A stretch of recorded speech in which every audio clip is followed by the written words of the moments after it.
Kennedy is live! I know when I drafted this. I think I drafted this off stream, actually. Yeah, the last deck I have in my overlay here is got Quad Callus Inspector.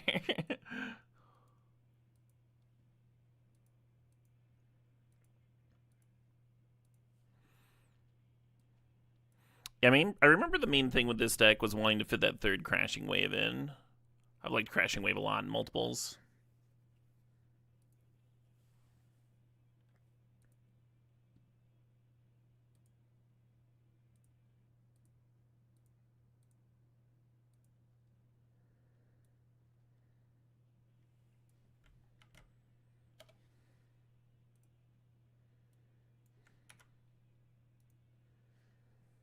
Alright, overlay should be updated. And just like that, we're in it. We are fucking in it.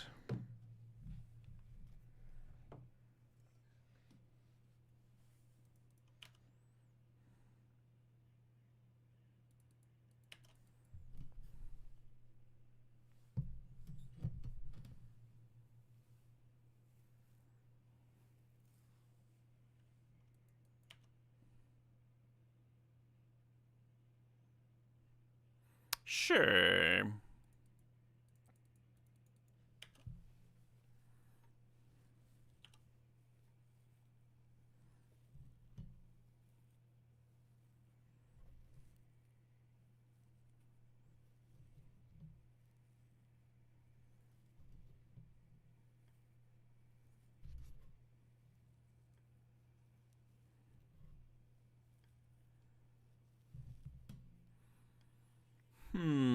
I guess I take, huh? Just attack bank.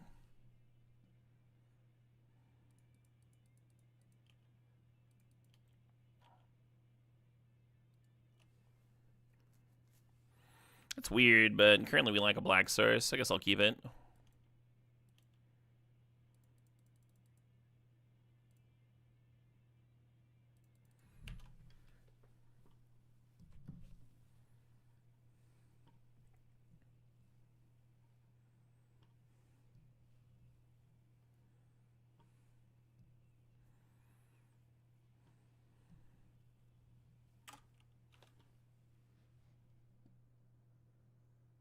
Oh, you better believe I'm blurking. It's like not a bad one to clone though with Embroiled.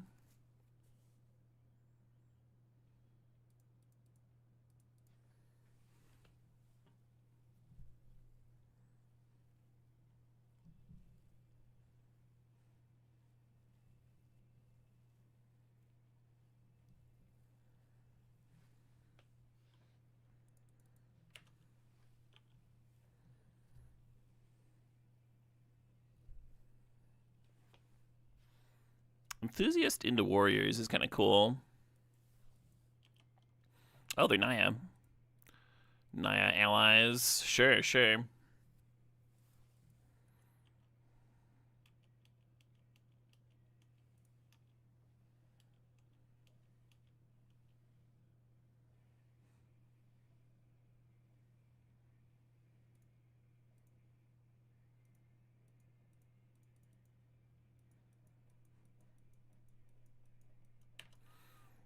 And we just have to eat 7. Not pleasant, but not the end of the world. I think I might want to make a shittier version of their 3-3. No, it's still just better to have a 4-4.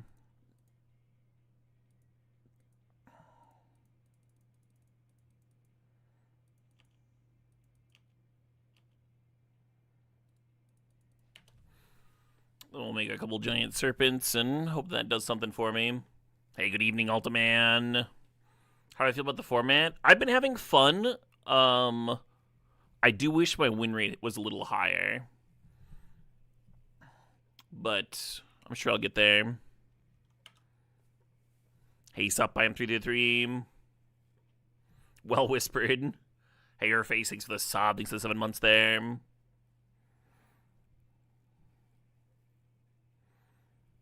Oh, I'm just dead, huh?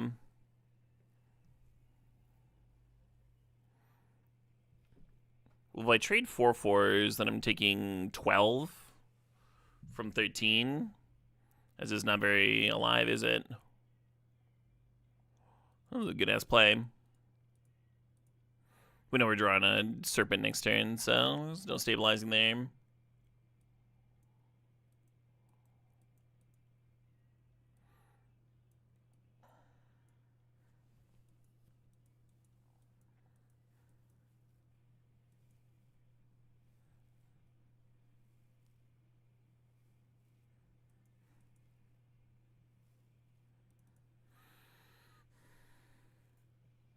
How would I compare it to EOE? I wouldn't really.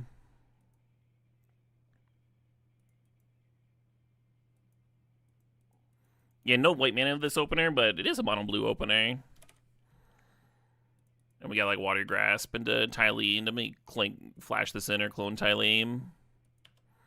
Could clone the fucking dragon. Well, nice softness there, Yuvanko.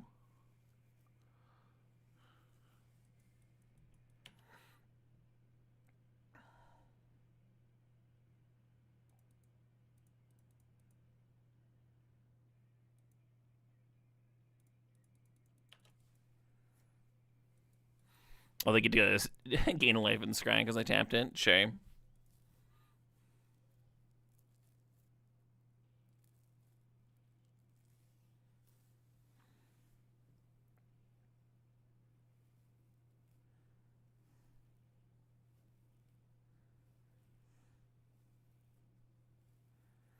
Kind of forgot Apple was in here. Card's fucking nuts.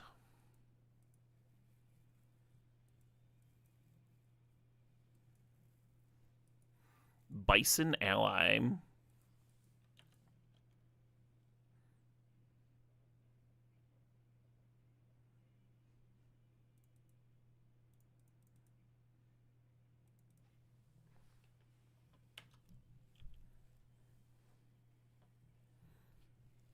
Just need some land now, huh? Either second white source or just fifth land in general.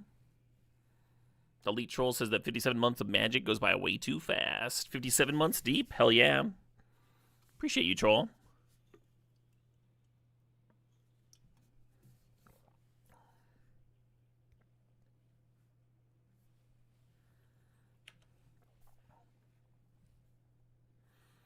Yeah, you got me.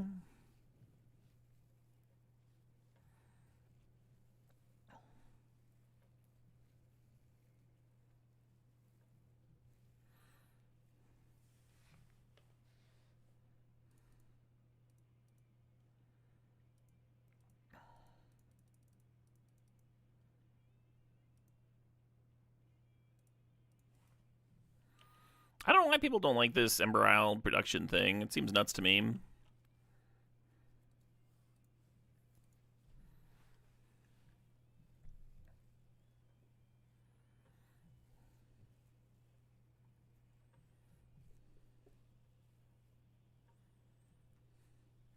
Like, at its best, when you're copying your legends, but it's like a very versatile card.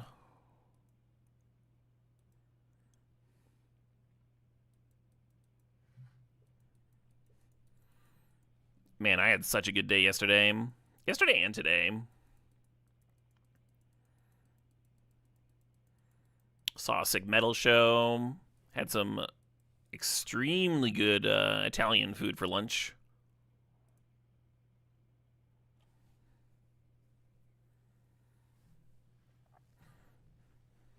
There's this Italian place in Chicago that I don't know. They just have like the most delicate focaccia bread that still like has a little bit of like crunch on the edge. And then they serve it with a whipped ricotta cheese with honey, and then like a soft pistachio, like a creamy pistachio pesto.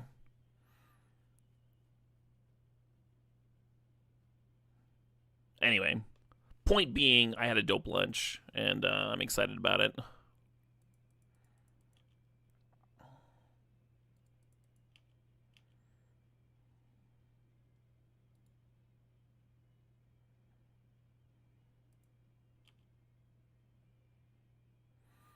Could just like rowdy plus watery here, but I think this is fine. I'll just flash in my Serpent.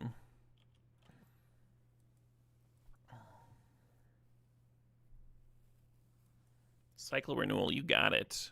This will give them that red mana. They're splashing that that red alley on the top end. I wouldn't be surprised if they played a 4-mana 4/4 haste here. Hey, you're fine, Barbarian. We can't like control everything about ourselves, right? Like the volume of our voices. I actually have a Sam Adams Oktoberfest beer here. Hearty and smooth. After the show last night, we were in Chicago and we just decided to stay there rather than drive back. It's like a 3-hour drive, and it was like 11 o'clock by the time the show was done, and we didn't really feel like driving. Anyway, long long point of the story is I got a couple of beers at the hotel, and this one was left over. Hotel beer.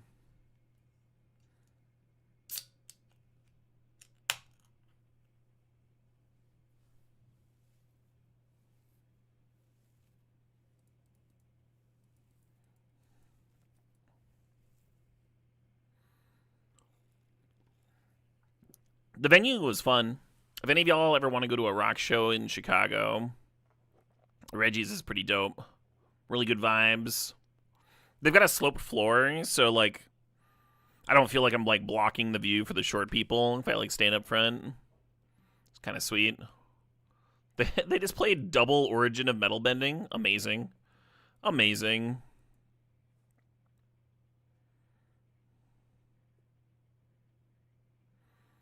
Well, seems like a good thing here.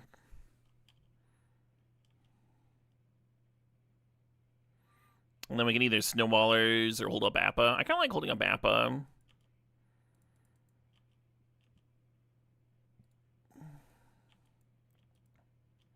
Getting some value out of that Surveil.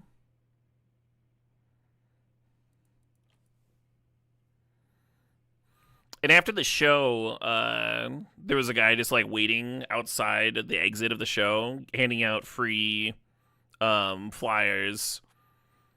Because Reggie's like has like two venues. There's like a stage next to a bar, and then there's like a venue to the side of it, right? With like a side venue bar and stuff.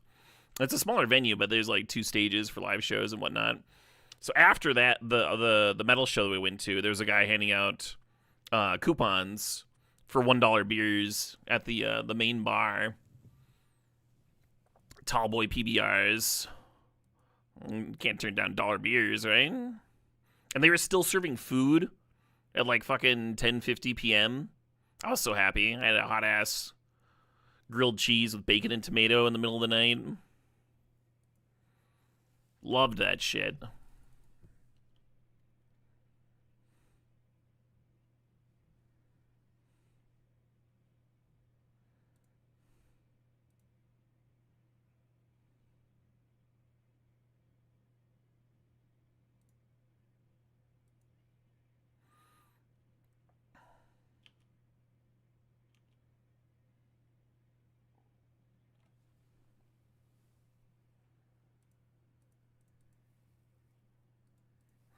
Collect my couple of 1/1 allies. Why not, huh? Why not? I deserve him.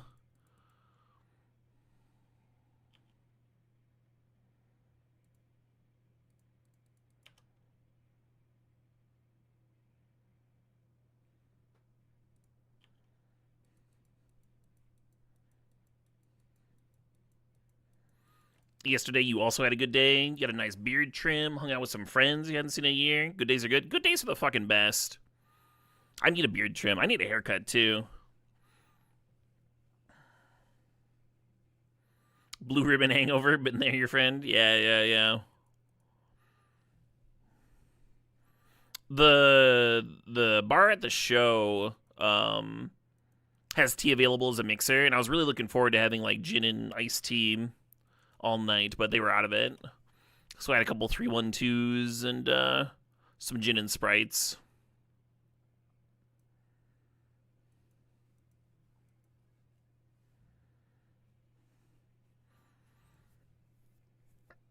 and half of a THC drink, which was kind of perfect for me.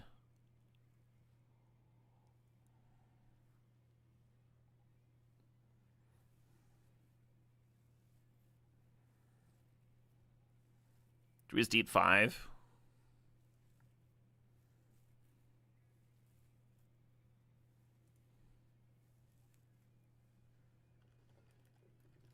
Just use Long Island iced tea as a mixer.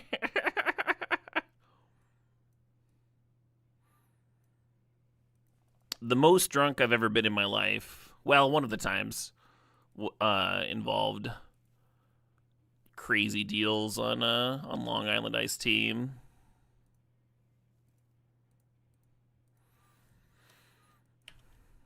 It was like $3 or $4 Long Islands at some Quaker Steak and Lube.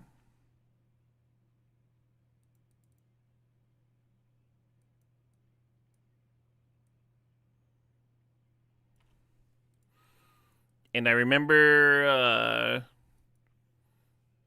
over the course of dinner, I downed like 4 of them, and I remember like getting pretty drunk, and then I don't remember finishing the last one. mm.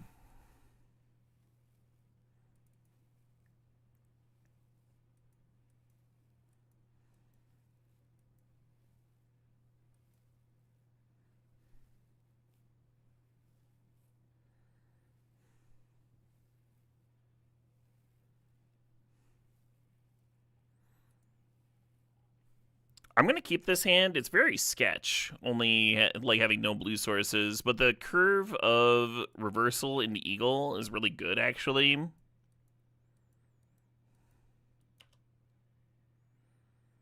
Where you like kill a thing and then play your. Hey, we got all 3 crashing waves. That's probably the most embarrassing card I could have drawn off the top, right? The 3rd copy of Crashing Wave. I do at the very least need a 3rd land for my eagle, of course. Ace up, ride or die.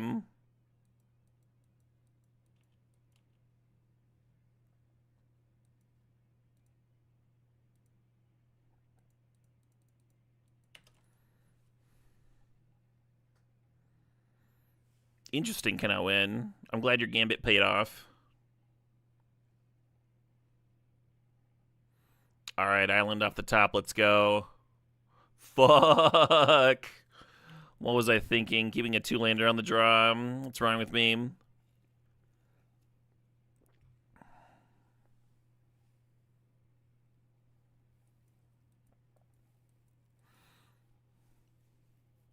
And now they're off to the races. And I'm not doing anything.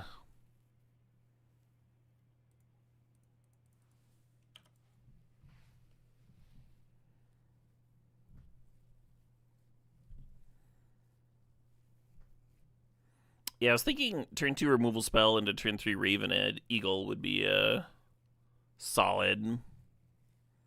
Maybe that was still greedy.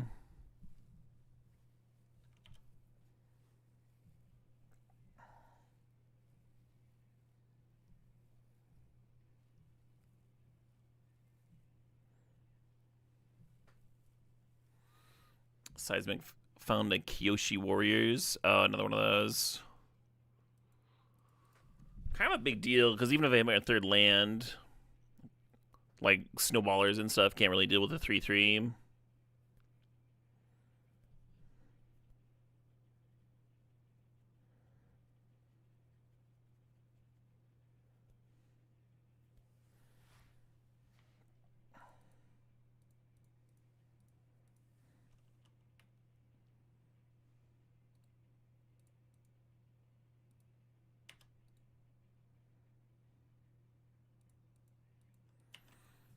So on board, they can just 6 me here down to 6.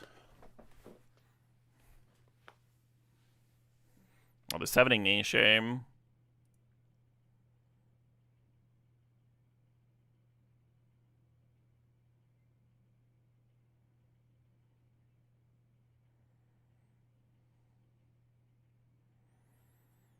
Yeah, I think I needed Island here, right? Go Island, tap one of the 3/3s, and then offer a double block on the other 3/3.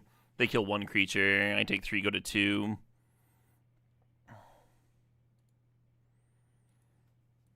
You're not like in a good spot, but then you untap, play your other snowballers, and set up to like breach into the top end there.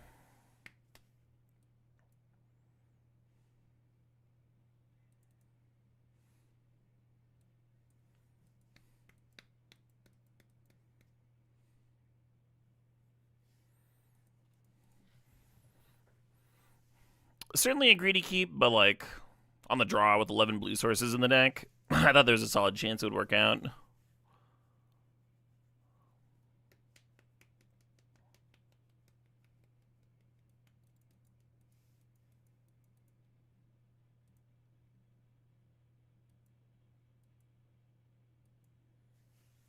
If you were hungover, Wait and Bleed would kill you. Really?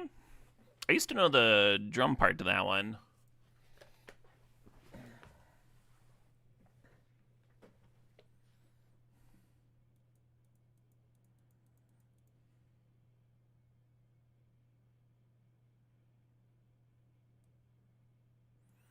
There was a very brief period where Joey was my favorite drummer.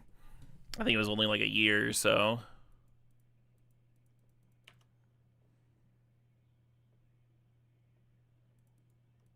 Hey, we got Eagle Man over here.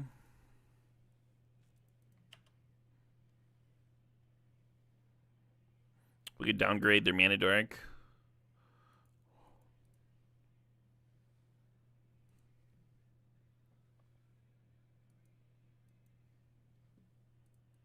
A 2-drop, nice.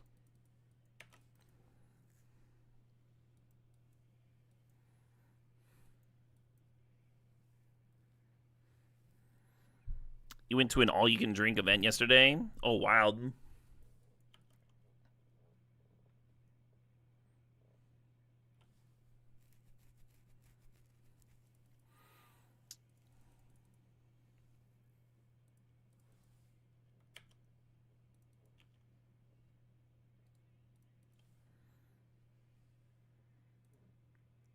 You were a Jay Weinberg fan?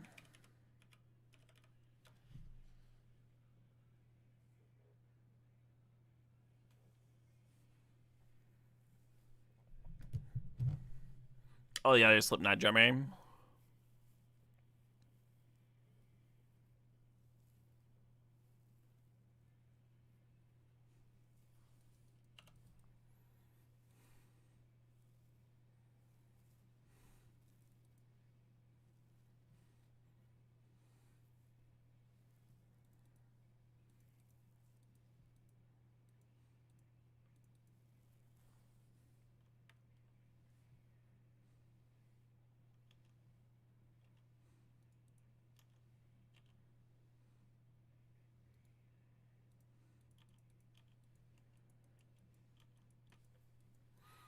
May have just been because he was a hockey fan. Amazing.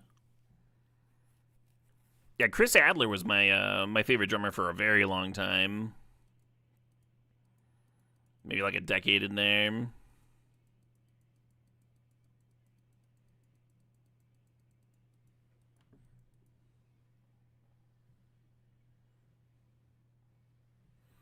What are they playing?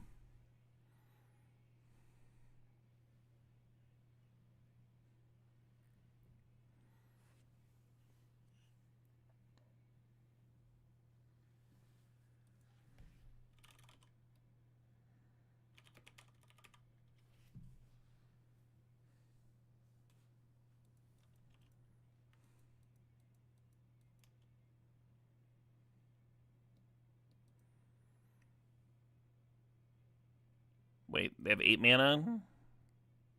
This created 2, 3. Yeah, 8 mana. Shit. Just casual 8 mana turn there.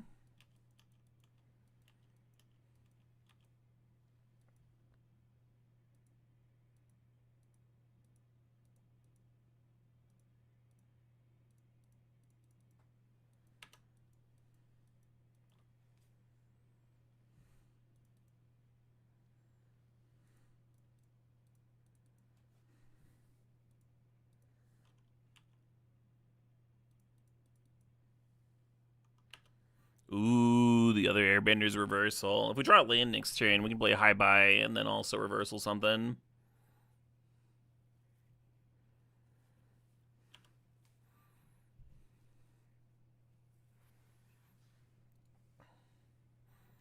Power 4 or greater can't be blocked by more than one creature. Shame.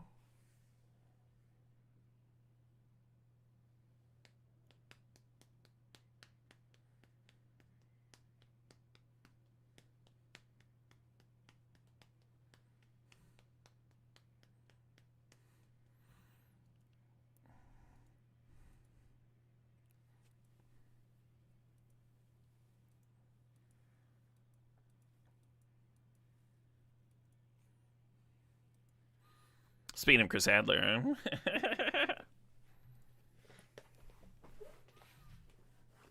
okay. I could just trade off with the 2/3/2s. I kind of like getting the Anthem creature off the board, but I don't think I can afford it. I think I just have to do this and fucking eat 13.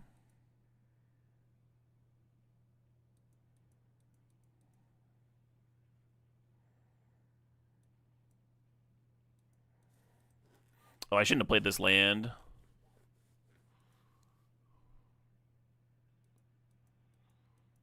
I think I'm just dead. I could have attacked and then cracked Clue. And if that had found me a blue source, I could have crashing waved and bought a turn in there. I don't know how much it matters, though. Oh, good ass curve.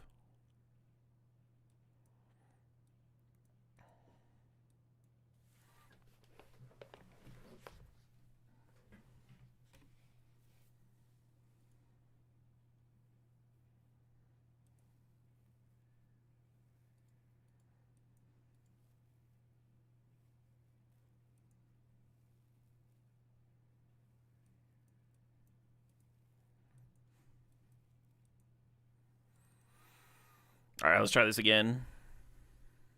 How's honest work been for me? Pretty rancid. It like might be worse than Watery Grasp.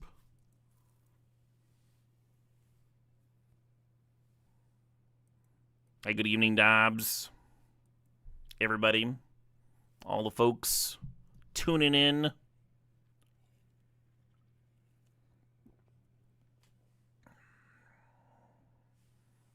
Hey, well, burninated their slayers.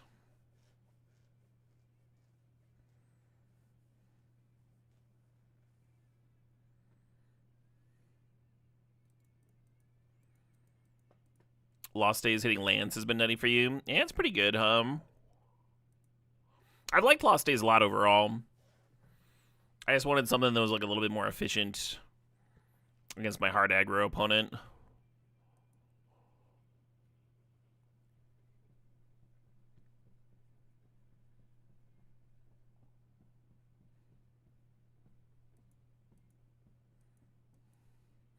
Honest Work gives them a 1/1 mana Doric. Water Your Grave makes it so the creature doesn't untap. Water Grasp. Me talking about my half a THC beverage as you're looking at your local weed shops for something you want. Gave you a hankering. Yeah, my tolerance is pretty low. Half was like about perfect. I find I get a little bit. Yeah, when you struggle with mana and then you keep a dog shit hand because it has good mana. We're on the play though. I don't really like mulling on the play very much.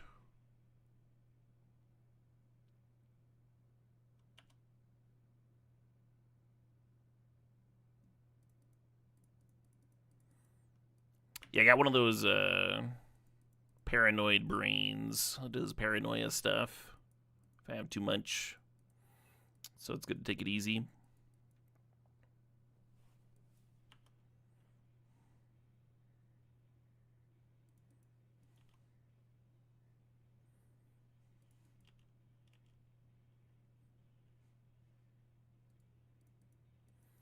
That was a good scribe.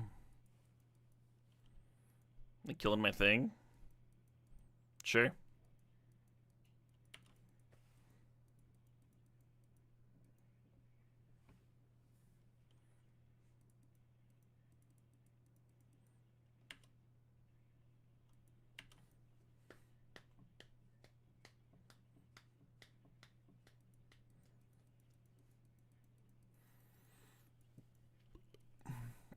Oh, the 90s. When metal had slap bass in it.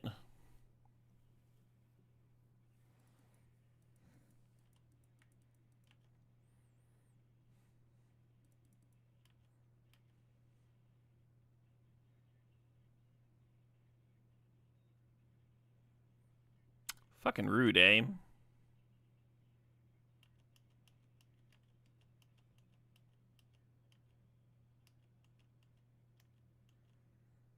You resent how stream streaks programming to tune into streams for 5 minutes? I can see that for sure.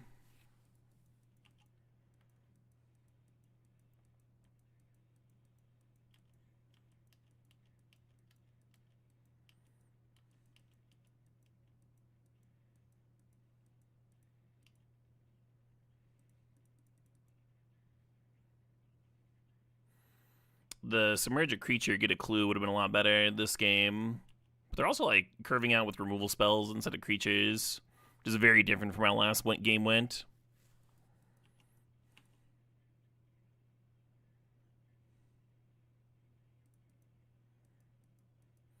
I don't think I play this just to fucking deal 4 damage, right? That's pretty dog shit. Let's just crack this Serpent's Pass, I guess. Hopefully draw a Serpent. Got a couple of those in here. Hey, Supries.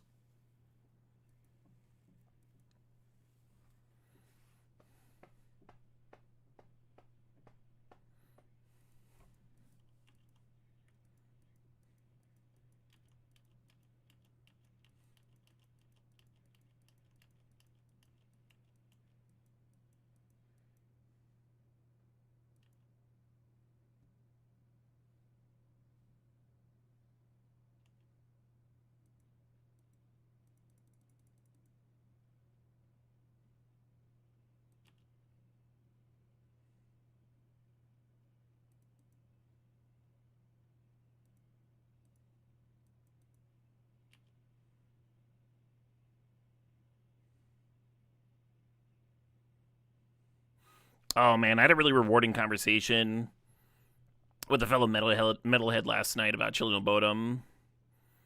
We were watching Aether Realm, and that guy was like even like a bigger Children of Bodom fan than me. But they were like big bridge bands for both of us.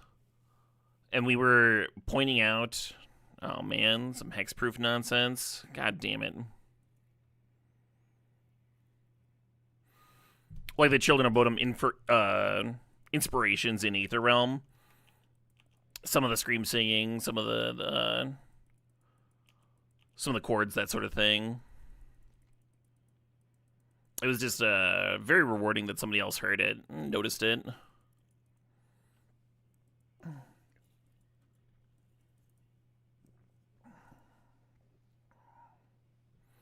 This board's fucking impossible.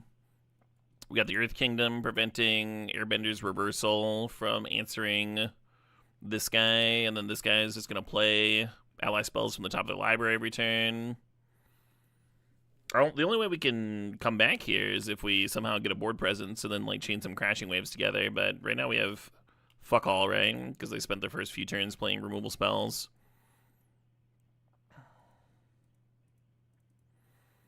Make them burn the Earth Kingdom, I guess.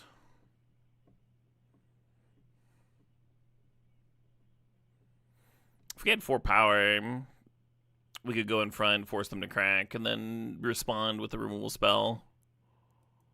But here it's indestructible anyway. Well, that's fucking interesting.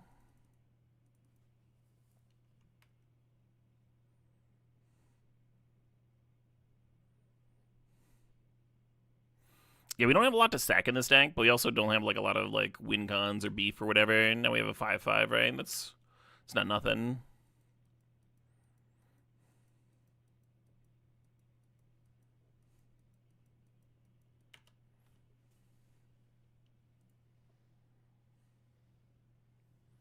Hate that for me.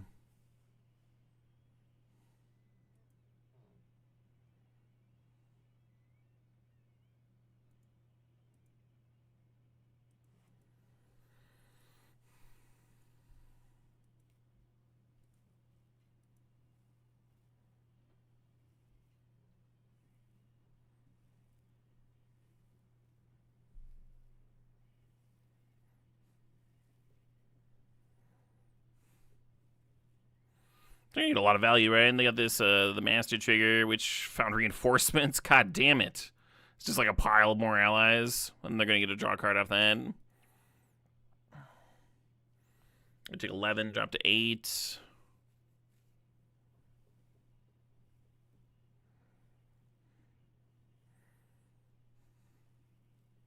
I wonder if I was supposed to double block here and just like lose my 2-1 just to get this thing off the board.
I was hoping to use this Enter the Avatar state aggressively. I don't even get to gain life here. It's a little counterspell.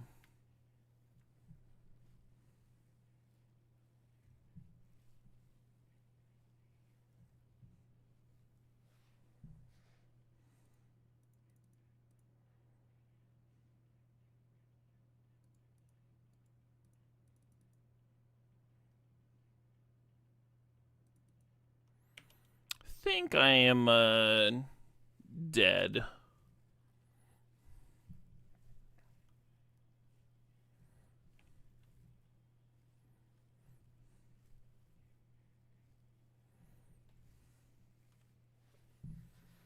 Yeah, my experience is that 1 crashing wave is not good enough, but 2 like almost always wins. So I think 3 might be a better number than 1, depending on your deck, of course.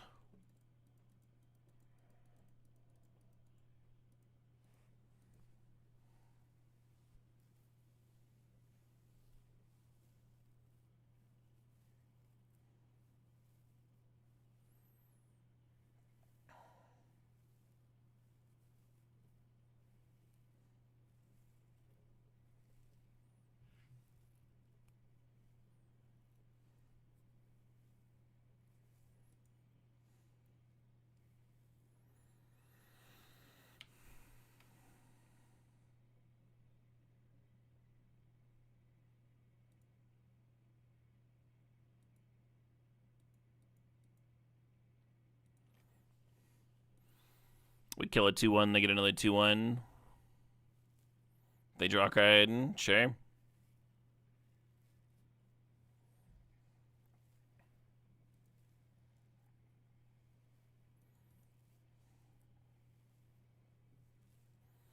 They still have 7 cards over there because they've been playing cards off the top the whole game. Oh, they had United Front, nice. Yeah, United Front has like one of the higher win rates in the format. It's really good. Brutal. Passed me, left me a sweet deck full of rares that was 1-0. I managed to 0-2 with it.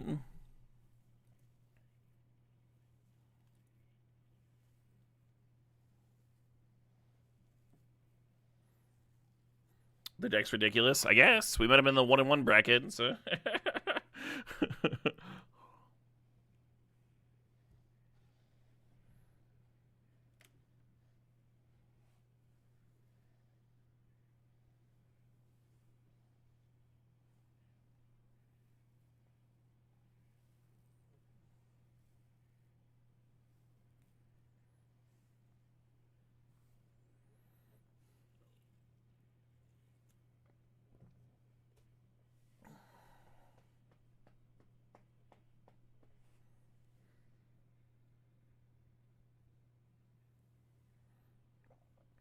Yeah, really have not figured the format out yet. I think the only trophy I got was on the first day, too. It's been on all downhill from there. Looks like Amaz is cleaning up. Maybe I'll try to draft like him. It looks like we lost a player in the queue. I'll give it till 3 or 4 minutes. And if we haven't filled up, I'll switch over to Arena, I guess. I like converting play points into value, though. That'd be nice. I prefer to draft on Magic Online if I can.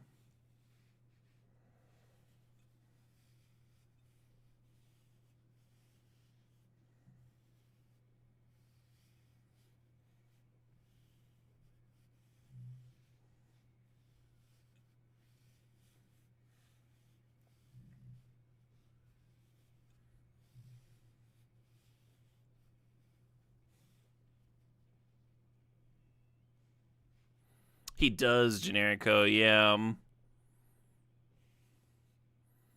Get stuff on board, curve out, tight and aggressive, ways to punch through.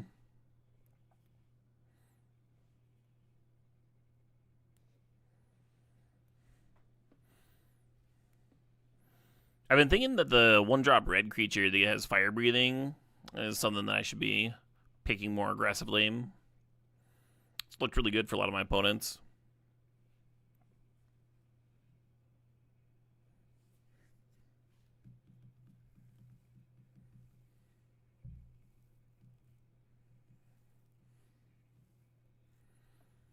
Sol Ring, yeah, right?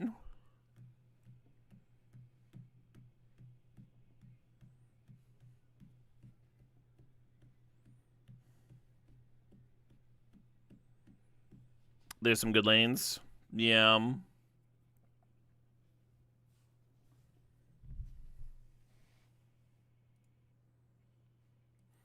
Loot land is pretty free. I've liked this combustion technique card. 2 damage puts the number of lesson cards in your graveyard to target creature. Very often, just like 2 mana, 3 or 4 damage. None of the rest of this like really appeals to me.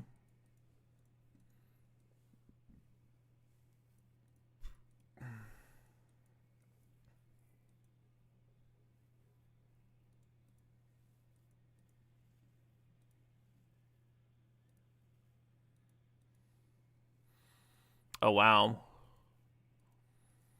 So I really like Obsessive Pursuit.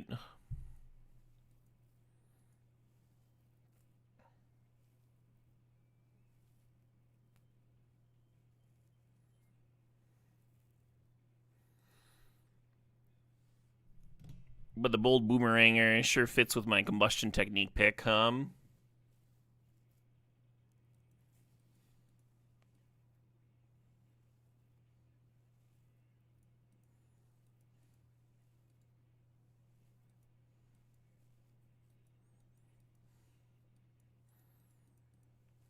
I like this card a lot. I've had good results after like landing and untapping, but it is adding a 3rd color. I'm just gonna try and keep it simple and just draft the Submersible. Card's good. A little Mana War action.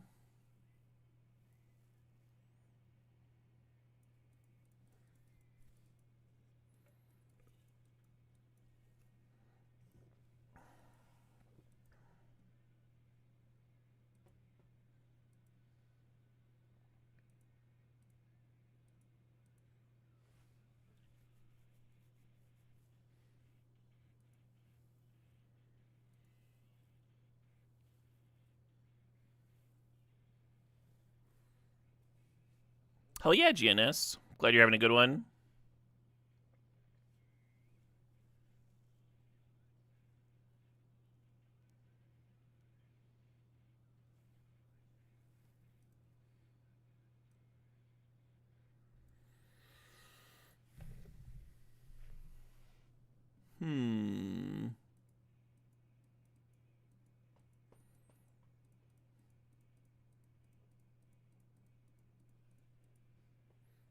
Some Dead to Fall. This is what high school Caleb was into. Late high school.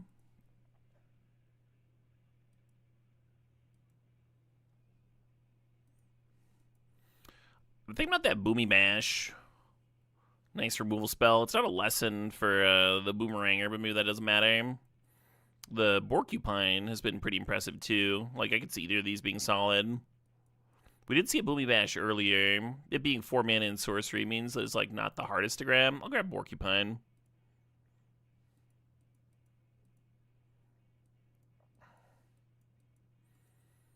Not huge on any of this.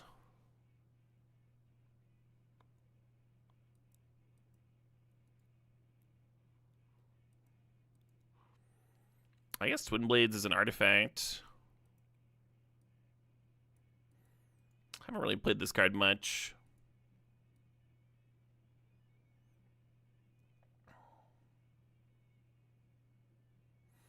It's been solid in your experience.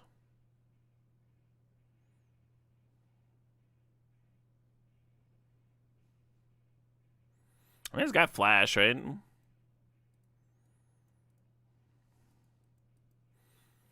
So far, we have 1 lesson and 2 artifacts for triggering the Boomeranger. Not bad. Oh, yeah, also very good with firebending. That's a good point.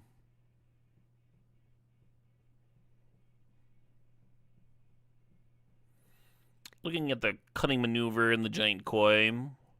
Let's take Maneuver, actually. I like the clue token attached. Looks like we're going to be kind of like spell-based.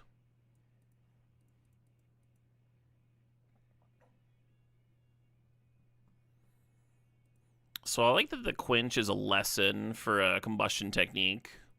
But I wonder if that's enough reason to take it over some critters here.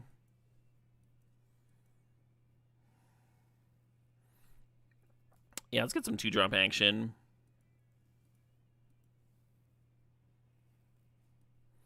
We'll grab this Penguin. I've died to this fucking Penguin before.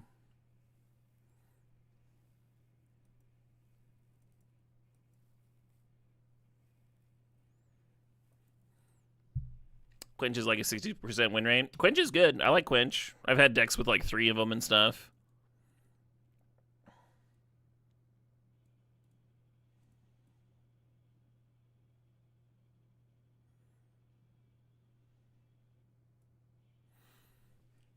But currently I'm trying to pay attention to my curve. Trying to keep it tight.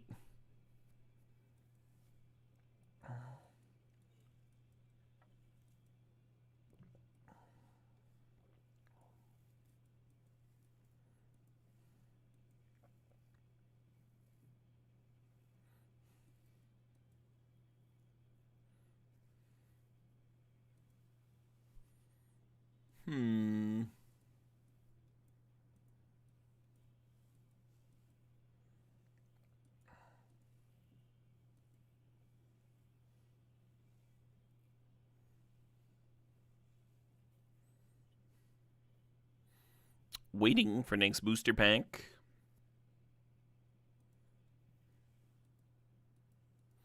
Well, Badger Mole Cub is like $30, so I'm gonna draft $30 and be happy.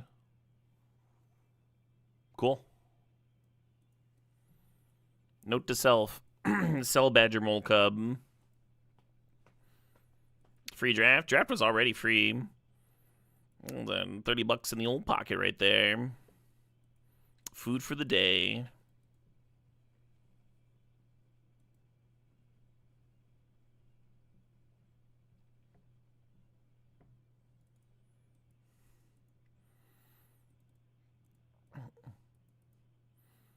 By free, I mostly mean that I've got a fucking mountain of play points that I need to chew through.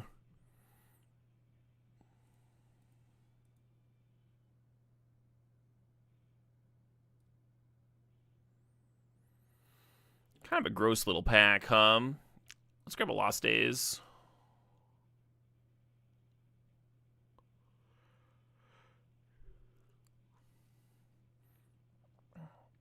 Awkward that we passed a Black Enchantment Bomb and Epic Downfall is going from the other direction. But I guess the rare is missing, so Who knows? Free Culvers. Free fucking Culvers. Hell yeah.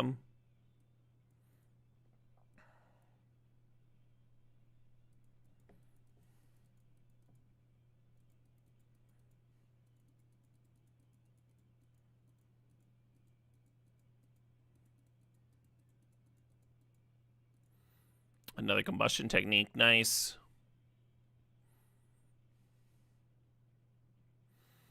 Yeah, I like the Serpent, but combustion technique is just like mana efficient. Good at getting things out of the way. It's good early, it's good late because it scales with your lessons that are in the graveyard. I already have one, so they like scale off each other. 3 lessons so far.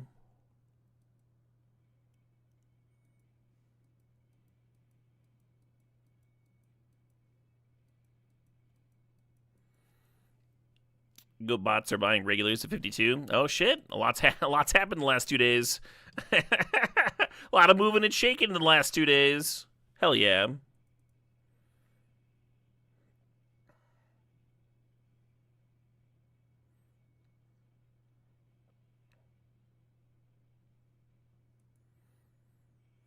I mean, we're red enough for the Solstice Revelations. Katara plays really well with the Otter Penguin, though. We can like play her out, tap her, and some other shit to draw our card. The Penguin becomes unblockable, gets in. The Katara grows, you know? So I think Revelations would be like a fine pickup here, but I'm going to grab Katara. Katara is actually a card that I was kind of hoping to get in regards to Penguin. They play well together. Another Submersible. I'm into it. Yeah, Submersible is doing like a lot here, right? It's a threat that's also interacting with the opponent's board and like triggering the Boomeranger, triggering the fucking Borcupine. Like, it's hard when you've got Spells Matters cards to have enough threats, right? But Submersible is doing that. It's kind of doing a lot.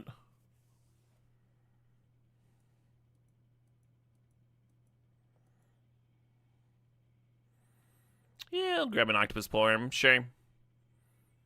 Cute little lesson trick.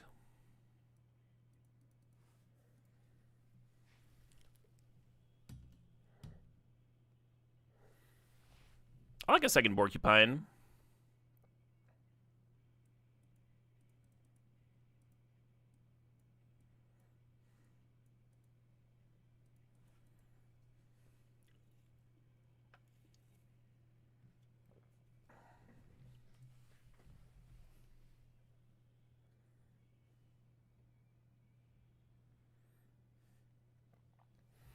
Let's grab that Boomy Bash.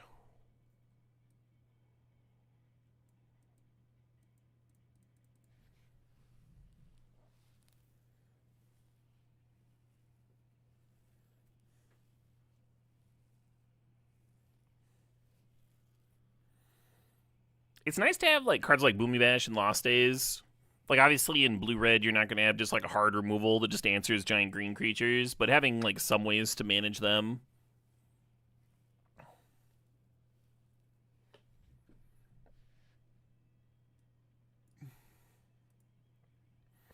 Maybe I'll play Wrestlers, actually.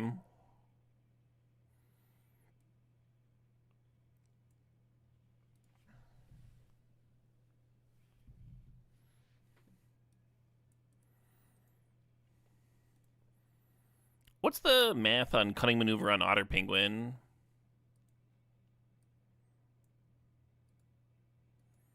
It's like 6 unblockable.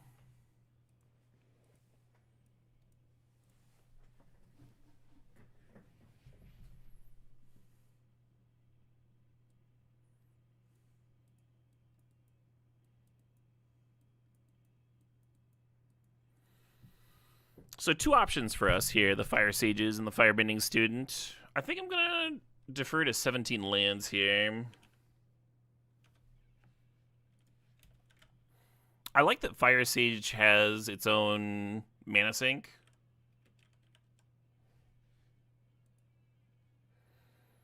"17 lands" says Fire Sages. It was at like 57%. Firebending Student is way lower. It's down to like 53%.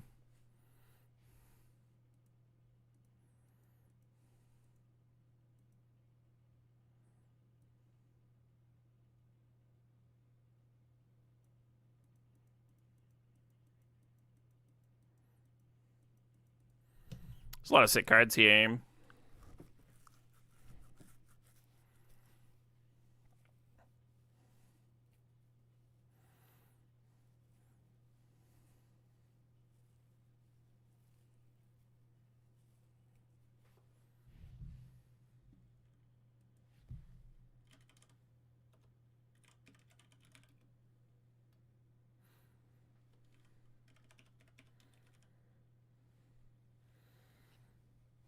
Yeah, 17 lands has Accumulate Wisdom and Fortune Teller, like roughly the same win rate. So it's like, which do you need more, sort of deal. I think I'm gonna lean Fortune Teller. I think it's gonna be hard for us to get the draw 3 off of Accumulate, and the Fortune Teller like triggers the Penguin and such.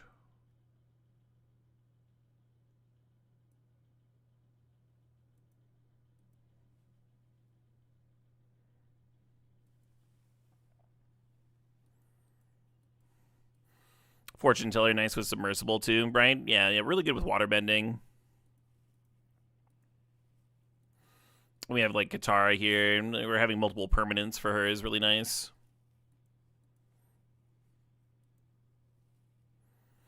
I don't think I want any of this.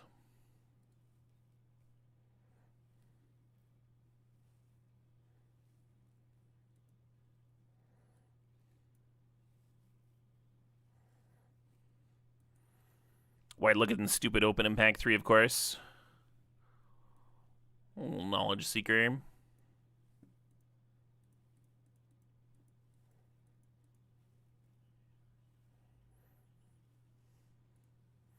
Guess I'll take a duel. Spose.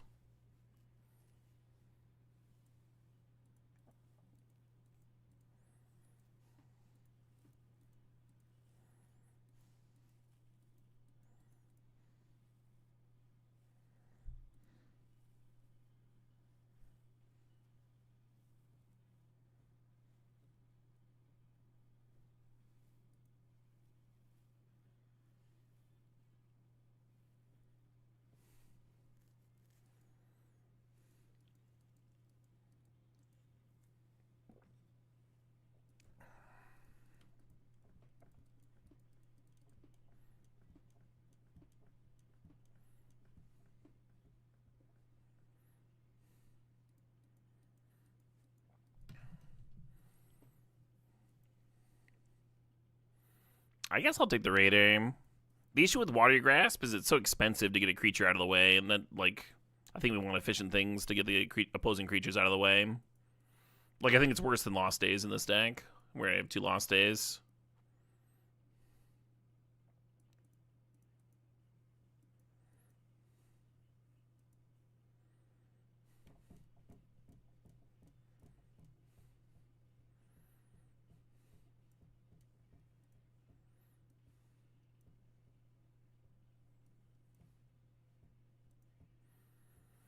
I probably want that Crashing Wave. I'm just not sure what over. Maybe one of the 4 drops.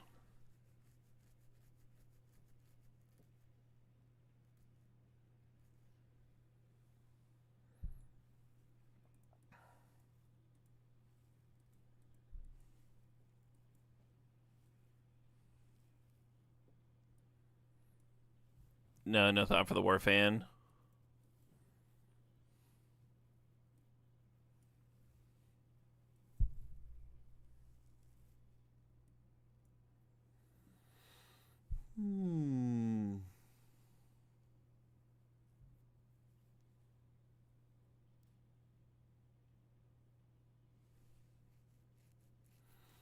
Did I tear it up last night? I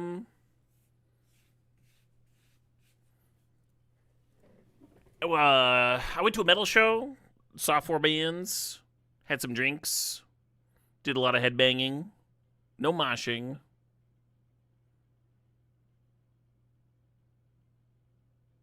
Yeah.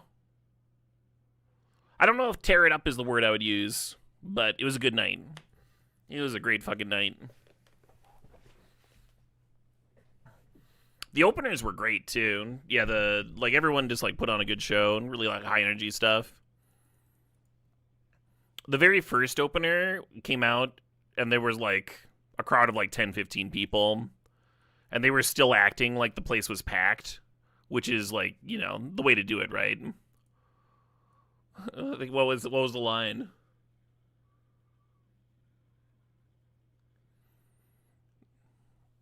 Oh, what did he fucking say? He said something heavy as shit.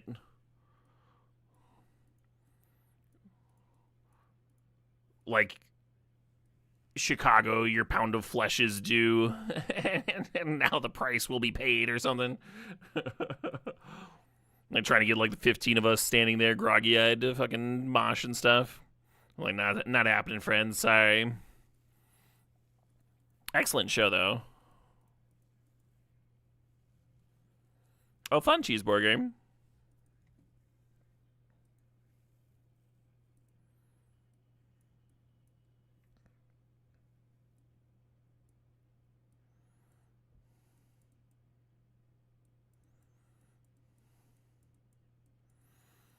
So our decision points here, if we want to play either of these cards, if you want an evasive waterbender, or a chonky bit of fire breathing.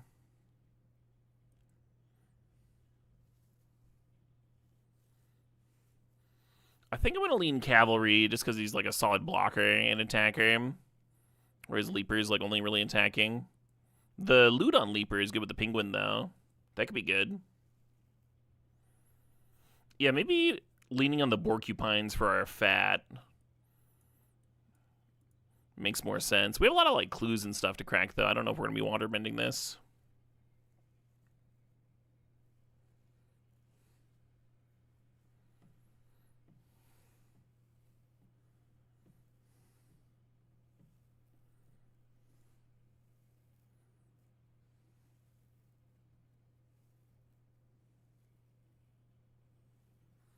Target creature can't block this turn. Create a clue token, 1 mana. And you can, like, threaten. I feel like this deck is brainwashing more than crashing waving.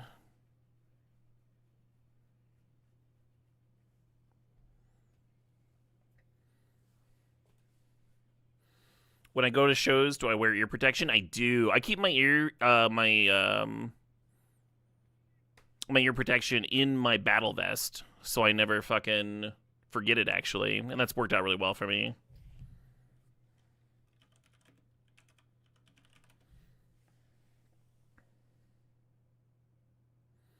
The ones that I'm currently using are Zounds. I've been liking those a lot. But there's a bunch of different like musician quality earplugs out there that like lower the intensity of the noise without mucking with the actual sounds, you know, so you can still protect your ears well without losing anything. Oh, you're good, Catbeards. You're good. Throat Wolf for the 70 months. The big 7-0. Yeah, I kind of want to try this brainwashing card.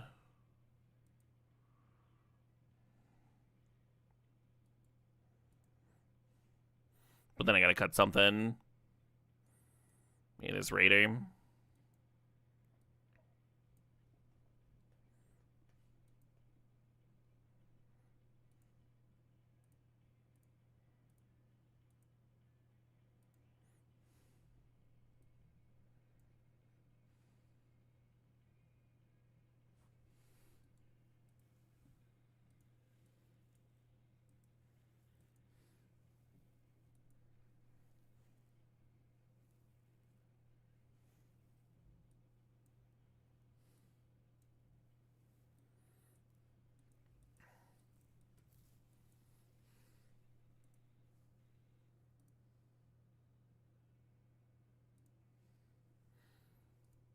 Editing the overlay real quick.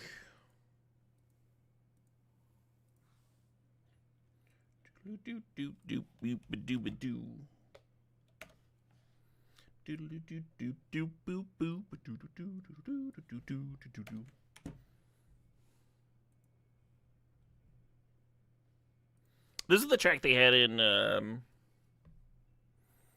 Guitar Hero or whatever, right?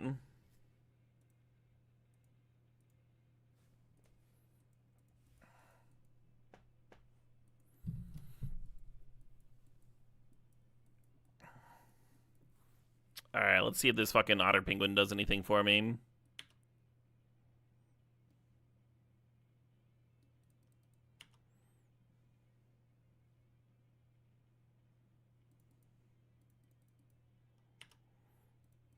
All the other cards in my hands, they draw a card on them.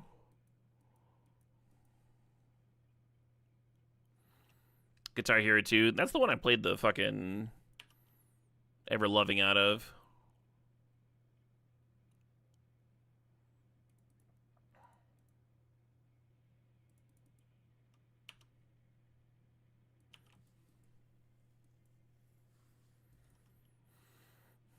I was probably supposed to archers there anyway. Tanks for slightly more.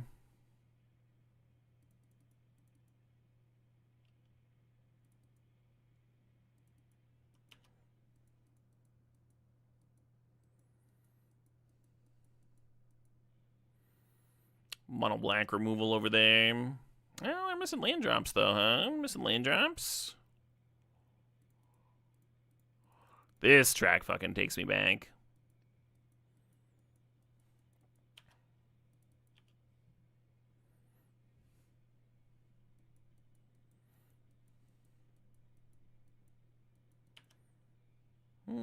The old Fire Navy tree bucket, huh?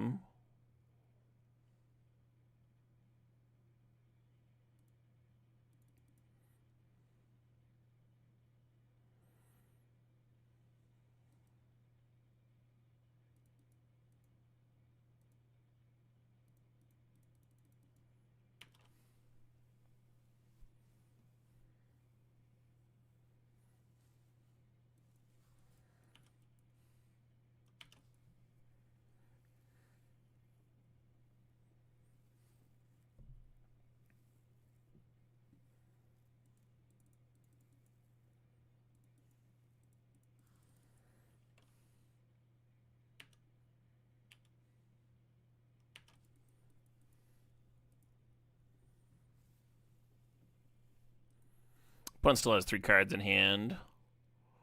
We have a couple more lands in play.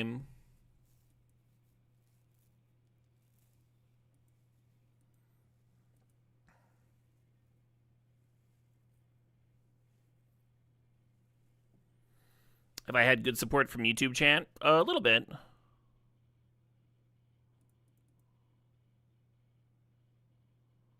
Some folks certainly stoked that I'm live streaming on there now.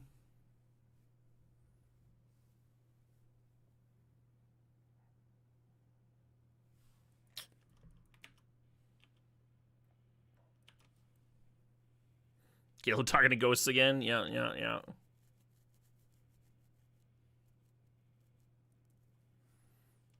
Oh, I forgot about this guy. I didn't think I had any loot effects, but there we are.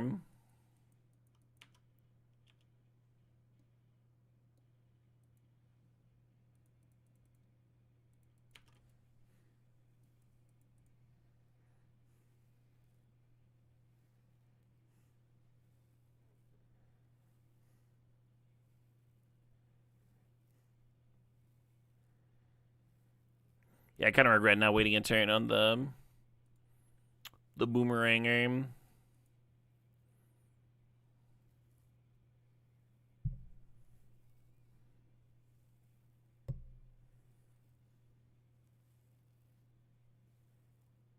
Oh, that's a fucking combo and a half right there. One's got a real engine going. Oh, nice. Exactly what I needed. Just perfect. No notes. And they're over there drawing 2 per turn.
You know what? I'm not afraid to say this. I feel like I'm flooding out a little bit here.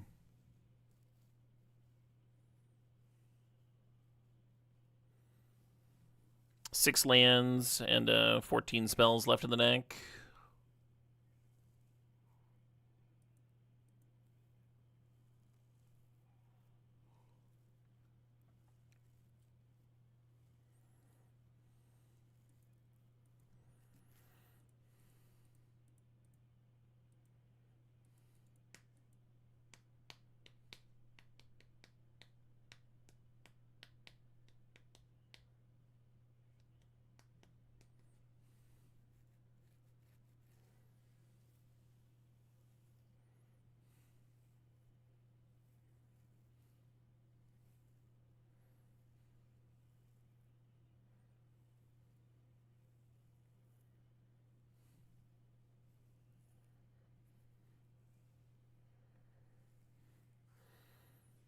Humphrey McGee.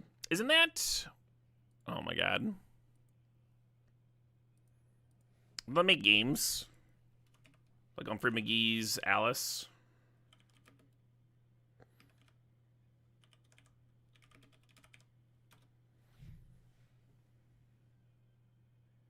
No.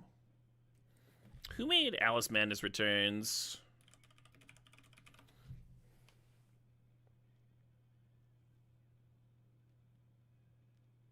American McGee. I was getting my McGee's flip-flopped.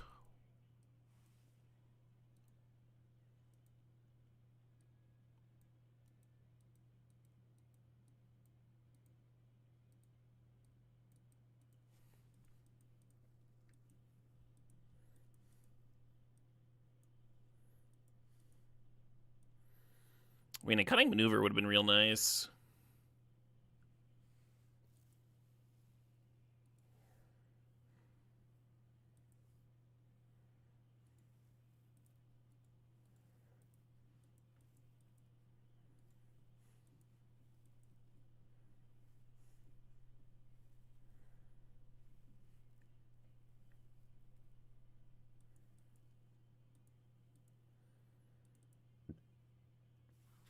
You're fine, Warcrow.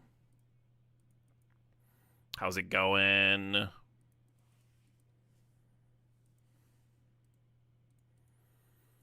All right. Now, can this hand hit land drops? New hand, new problems.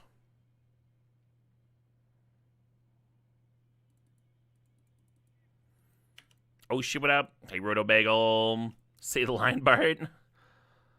Thank you for the subscription. I appreciate you supporting the stream. No, but really, though.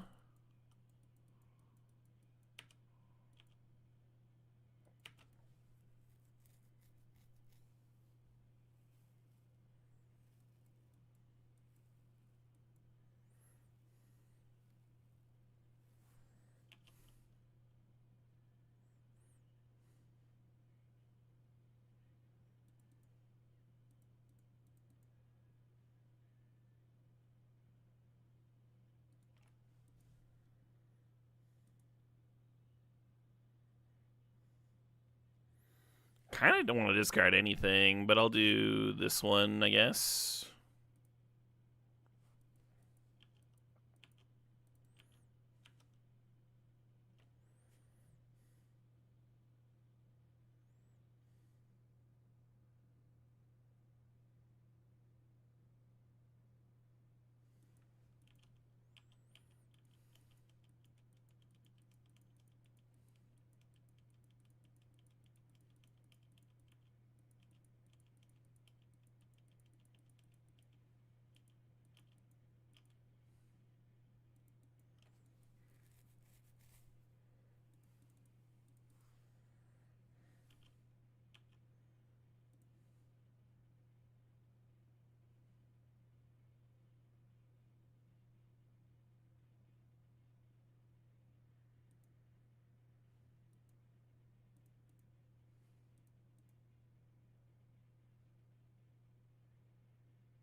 I can waterbend at any time, right? I don't have to do it now.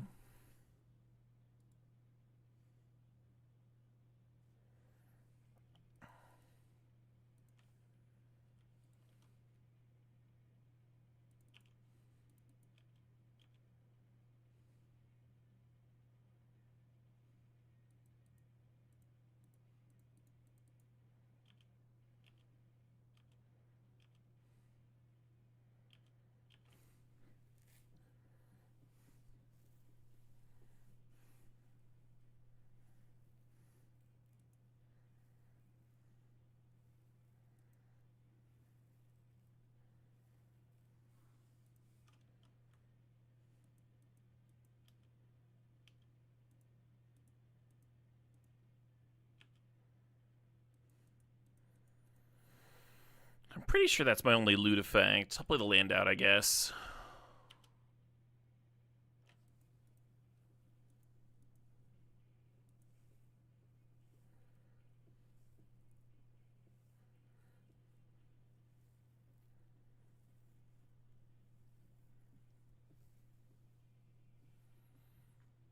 Asamadeg. Sure.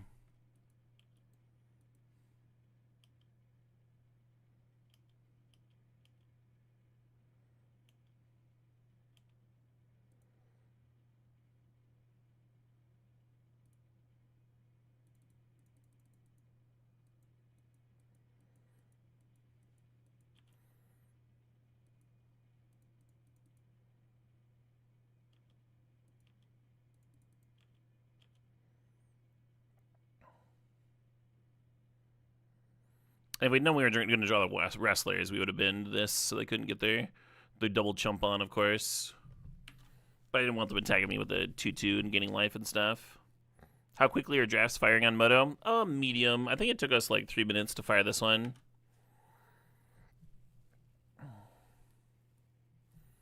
They got that white open. This Lost Days might get blown the fuck out.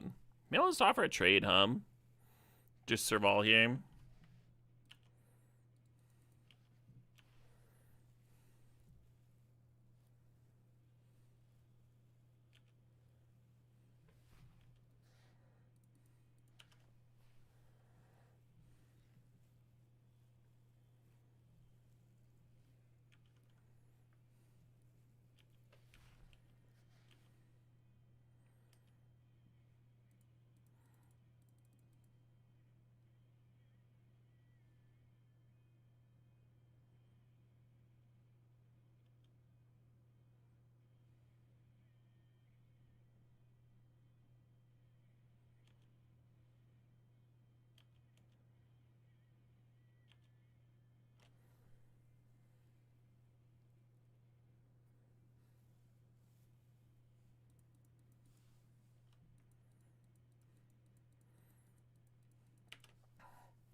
I'm just going to crack this clue immediately because I might draw another threat to run out.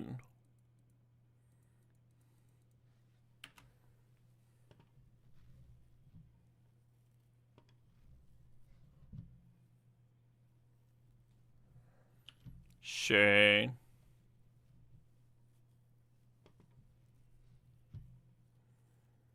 You try your best and still lose on Moto. I've been losing on both.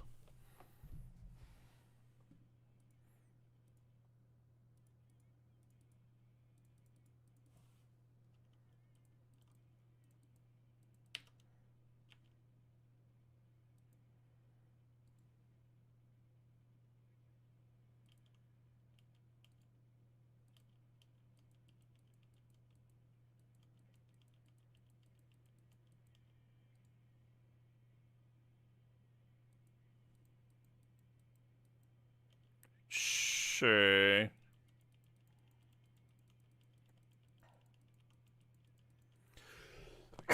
Excuse me.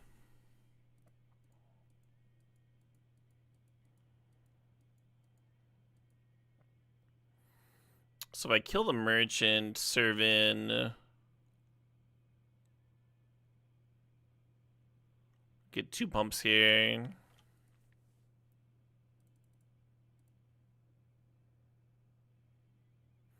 I guess we go for it, We go for the win.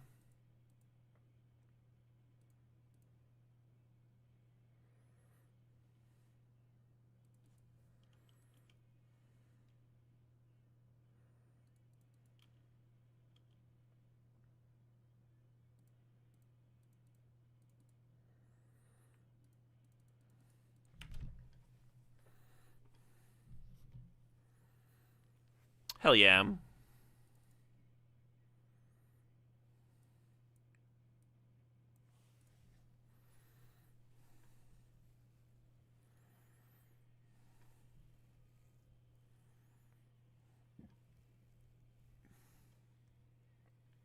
Do I have a standard archetype? I do not.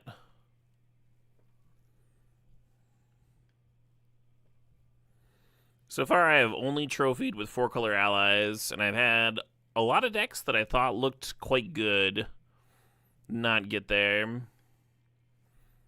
So there's been a bit of flailing around. I had a couple of really nutty sacrifice decks, just like stuffed with rares and stuff that went 2-1.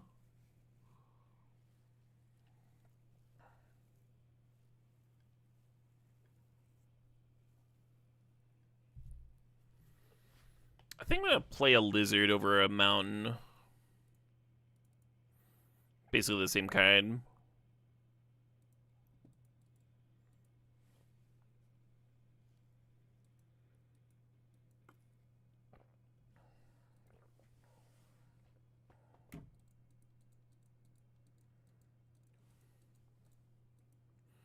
Great music for Hangover. I think so. I've been like living metal the last however many days.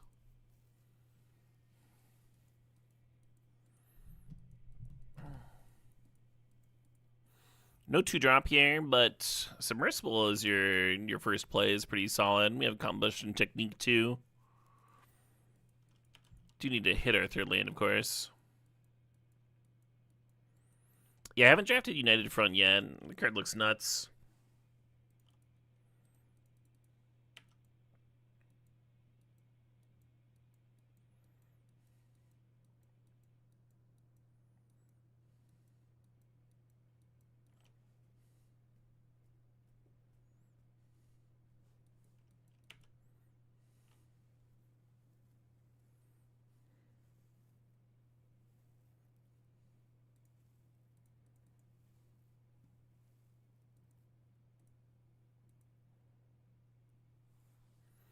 Unfortunate that we can't hold up octopus form here, but I'm just happy it lands some.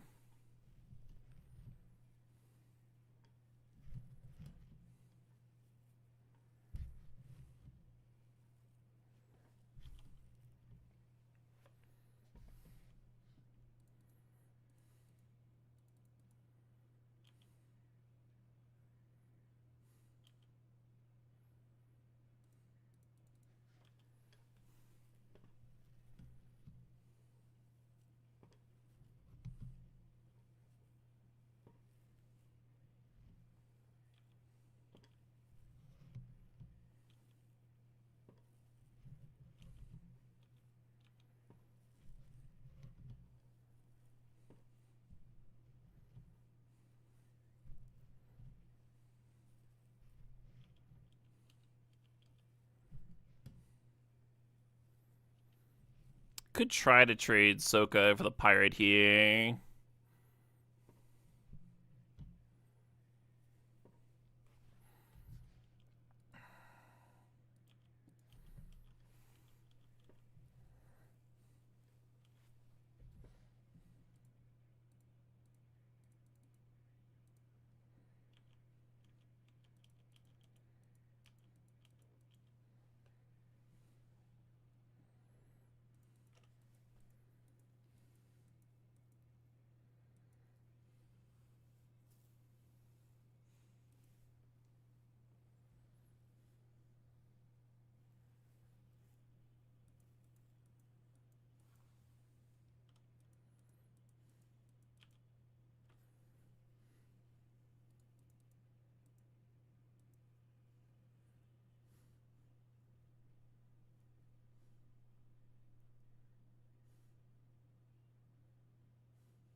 To tap out or not to tap out?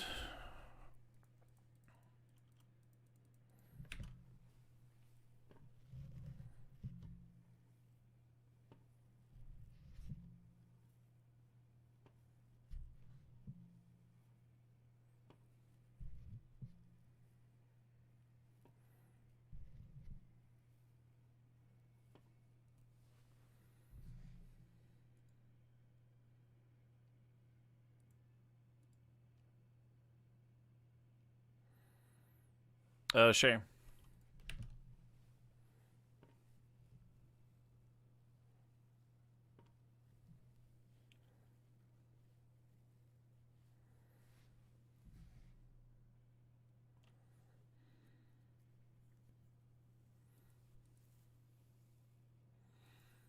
One's got one card in hand.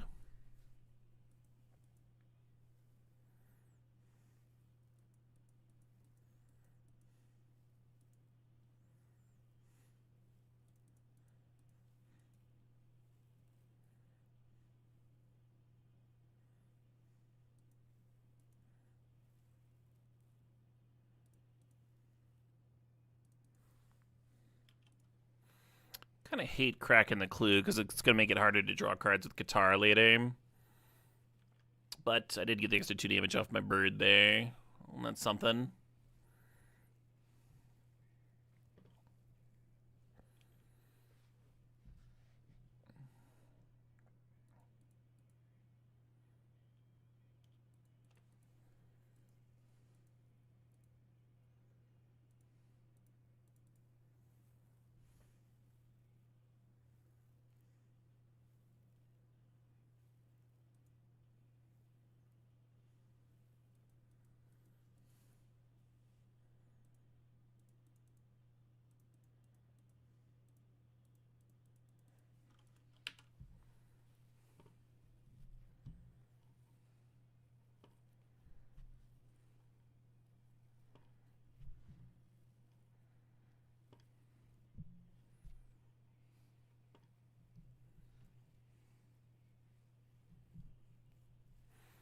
Kind of looks like the draw is not lining up very well against mine, doesn't it?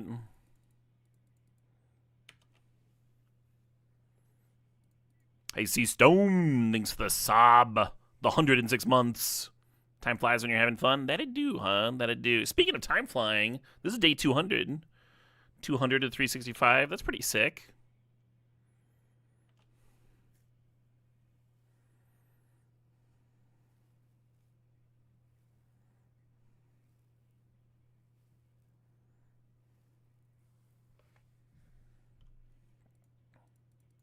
Tense Magic. I think we're just in a really good spot here. Like they have to trade or they die. And then they're at 3 and we have several lethal creatures. Even the guitar is lethal if I hit a land for the mongoose. Hey, look at us winning a match, huh? Look at us winning a match ever.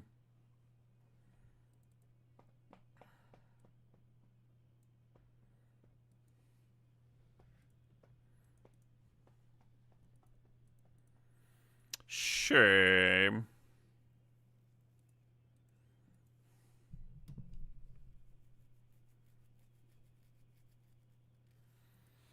The idea behind the keep is that, like, Seeker into Submersible is a pretty good start. So if it takes us a little bit of time to find our red source, that's probably fine. Also, I don't mulligan enough, especially not on the play. That's also part of it. I'm excited to be over halfway done with the 365. Sure.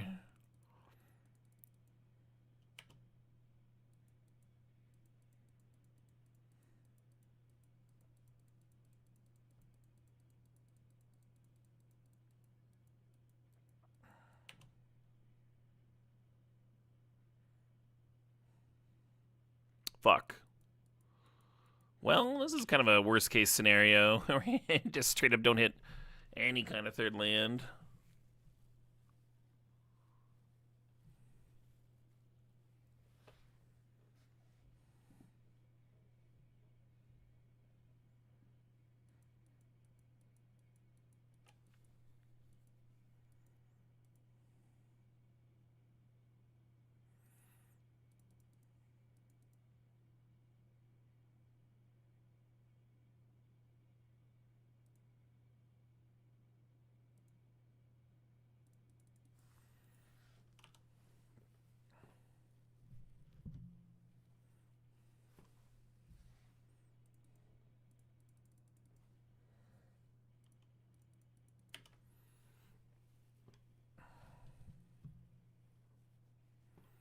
Just in the nick there.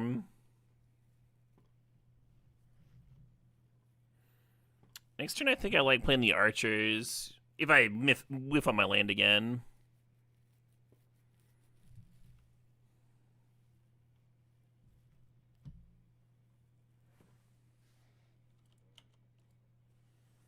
Kind of looks like they're missing a color, right? They have 5 cards in hand, 4 planes, and they're just equipped fans serving.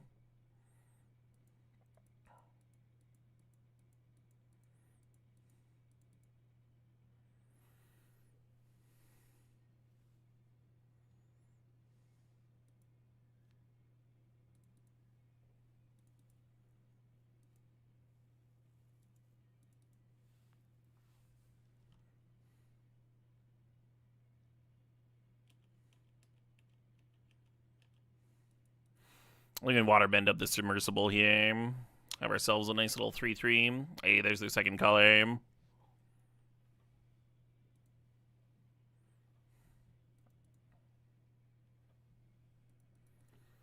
You don't hear As Blood Runs Black very often these days. Yeah, they're being a nostalgia band for me. I was in a metalcore band in between high school and college. I was listening to them a lot.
Such a fun little drum fill there. So simple and just fucking, yeah.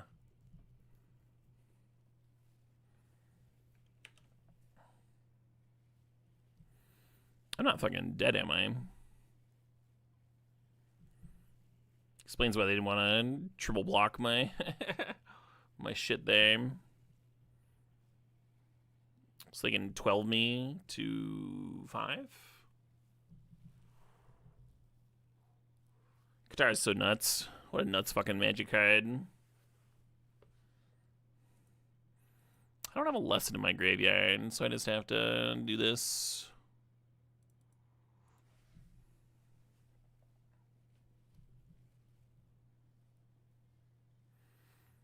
Could attack with the Fire Sages and shock something. I think I'm just supposed to be passing here.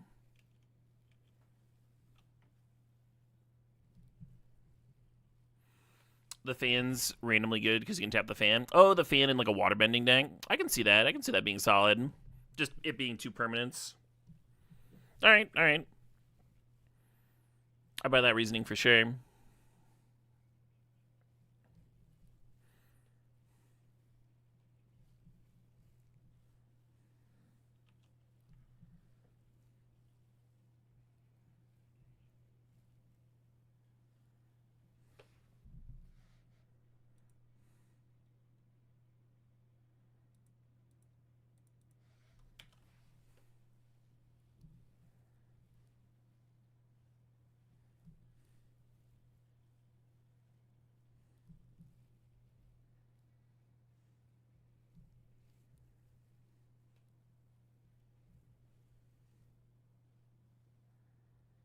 They 4 me to 1.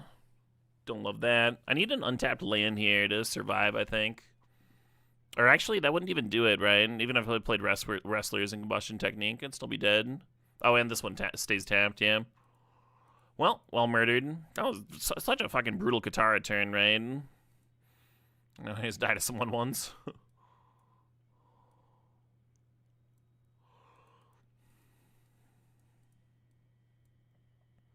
Should have made that change earlier.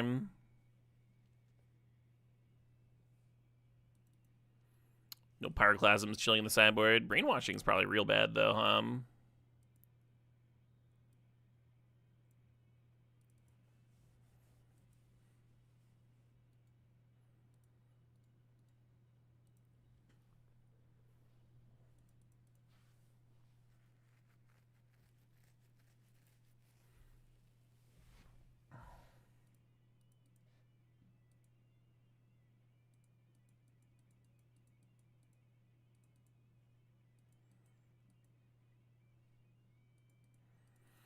Just been the 5-drop.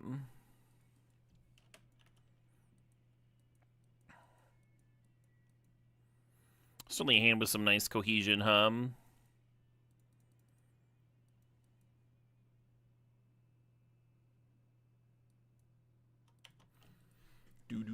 Do.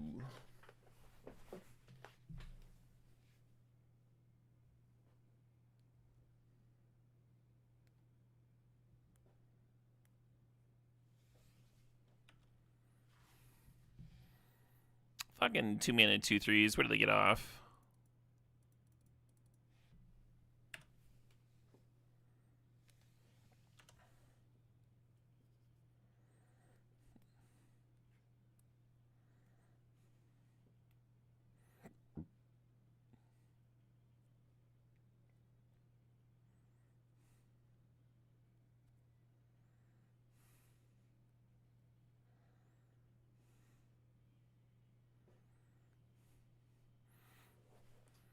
They both had vocalists go to prison, Sizzy Man, but for very different reasons.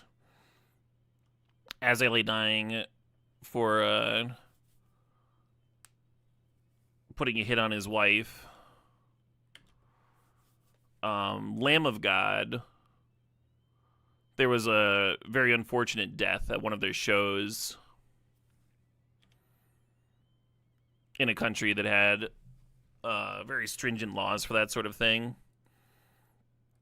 And Randy Blythe was held accountable in their court of law.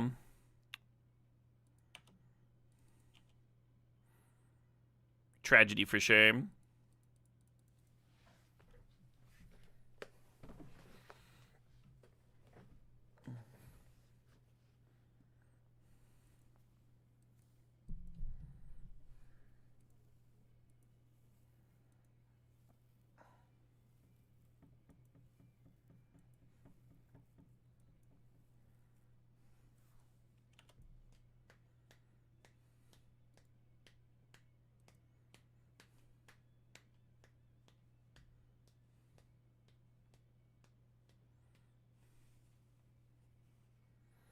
You've been enjoying Seal in the set? Very cool.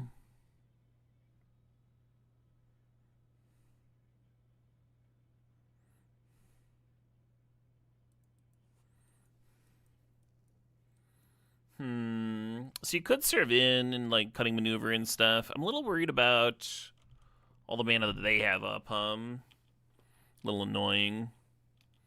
Let's give it a turn.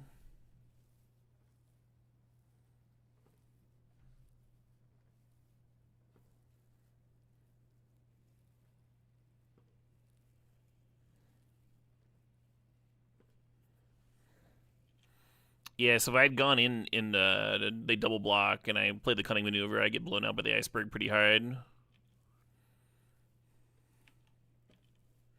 So pretty glad I didn't do that.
I like DOE a lot, but I also had a very high win rate with the DOE, so that probably contributes a bit.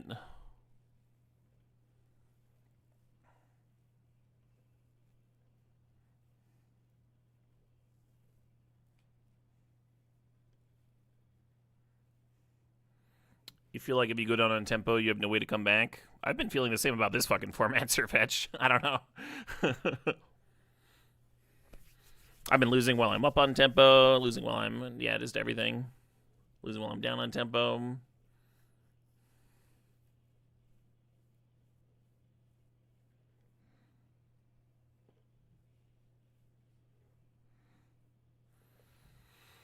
You've just been playing mono white, huh? Interesting.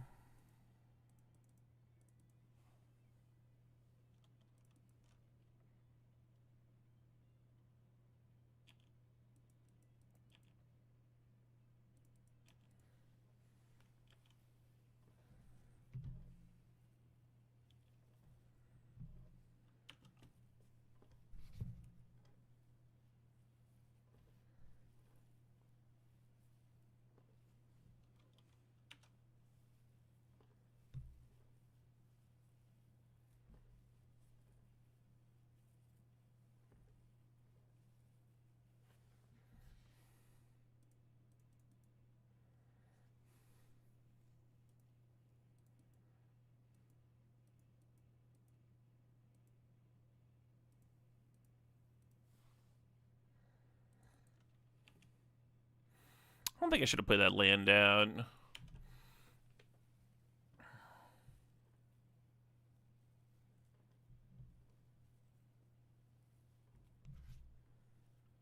EOE did have a lot of board wipes, yeah. But that's a way to, like, not fucking die if you're behind, right?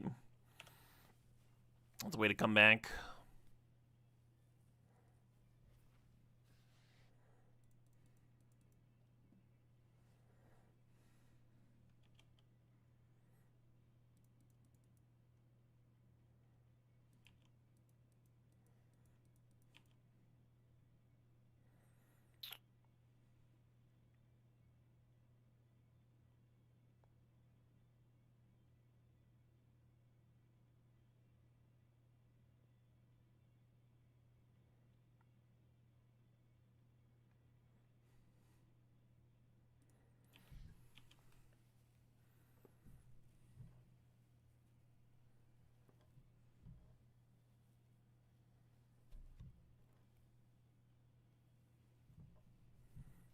The shrines are meh. The shrines are real meh.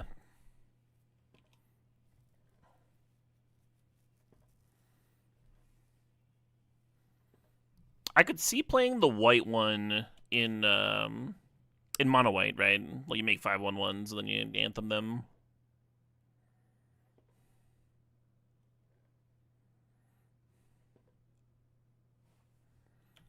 That fucking card.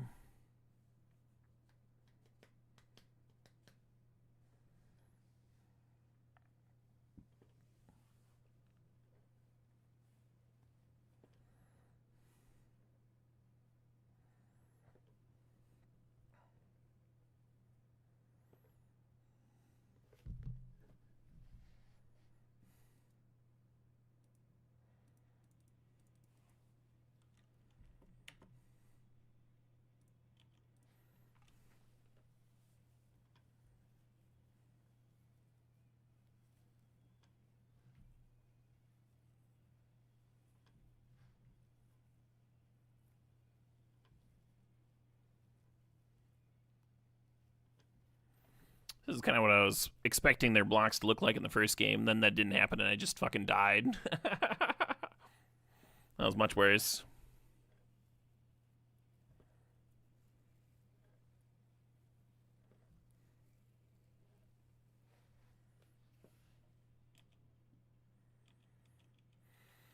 Sure.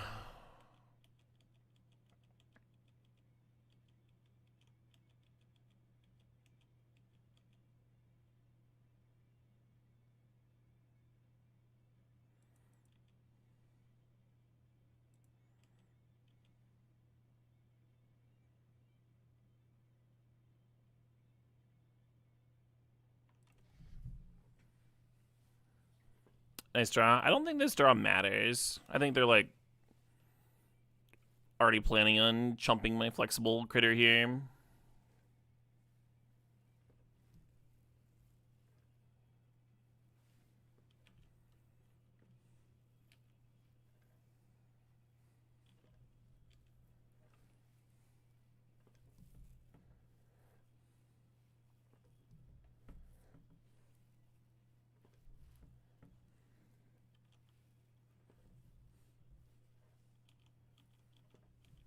Sure.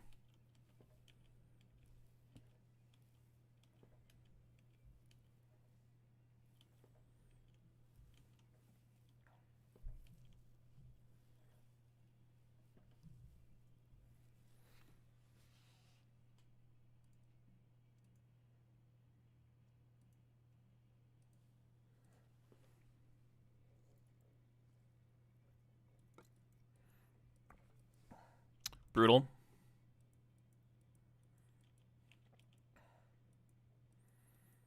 Gonna need to draw some more gas, Hey,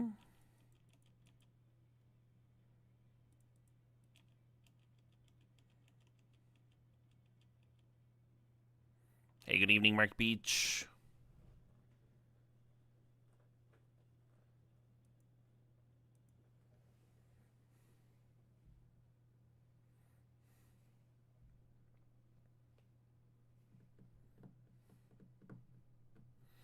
Yeah, it was a pretty good time, Marky.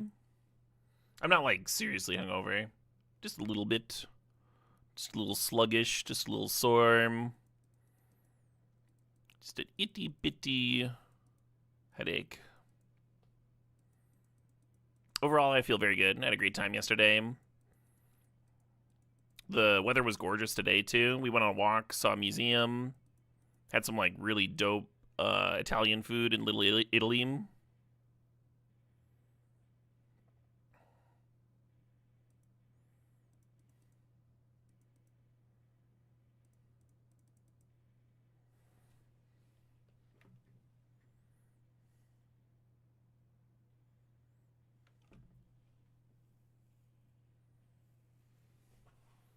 Oh, cool, Sizzy Man. Good luck with the new cat. Madison does not have a Little Italy, but Chicago does. That's where I was this morning and last night for a metal show.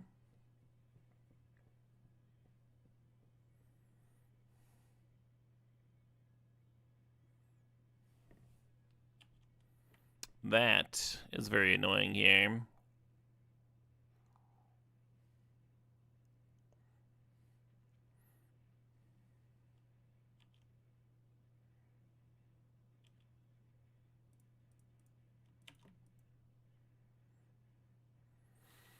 Sweet 4, drop to 10. They make more 1/1s. We have no sweepers. We lose the game. We have a bunch of lands.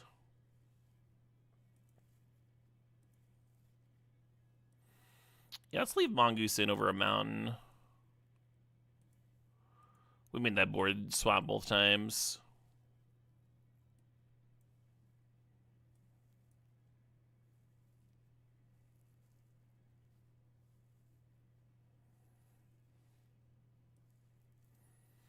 Yeah, I mean, if you have enough cards that just, like, say, make a clue on them, you'll eventually flood out.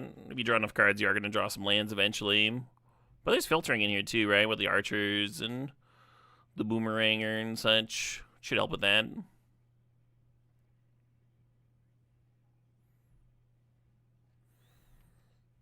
wondering about this brainwashing. Well, it should just be, like, another body.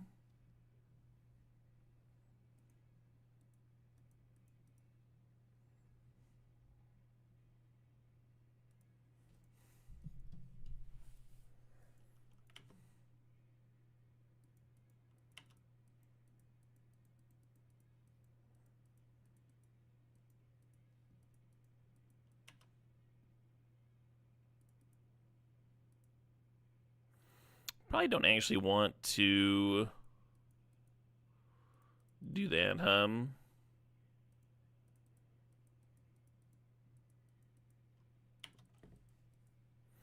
Does 1 mana make a clue here?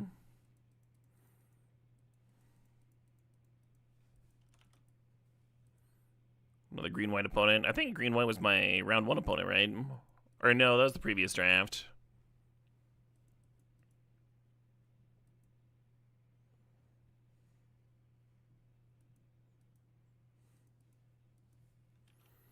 Is Guru better than Wrestlers? This thing? I don't think so. This thing attacks as a 2-4. The other one attacks as a 4-4. The other one's got reach. This one doesn't have reach. It depends on, like, if you think you're ever going to hit a lesson. If you're ever going to trigger its ability.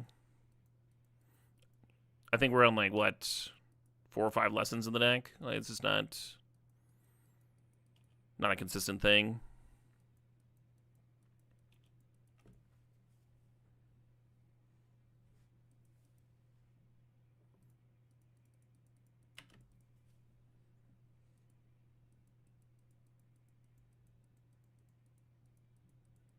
Sure.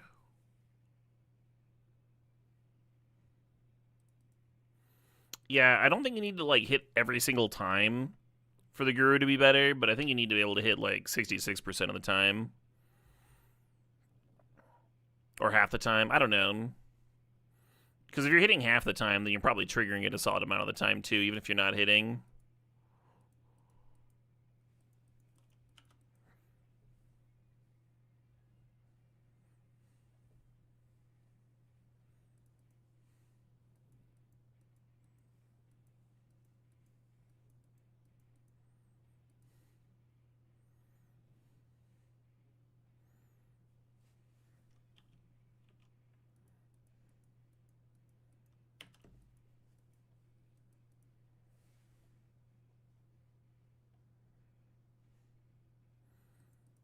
You had 7 lessons in a saga and you missed twice today. That doesn't mean anything though, unless you're just getting your complaint equity in here.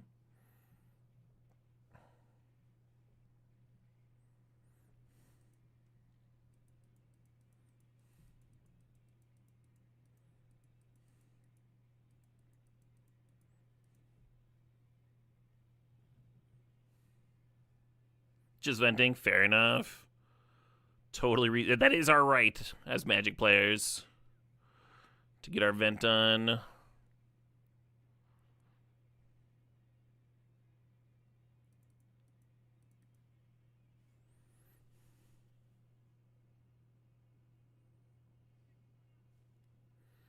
So the archers could actually do some shit. Oh, I guess the discard's a May. Let's just not, huh? Just play it and then not.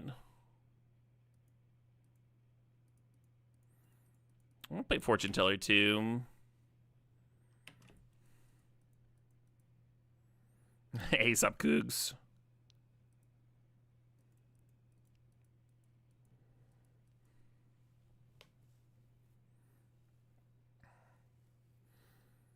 You had an 8 lesson deck and it was pretty good. You see, my decks, they're just like stuffed full of lessons. My experience is that they're just like full of air, and I just like run out of air in deck and die. Well, that's pretty good.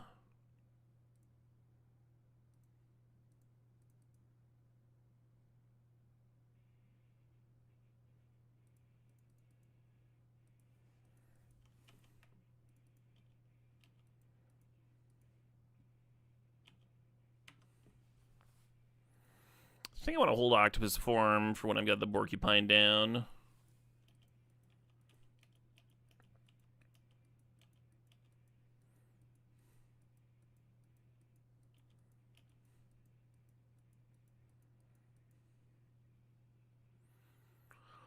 Huh.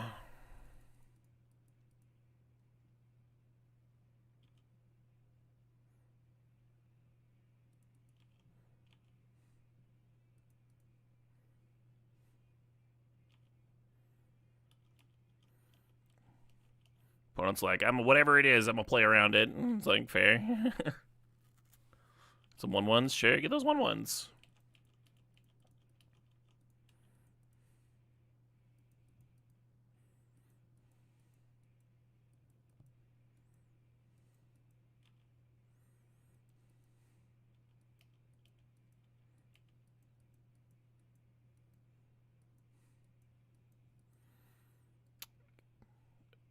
Oh, they can only do that during their turn, sure.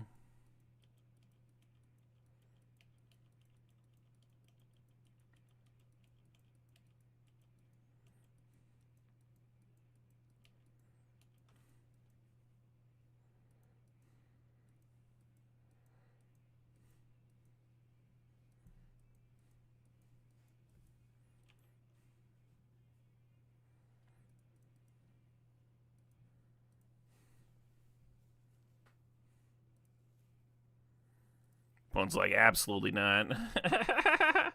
They didn't want to catch these hands.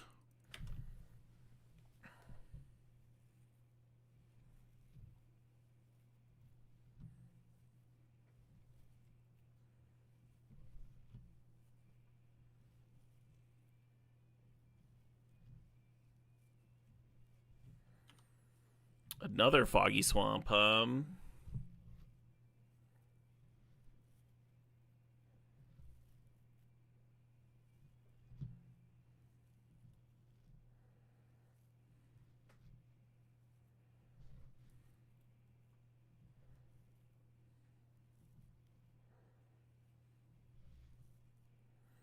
Have I done much standard yet? I did like a day and a half of standard, monkeying around.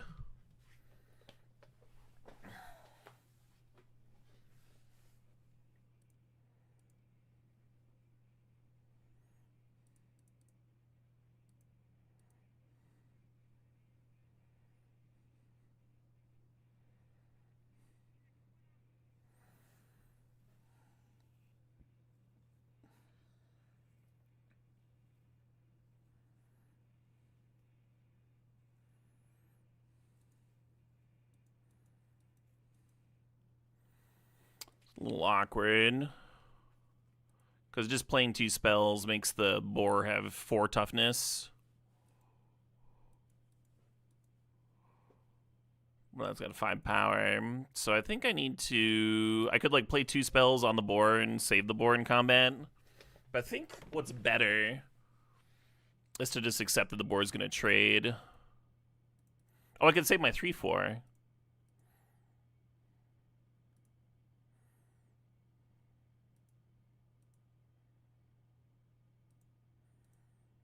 Yeah, it's solid. And then the board just trades straight up.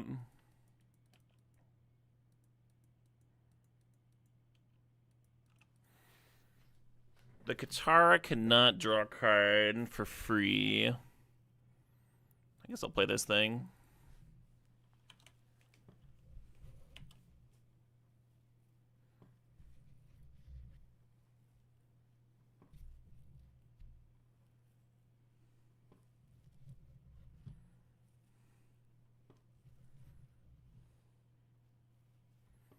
Okie dokie.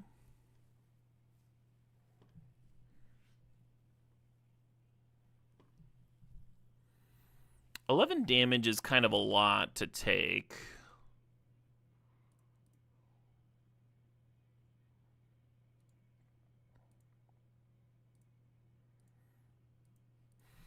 Let's get my chump on.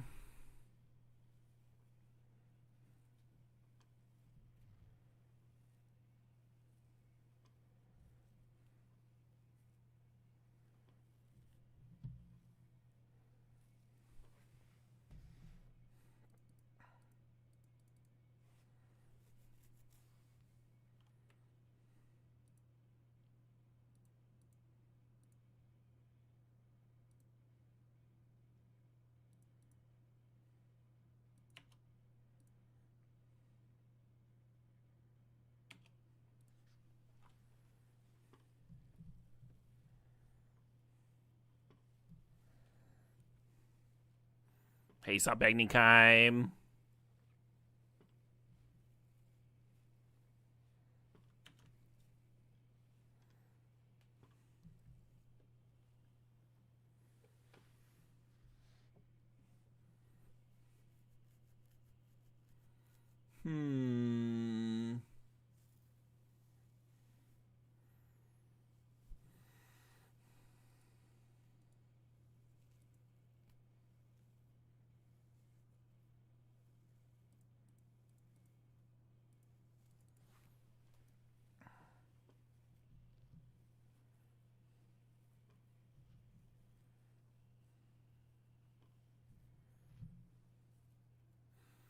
They did get to draw some cards, gain some life. Can they flood the board? Well, that's an annoying fucking card, that's for sure.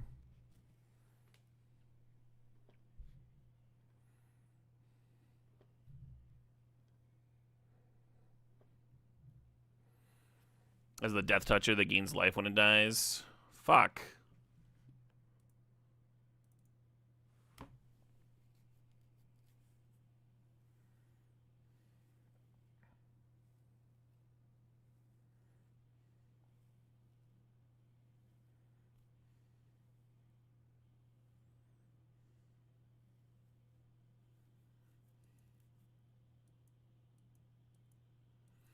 Fuck me, hum. What are you supposed to do here?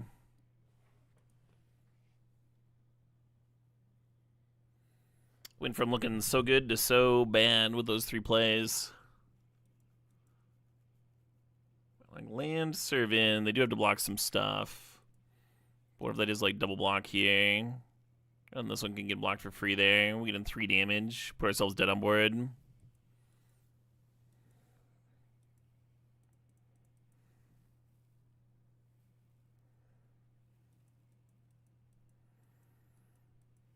Well, that's suddenly interesting.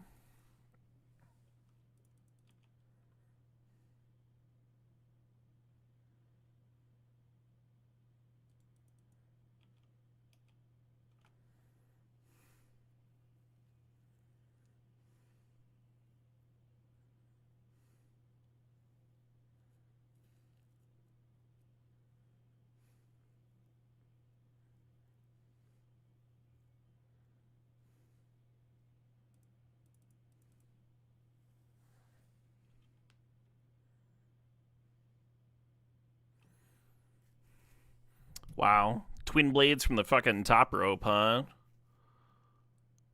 Brought that game from real rough to real good and real fast.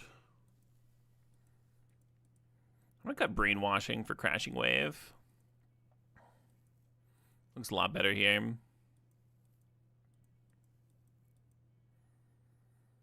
I guess brainwashing is good against like giant flyers, and Crashing Wave is good against a bunch of little shitters you want to tap down for lethal.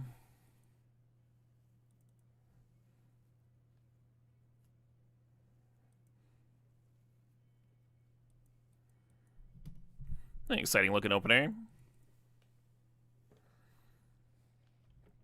Been my favorite colors. I like the blue cards.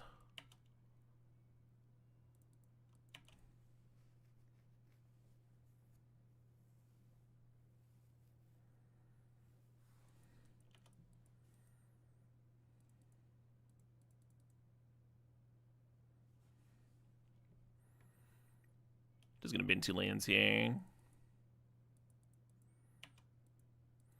I've been losing a lot, white gold, but I've also been having a lot of fun. It might be a sweet set to learn Magic on.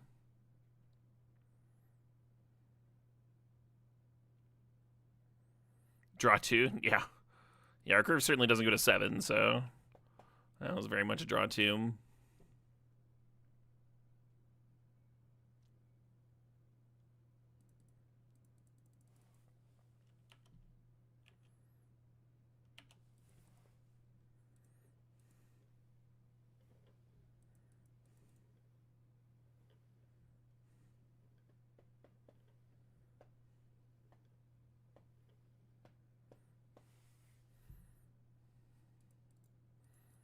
Might be overcomplicated to new players. I mean, welcome to Magic, friend.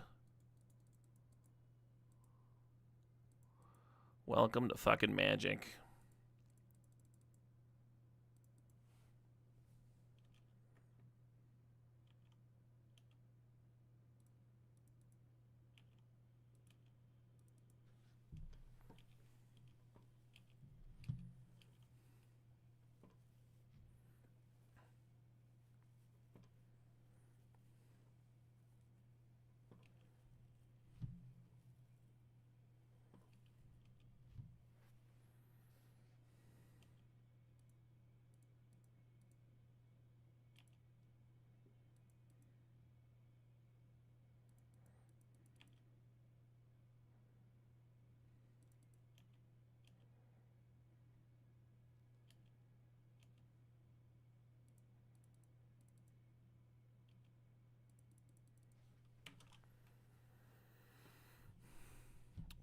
Setting up for the archers to trigger the otter next turn.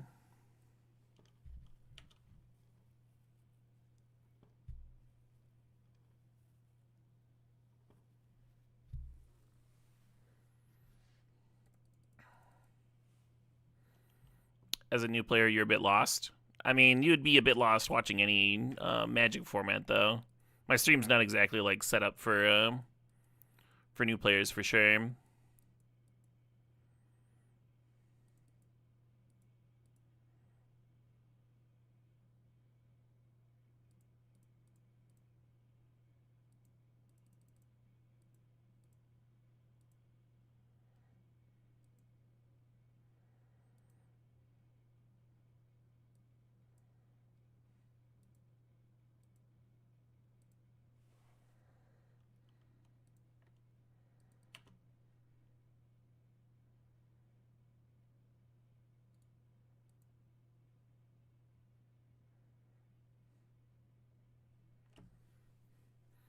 Any exposure is good exposure. That's true. That's true. Some people have literally learned Magic watching my stream, which blows my mind.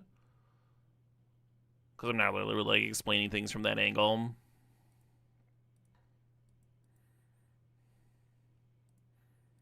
Yeah, sometimes Crashing Wave is just so fucking good,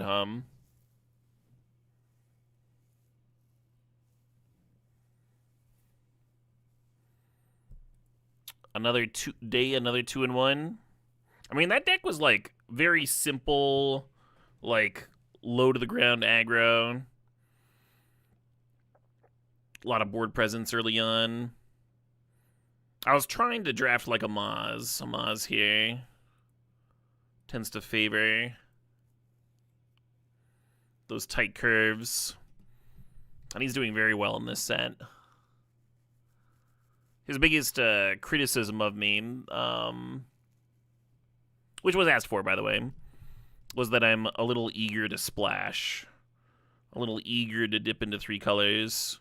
And I've certainly been very splash happy playing this format so far, so since he appears to be winning a lot and I appear to be losing a lot, that's an intuitive adjustment to me. Was to try and get tight and aggressive and see if that works. Try something new, right?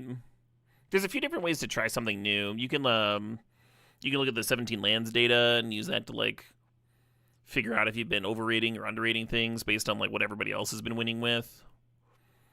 Or you can find other limited players that you respect and try and learn something from their approach if it's been working.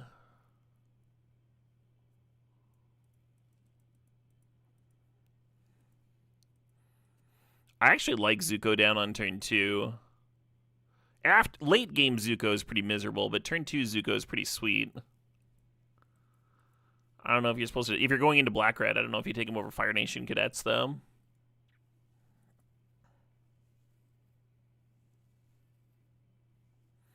The Cadets impress you so much.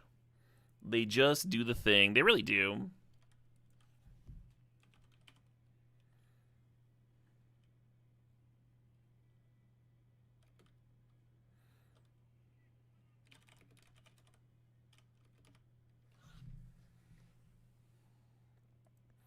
Could follow up the Raven Eagle with another black card. Like, it's not like Pirate Peddlers is bad.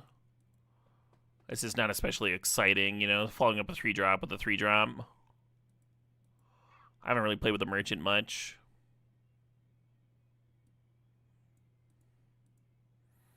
The Epic Downfall.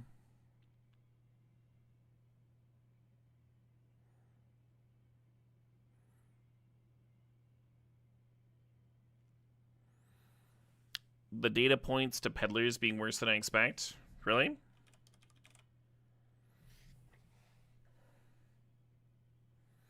I wonder what the data is for Peddlers on good players versus bad players. Because I've been impressed with that card. Like a 3-mana 2/2 Death Touch is not very good. A 3-mana 4/4 Death Touch is pretty strong. And it's... In my decks, Peddlers has been much closer to a 3-mana 4/4 Death Touch than a 3-mana 2/2 Death Touch, right?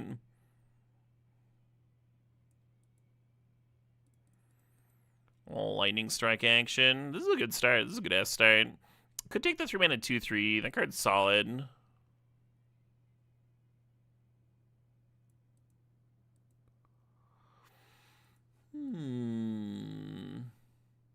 Yeah, I like Inspector and Acrobat and the Acrobat.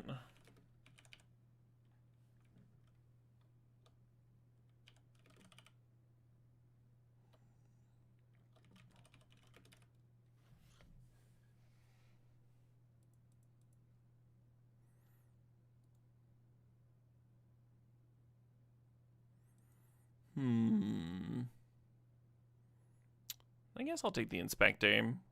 It's just easier to fill up your 3-drops on your curve than your 1-drops. Hey. Inspector playing well with Deadly Precision. The green-black card here is solid, which makes me wonder if I'm supposed to ditch red. Whenever a non-land creature you control dies, Earthbend X.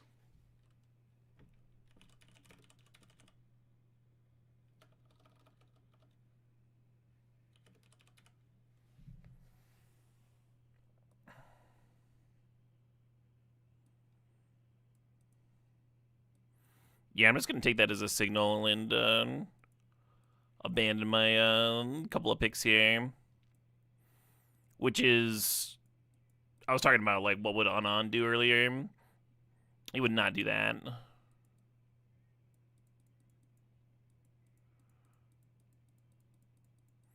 Or, I'm sorry, not Anand.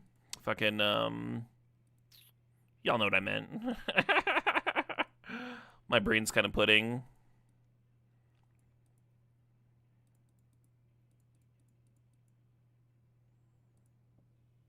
What's Fire Nation Warship at, stat-wise?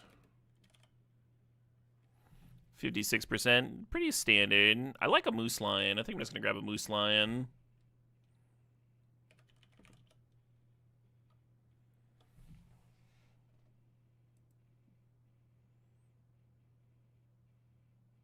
I'll take the Warship.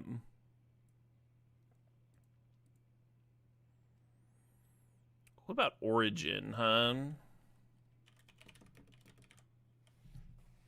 Also solid. Okay.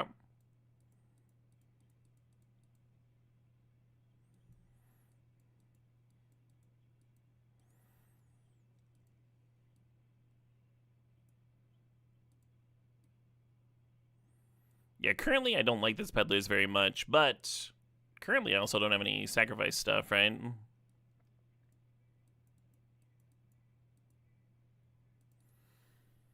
And I wouldn't mind some sacrifice. A little bit of sacrifice worked in. How do I feel about High Buy? That card's been kind of impressive.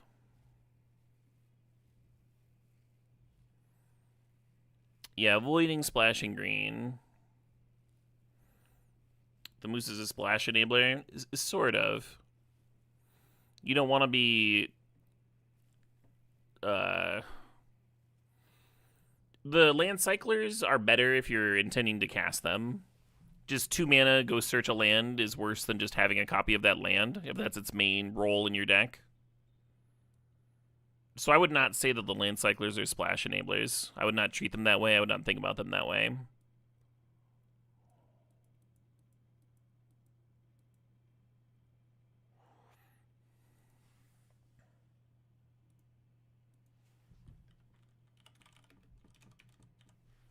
Great Divide Guide's been pretty good in my standard decks.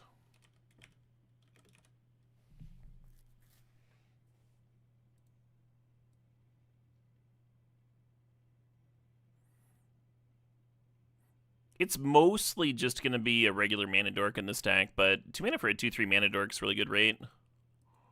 I'll only play a 4/4 on turn 3 pretty consistently here. Just going to grab a trap. Deck needs some removal.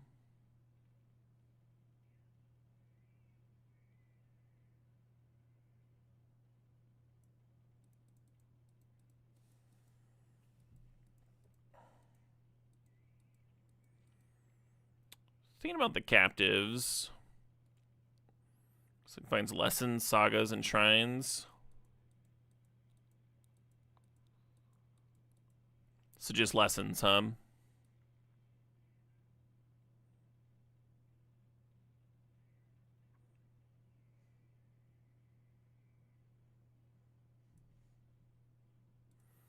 Hello. Sick ass sweeper.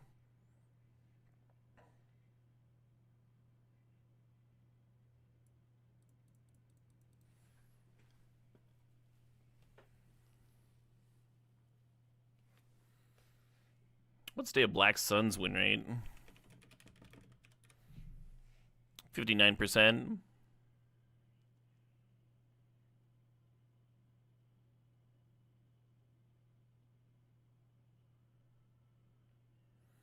Lower than Great Divide Guide. Great Divide Guide's win rate might be super high from enabling like multicolored ally decks, though, like letting you play bombs off that. And we're kind of just looking to be two color.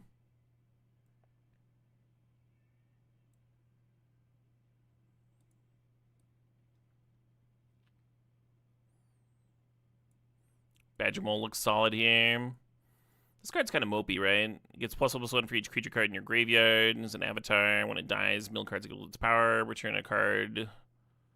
Return this card to its owner's hand up to one target creature milled this way to the battlefield.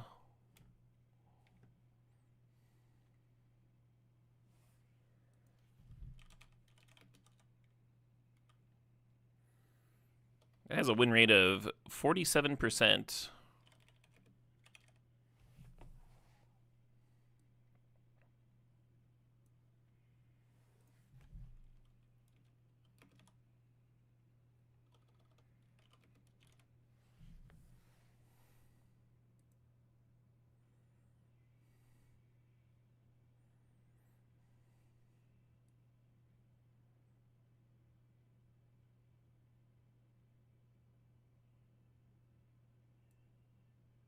Foggy Swamp Visions goes hard with the peddlers.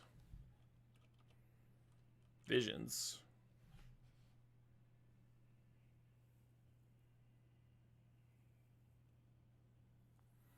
Oh, yeah, I don't know about all that.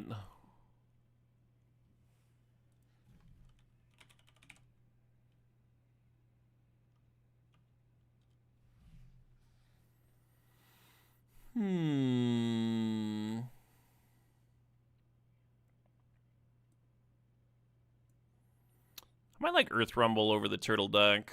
I think I do.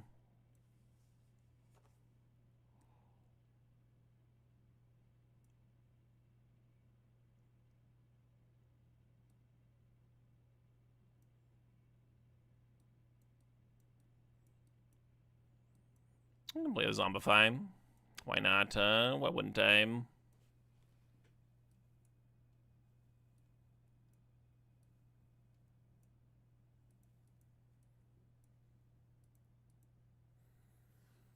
Was the last track Devin Townsend? Yeah, strapping young lad. So that artist put an earlier project.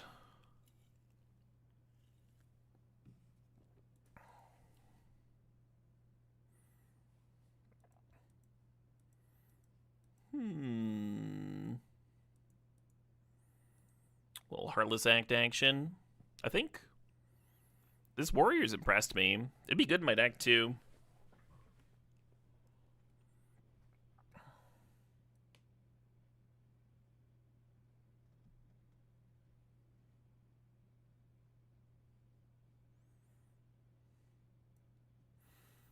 The Harrow. I think the Harrow is good with if your deck cares about lessons. If it doesn't, then it's kind of medium actually.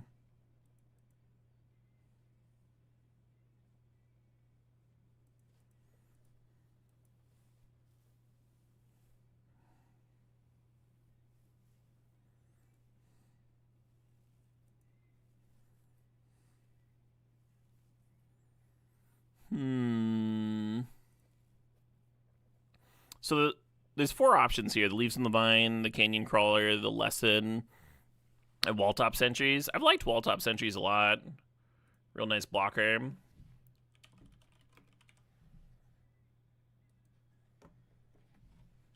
"17 lands" says it has a 55% win rate, which means that it's like dead even. Canyon Crawler is the same. Earthbending Lesson is lower. Leaves from the Vine is lower. I'm just going to take Crawler. Huh.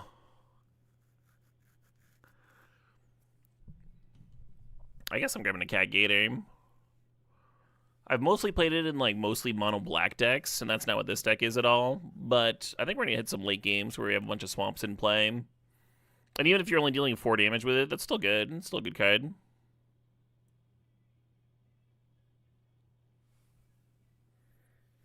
Let's take Messenger Hawk over Pox Bears or something. A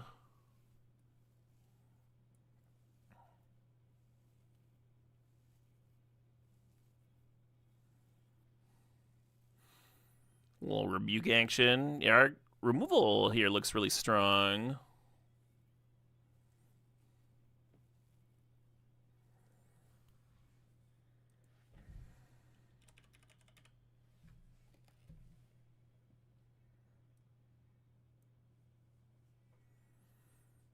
I like Deadly Precision.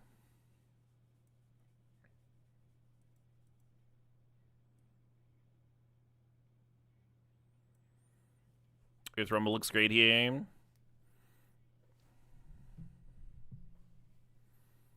We have a excess of playables, so it's like, would you even run any of these is the question. Maybe audience. Kind of have to go to the bathroom.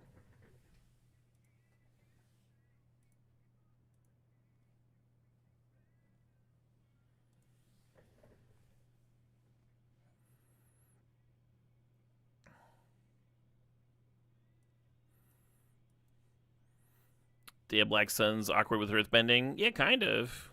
It seems to with Bounty Hunters, though, right?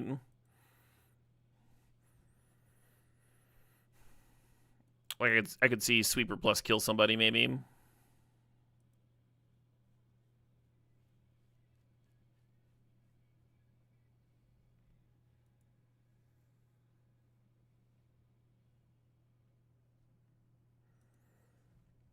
Right, but they'll always be hit as the comment Nightshade Lemonade because they have 0 casting cost.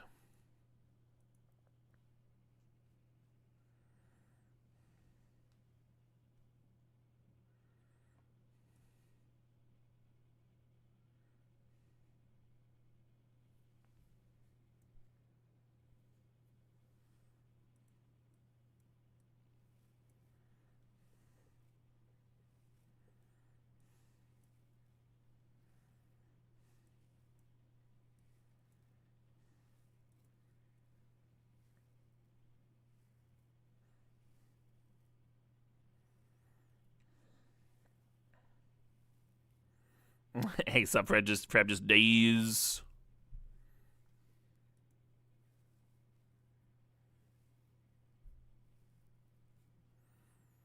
All right, I'm gonna take a quick bathroom break here. I'll be back in a few minutes. See y'all soon. I think we might have a good deck.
right.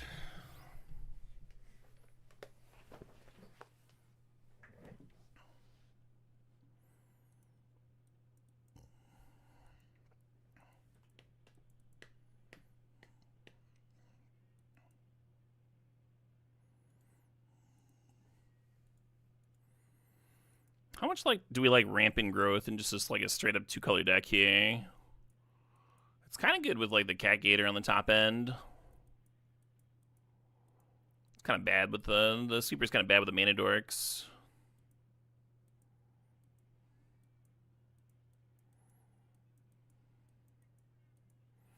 Oh shit, what up? Hey, Big T Money. Thanks for the sob. Thanks for 68 months. Hopefully it helps the hangover. It helps a bit. Thank you.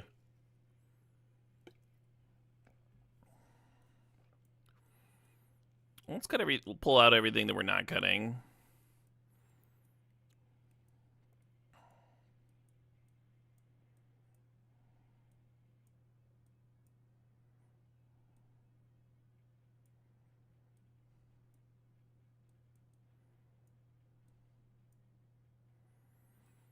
So this is all the fillerish looking shit. Looks like we've got 15 uncuttables. So we need to play like 8 of these. Should be easy to cut some of these 4-drops. Basically, just gotta decide if we want wrestlers or earthbending lessons or a mix. Ostrich Horse is kind of cute with the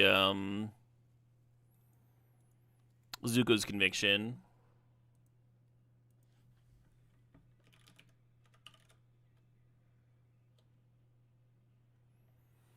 Could just cut both those cards, of course.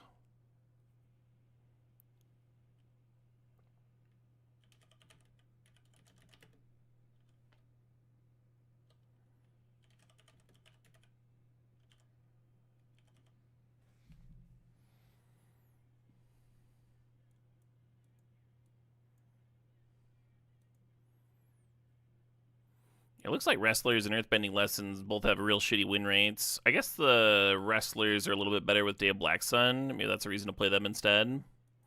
We do want a bunch of 4-drops because we have some mana accelerants to get us to 4 quickly like. The Inspectors are kind of whatever in this deck because we don't really have much in the way of sacrifice. I guess they're good fodder for like merchants.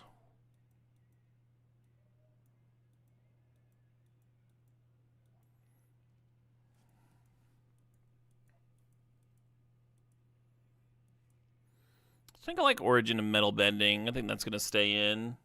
I'm thinking about cutting Raucous Audience and keeping Shared Roots and the rare Mana Accelerant as our ramp. Oh, something that's kind of awkward here is the Day of Black Sun removes the abilities, so it's not very good with these Callous Inspectors, actually. I mean, you have to jump with them first before you to set up the Day of Black Sun turn, I guess.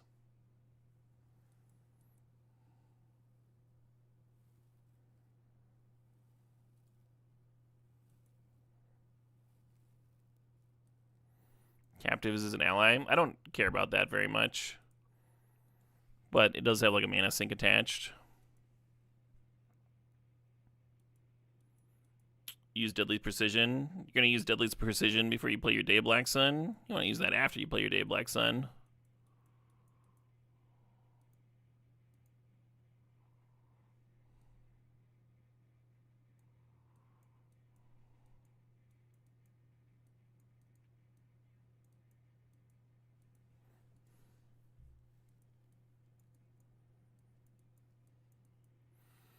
I think I'm supposed to split a Wrestlers in a lesson. And then I just have one more cut to make here.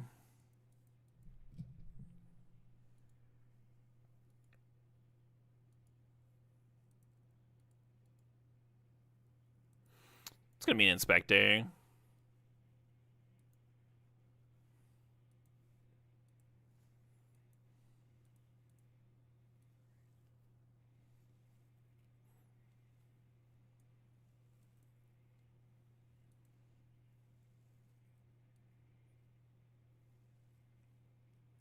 You want to cut Swamp Snare Trap? No way.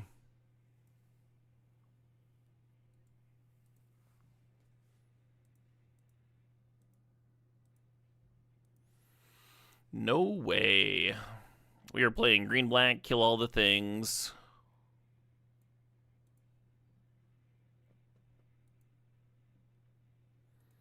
Editing the overlay real quick.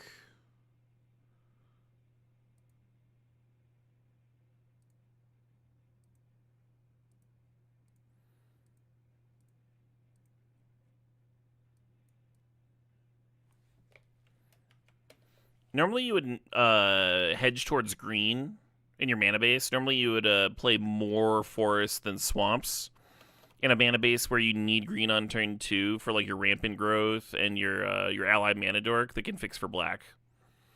And you've got some double black cards, but one of them's a swamp cycler, and then one of them you don't want to play until super late, like Day of Black Sun. So normally I would actually favor forests over swamps for a deck like this, except we've got that stupid croc in the top end that rewards you for having swamps. So I did 9-8 in favor of swamps there.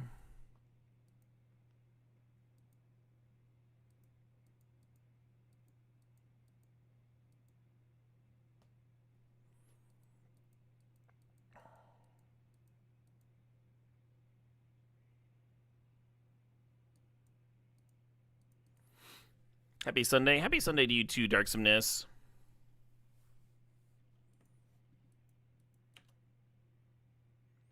Happy Sunday to all.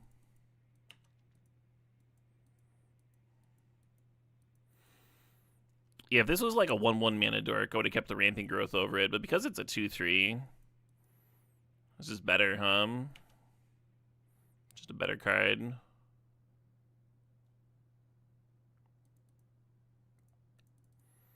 Want to build a creature for my Raven Eagle. It's pretty sweet. Some of Monomarth? Yeah. What a ridiculous band.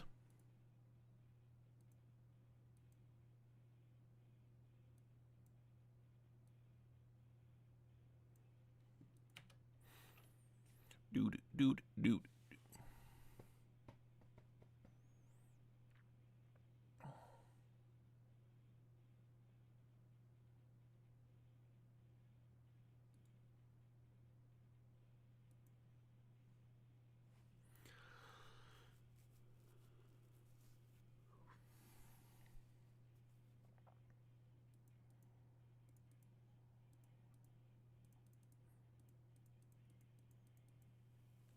Mellow Death, Militank.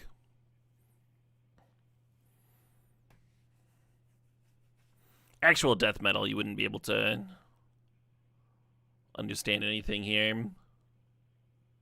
Lyrics, notes.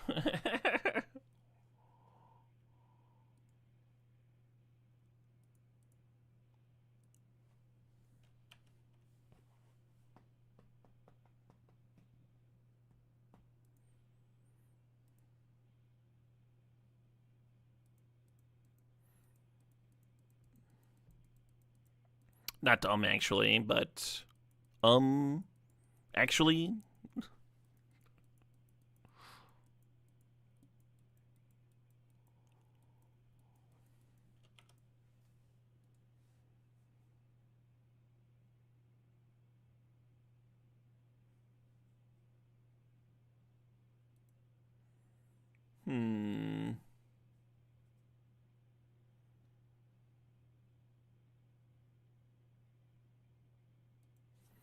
Okie dokie.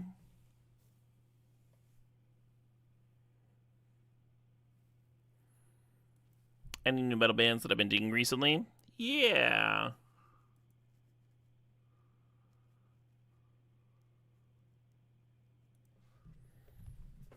It depends on what you mean by new. I've been really enjoying Blackbraid's most recent album, 3. As you might infer, it is the 3rd album. Pupil Slicer, I've been enjoying their album a lot. that they put out this year.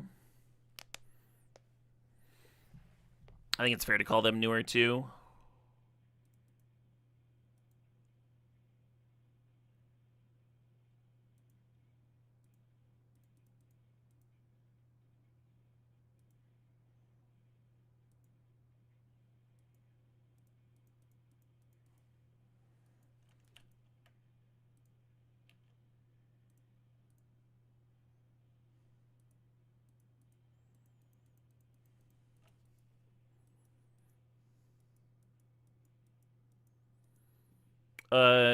Night put out an album this year that I enjoyed.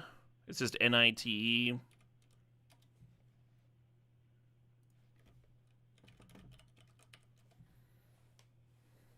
Cult of the Serpent Sun. They have like black metal vocals, but then they just play over heavy metal. So you have like those very like catchy riffs that you get from heavy metal. And the riffs are quite good. It took me a little bit to get used to the vocals, but I did enjoy that album. And then there was a indigenous group from Chile that put out an album that I've been enjoying, but I always forget their name.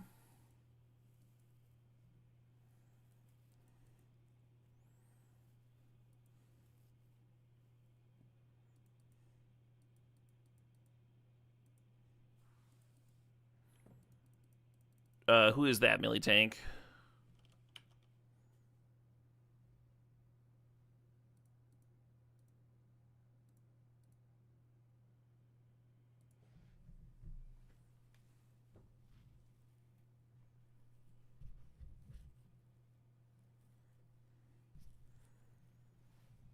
She was, until literally this morning, the vocalist for Arch Enemy. Oh, really? Their current one? Did the band have a falling out or something?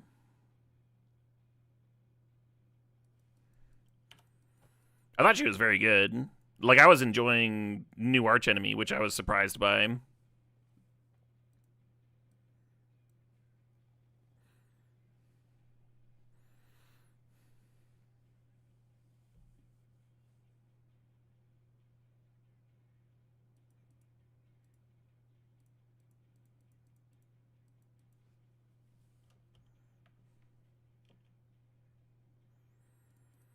Yeah, if they want a double block here, I'm like pretty cool with that. I mean, if she's putting out singles already, then it was probably a known thing, huh?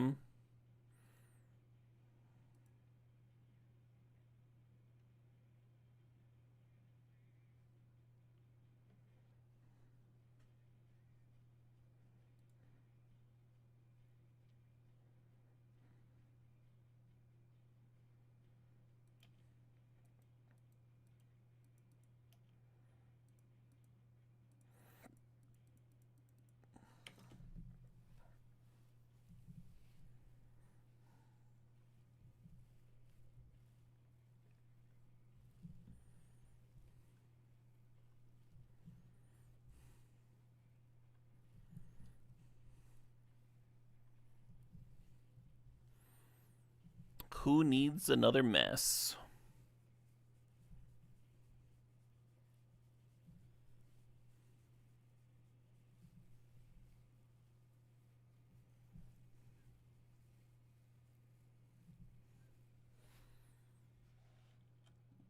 A Turgo Loopy has a new album coming out. Ooh.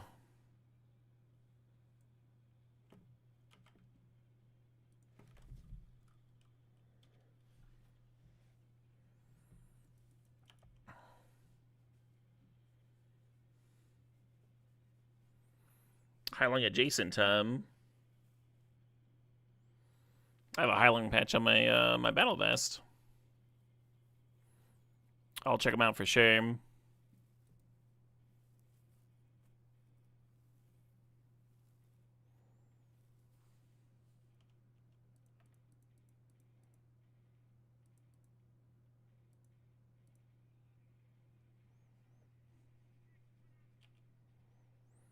Oh shit, what up? Hi Mixin G, thanks for the sub. Hey, Caleb, what are your thoughts on New York Giants defensive coordinator Shane Bowen and how he should be tried at The Hague for war crimes? Also, happy 67 months. I'm not sure I have as strong of feelings as you do about this particular individual.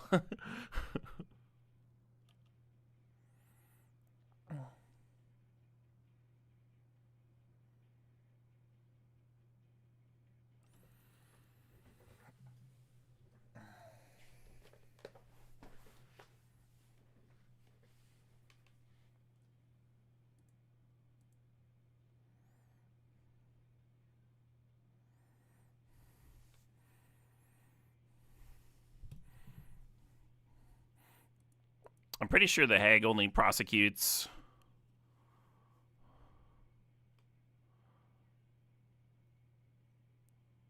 African countries these days.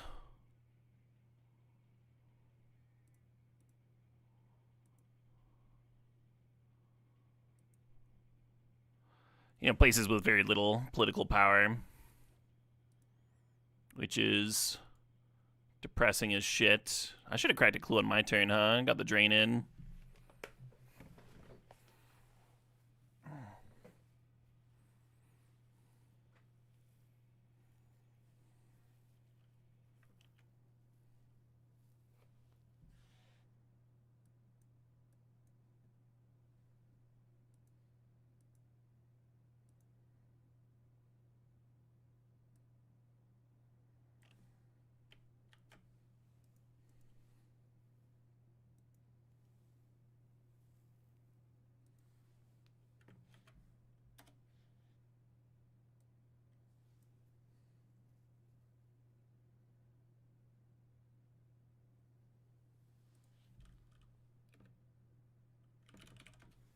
Lisa Whitegloves single.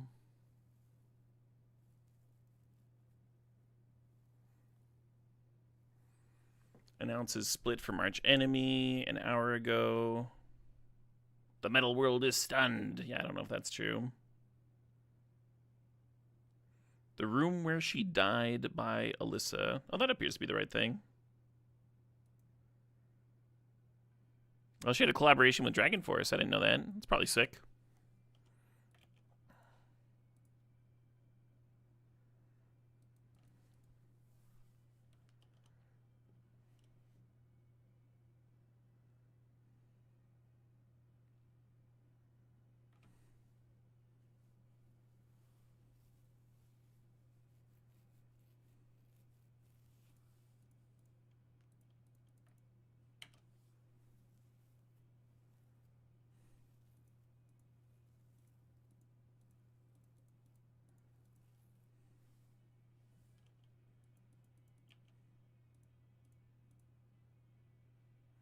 We're at 11. What happens if they just eat here and chump there and then take 4, 5, 6, 7, 8, 9, 10? I think that's okay.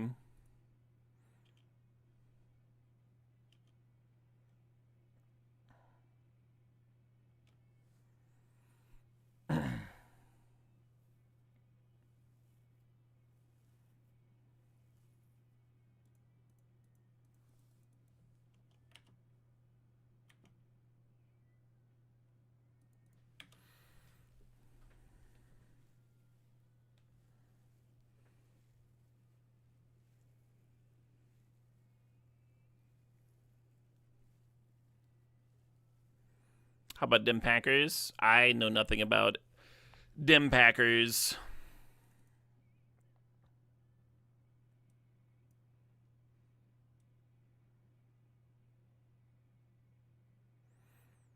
If you were gonna find the stone worst person to ask my thoughts on the sports anything, you have found him. I know absolutely nothing. Hey, good evening, Leo.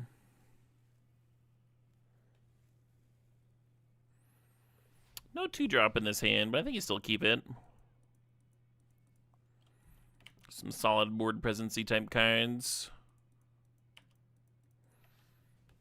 Are we excited for Max Power Vintage Cube this week? I'll probably draft it a few times. I probably won't spend the whole week drafting it. That sounds kind of miserable. But it's kind of fun as a shift from regular Vintage Cube.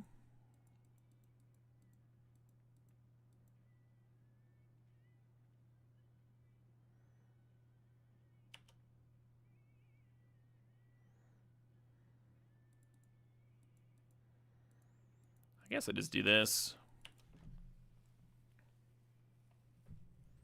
Do I ever feel like shouting? No, no shouting. The difference from Vintage Cube, plus Time Vault combo and plus dungeon stuff.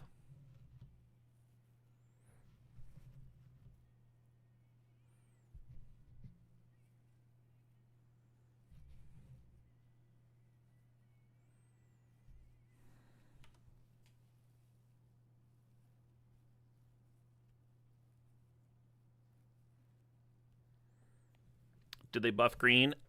How can they buff green? They can't, like, invent new cards. You can't, if you're max powering and including the best cards of each color, and that's the only thing you're doing, and you're not, like, balancing the cube, then you can't, like, buff a color to balance. You need to start from a lower power somewhere, and then you can, like, buff and nerf. But if you're doing max power shit, all you can do is nerf. And nerfing isn't really the purpose of the max power cube, right? That'd be a little contradictory.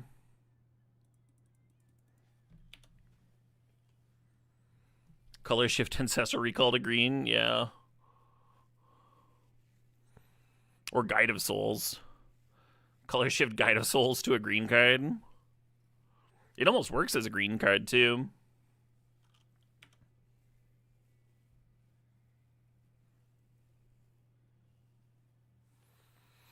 Interesting. Well, they got some kind of pump thing that's going to blow me the fuck out, huh? But I'm fine blocking.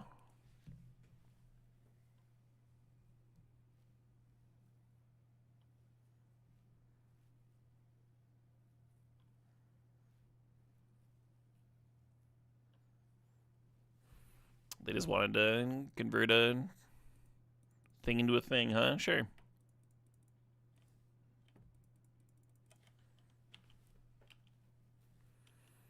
We can actually play this Cat Gator next turn. Could be sick.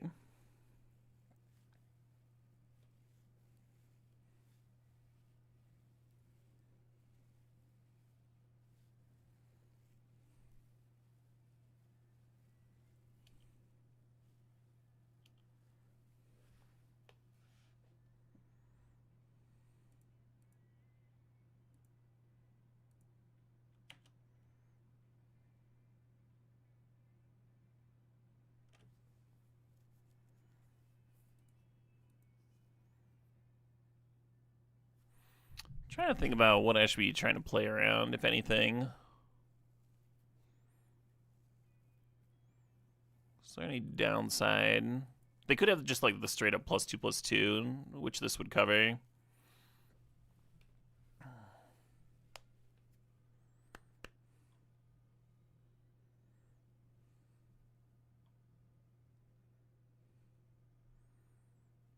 They just wanted to trade a 3/4 for a 2/3. Okay, sure.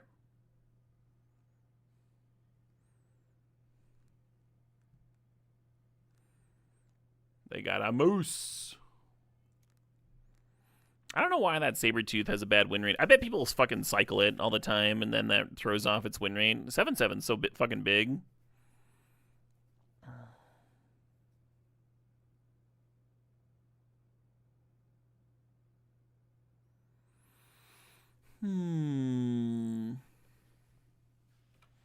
So you could play the Cat Gator. It doesn't really do enough here.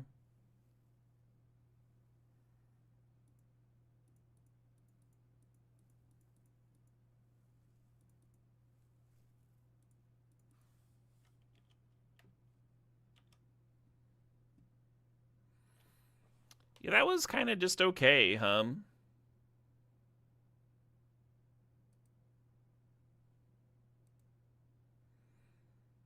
I kind of want to hear a collaboration with Dragon Force. I don't know if I've heard that.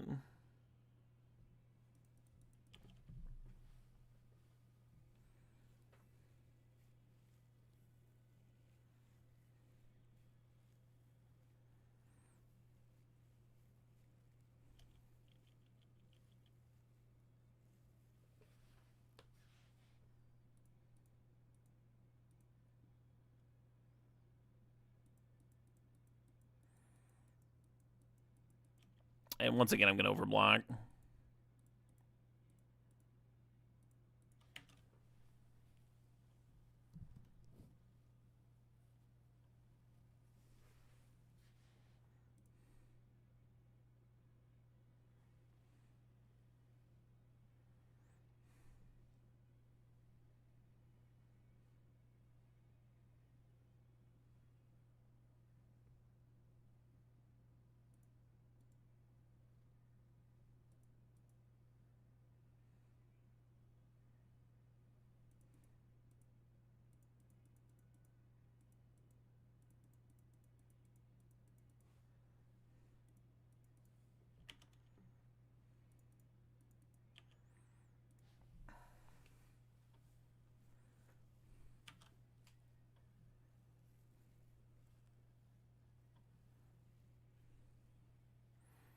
The current plan is to crack the clue and find one of our sweet black removal spells for the LQ. We have a bunch in the deck.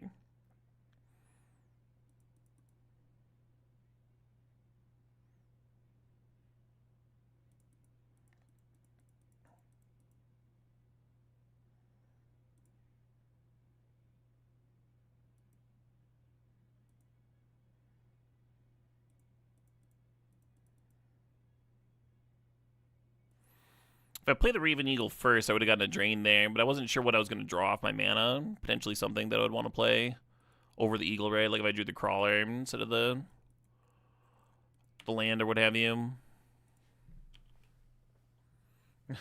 Hey, welcome, best friend Mattman W2.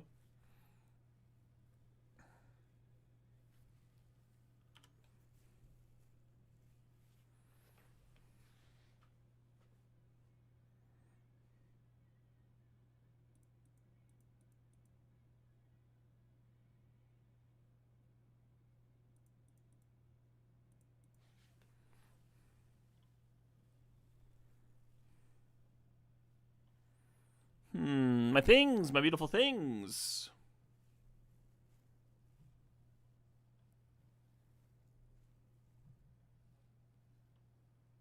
Oh, they let me gain 3 life. That was nice of them.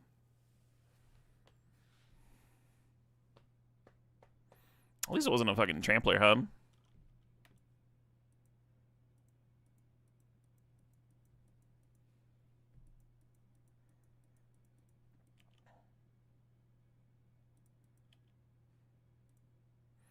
More fodder for the buzzard.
This Raven Eagle's been real impressive, huh?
Yeah, you got it.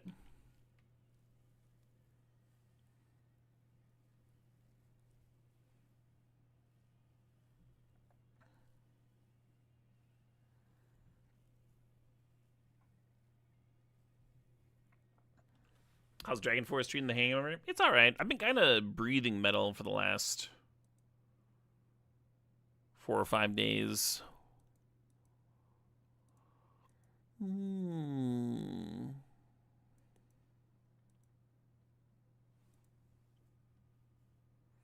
They didn't equip the twin blades.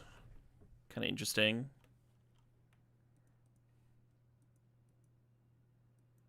I figured they were going to equip and serve, but maybe they're worried about dying.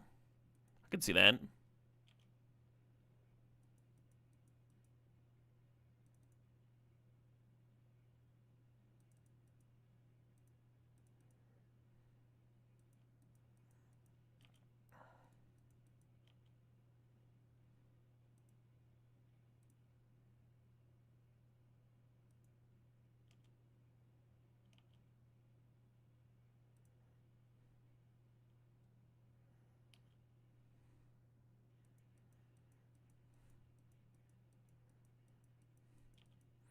I think Downfall being a sorcerer here is a bit of a bummer.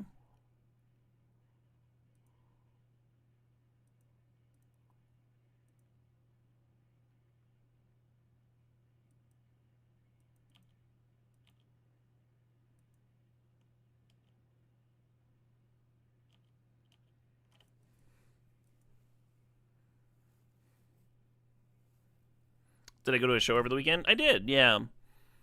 Aether Realm and Omnium Gatherum with a few fun openers. A lot of mellow death.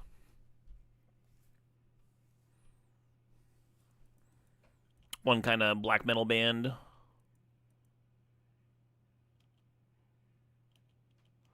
And then we spent the night in Chicago.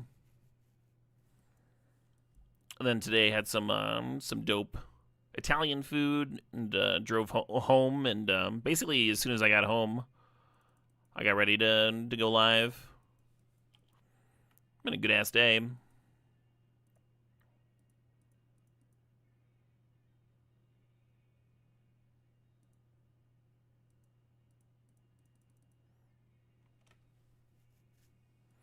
I win.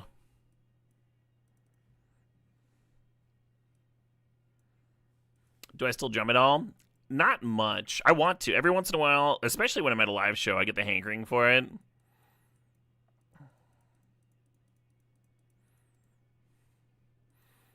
I do have an electric kit set up upstairs. It has been sitting unloved. How am I enjoying this? Set's limited. Medium.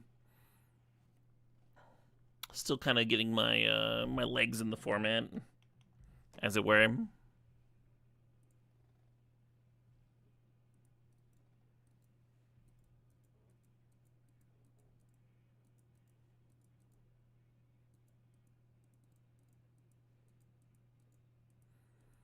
A fun suite. Boris and Agriculture.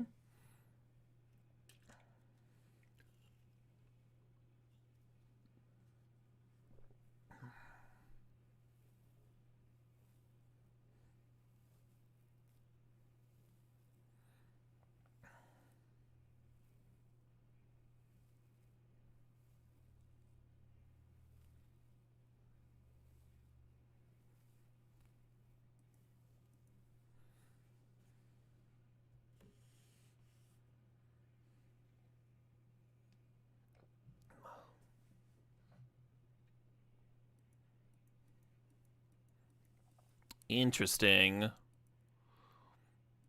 So the hand is slow as balls, but you do have Dave the Black Sun. Do you just like trust? Do you just fucking like trust that they're gonna have a curve full of small creatures for the day to clear? It seems bad, right? It seems terrible. Let's try it out.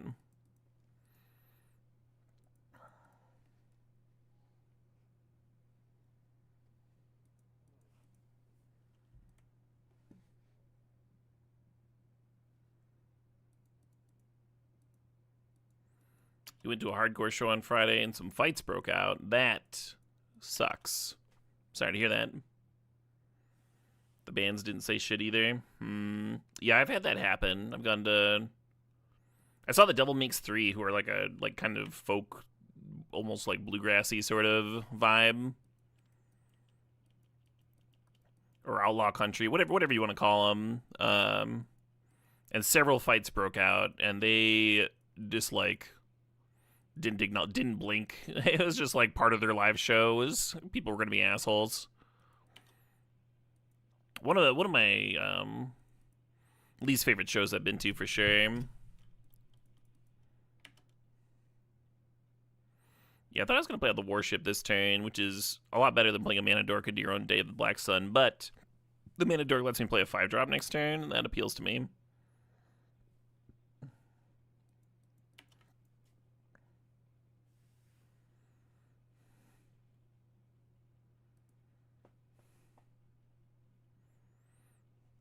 The hardcore shows I've seen were pretty friendly, but the pits were heavy. People were not taking it easy on you in the mosh pit, that's for sure. The fucking the rhythm for hardcore bands, the drumming is always really satisfying.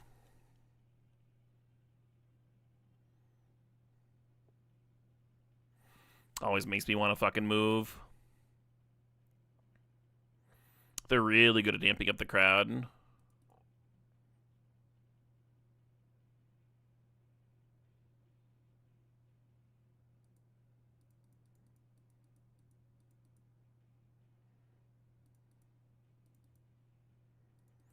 Oh, let's fucking tap out, whatever.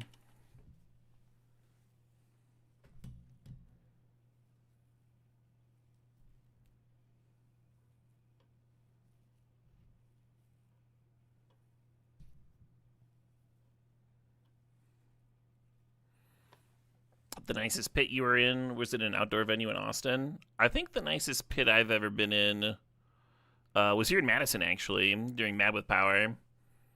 I don't know if that's just like a normal thing with power metal, though. Like, it's a kind of a hard genre to like take yourself too seriously or like want to hurt people or whatever, right? It's just it's very friendly stuff. We're gonna sing about dragons. Woo!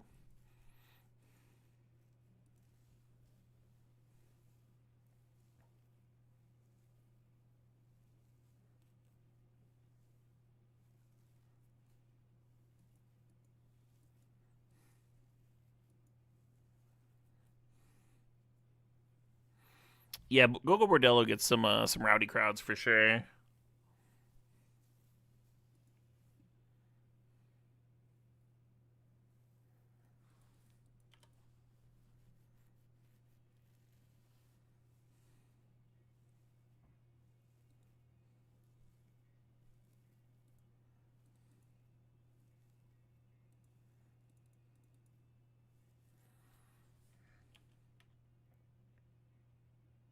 So they didn't activate the path, which means they've got something planned. Probably something bad for my poor 4/4 mole here. Maybe they just forgot about the path. Maybe they thought they could do it instant speed. Who knows, huh? Who fucking knows? Yeah, the pause here, I think, is them realizing that the path is a sorcery speed only thing.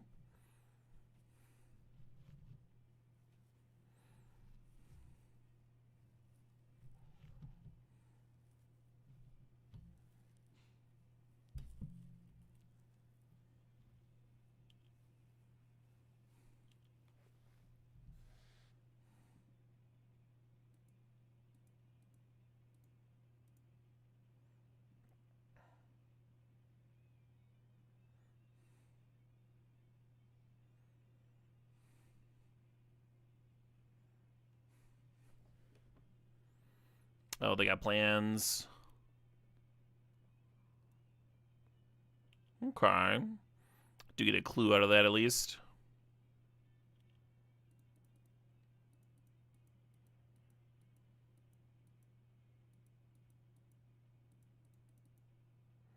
Cracking the clue, I do have some instant speed removal that could blow out the pillar launch.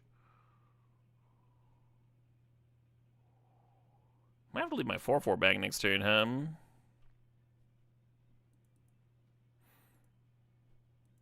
Actually gonna cast this, sacrificing my 5/4, so they can't sack it to make another 1/1. It's kind of like I'm playing Deadly Precision to kill 2 1/1s, which is worth it here.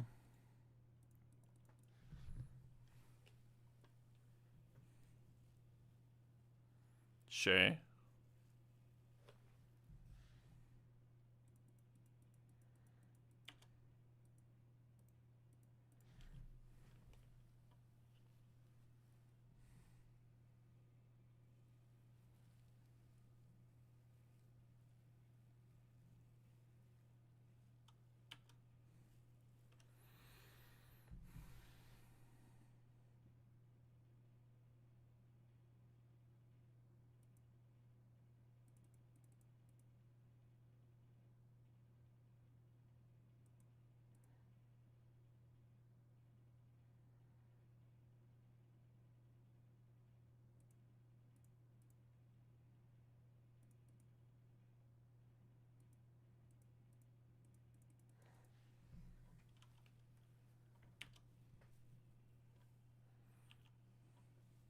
The Badger Mole has 2 counters on it, so if I served there, I'd be offering a trade, which I don't want to do. I'll leave my 2/2 back and serve with my 4/4.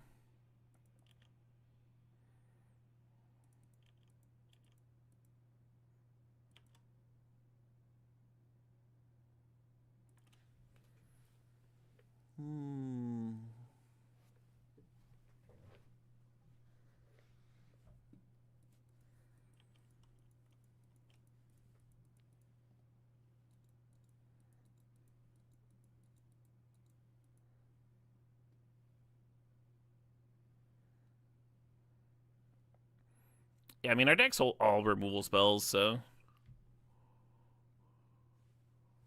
bound to draw some.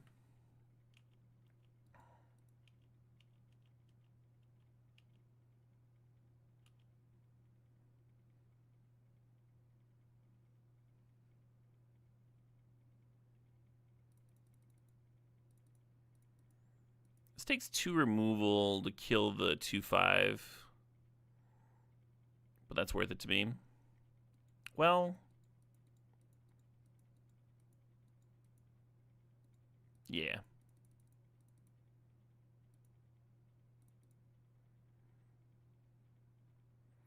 Gonna gain a shitload of life, hum.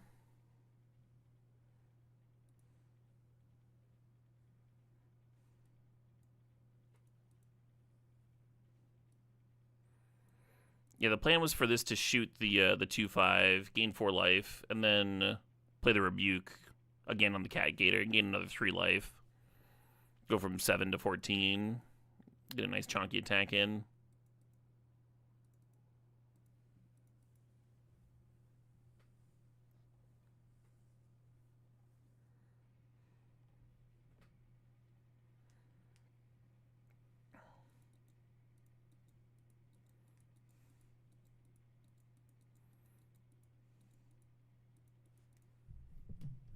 Now, Duplantier, he's probably my favorite drummer today. At least metal drummer. I really want to keep this hand. It's like a 1-lander on the draw, right? But, like, you hit this land number 2, you're just there. It's a pretty good hand, too, right? Removal spell, Eagle. I'm gonna keep. Because I'm loose, and I'm goose.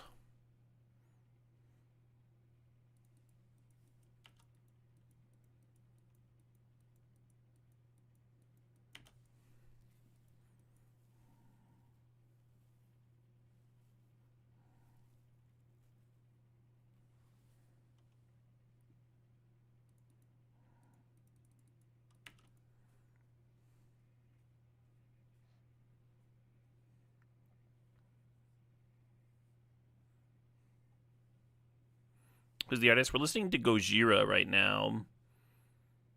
Gojira. They made a big impression at the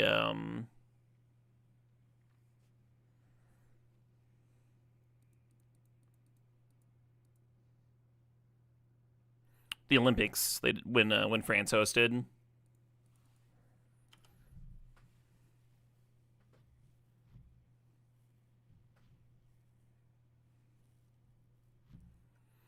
And they the last time I saw them, they actually performed that track. It's pretty cool.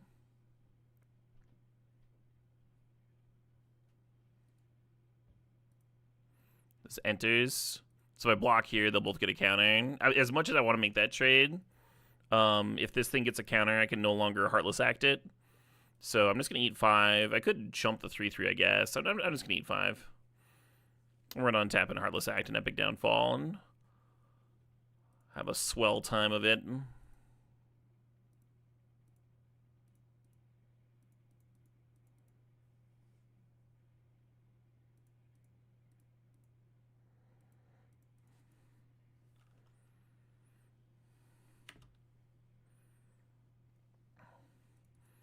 Now I'll leave the 1 mountain back to trade.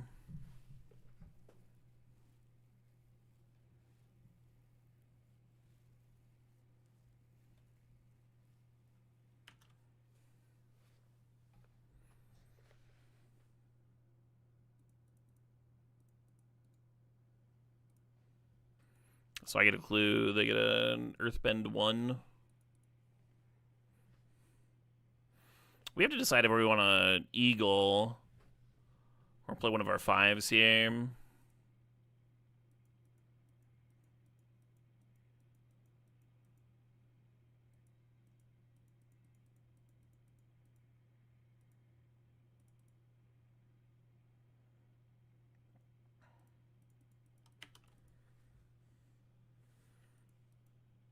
What's the current score? I think this is game 1. We're up around.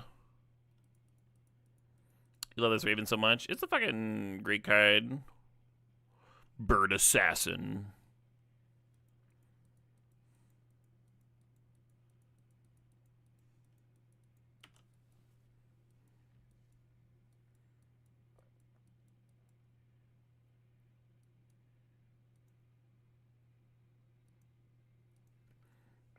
Yeah, The Way of All Flesh was my favorite album for a long time. It has been usurped by King Gizzard and Lizard Wizard's Dragon album. But it took a really long time.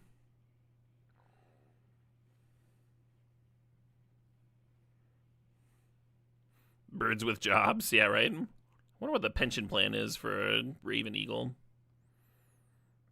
Get any good benefits?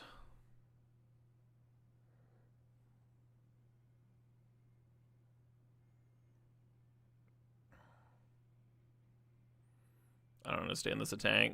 What am I missing?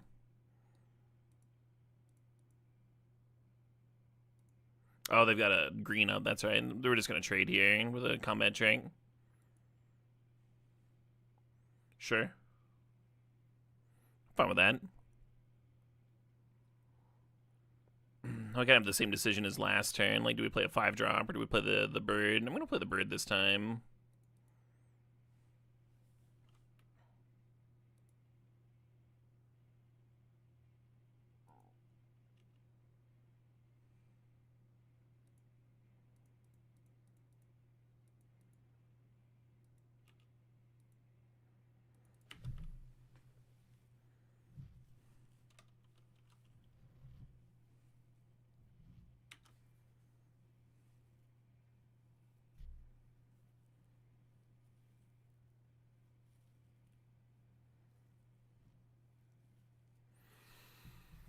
Toph. What does this one do? Enters Earthbind 2. Its power is equal to number 1/1 counters on creatures you control. Cool. Well, I got a fucking 5/5 now. It's pretty juicy. And a 5/3 over there.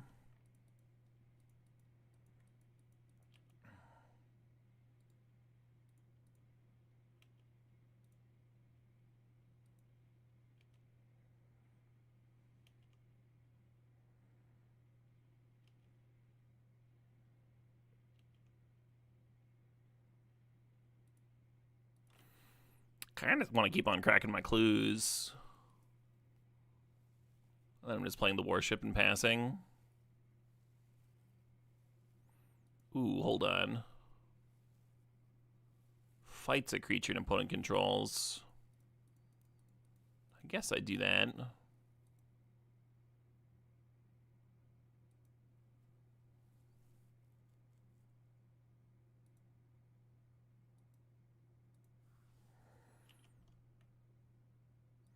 Deal with that thing.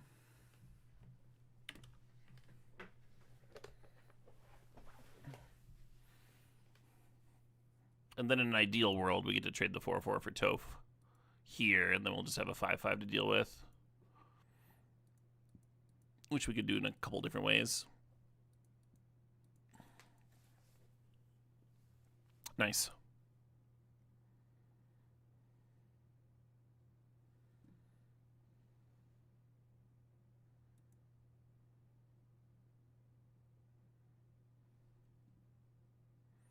They just played a fucking another one.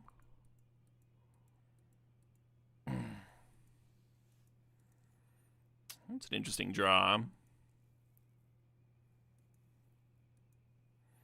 What if I just play this shit for 0?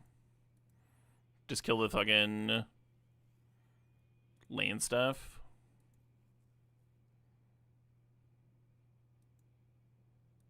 Then I get to keep my sweet bird.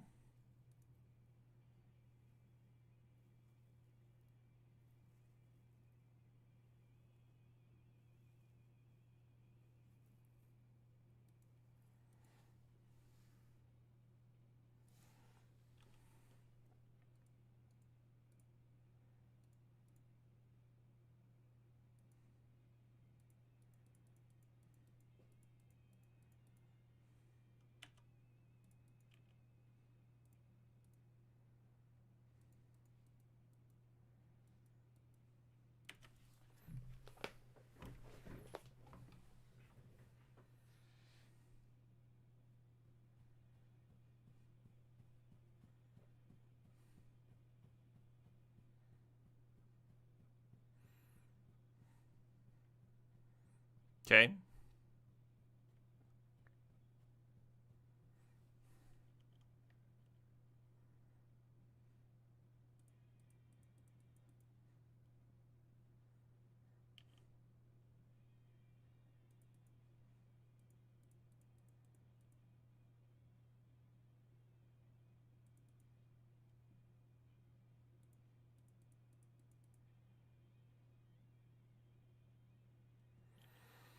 I'm gonna find with the Raven trading. I think I am actually.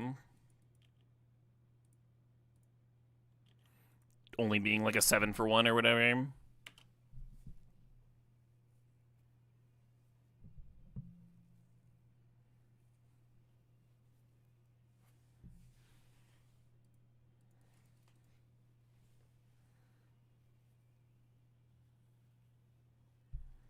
$200 days straight of streaming, nothing to scoff at. Right, Mayhem Strength? Nothing to scoff at. I've done it before, but it is nice to be over that halfway hump.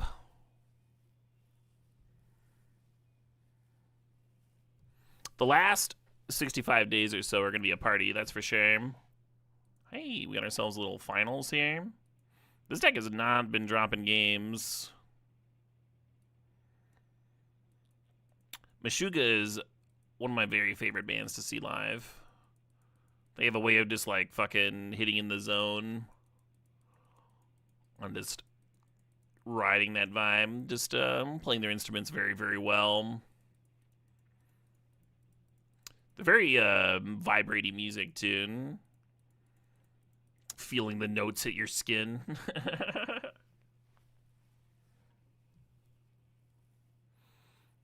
Do I have a good vacation plan for after the 365? I have a couple, Hurlian.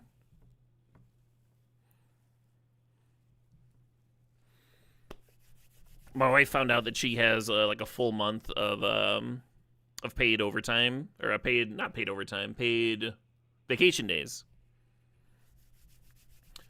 And there are 2 music festivals that we're planning on going to after the 365. One is our honeymoon in Romania, where we're going to a symphonic metal fest there, where the band that she walked down the aisle to is going to be headlining, and the festival looks really cool.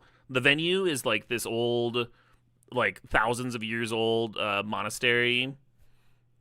They like turned into a concert and art hall, like a cultural center in this like kind of small Romanian town.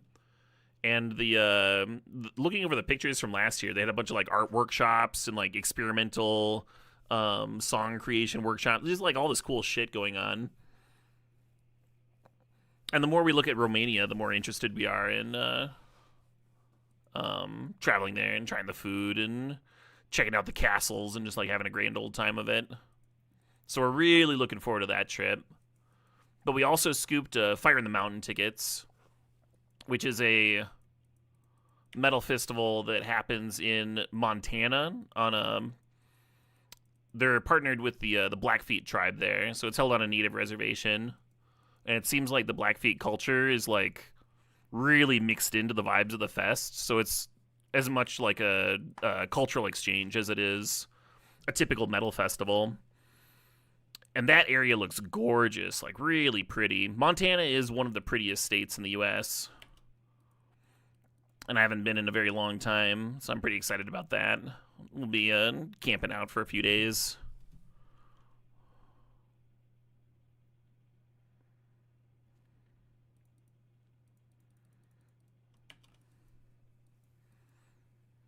You went to Romania the past summer for a wedding. You were impressed? Hell yeah. And I'm getting fucking rolled here. I kept kind of a slow one, and I'm getting punished.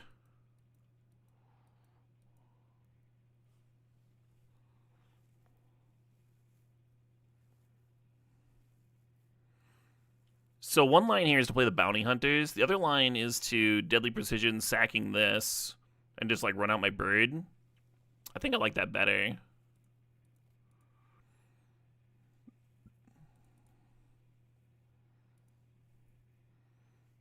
I like give up a little bit of value, but I'm also getting some clues back. So if we stabilize, it's whatever. And then we're not getting attacked by a fucking boulder, right?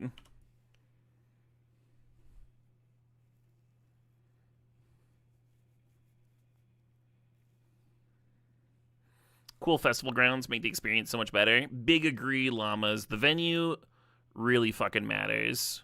The older I get, the more like shows and festivals I go to, the more that like I would rather see a band that I like enjoy, but they're not like an all time favorite at like a really dope venue than go to a venue with like bad sound quality in like a sketchy neighborhood and they're like my all time favorite band. I think I've literally lived both those experiences recently.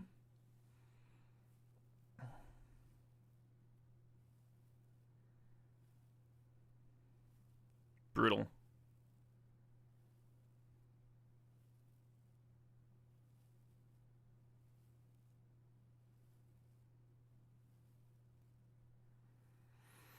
Well, I guess we can badger it up.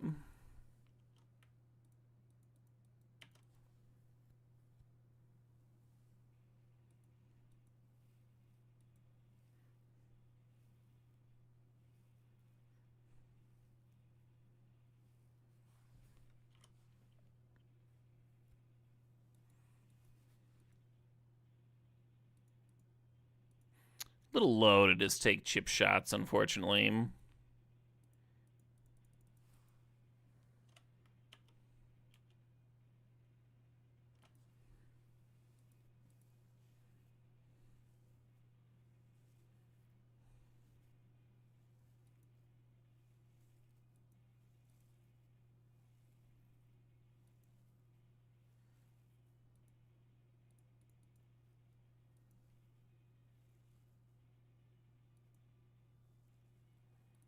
Do I want to make a 6/6 or a second creature? Let's go second creature.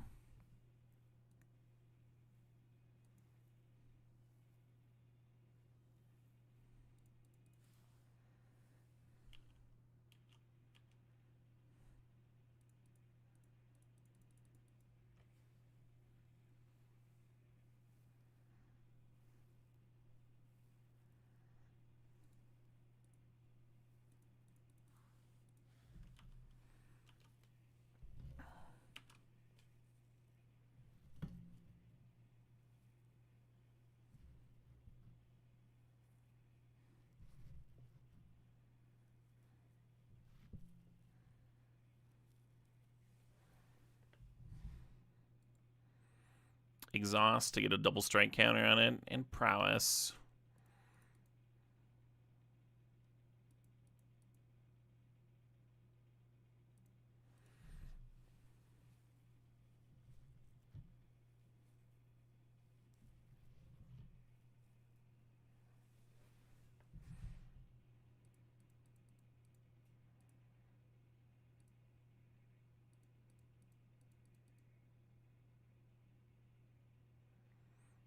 Interesting. Yeah, let's run them both out.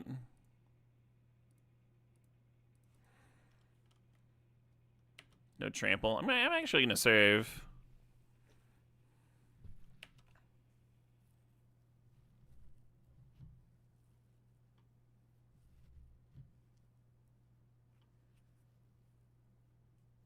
How are the games today? Been enjoying them, Foxpox.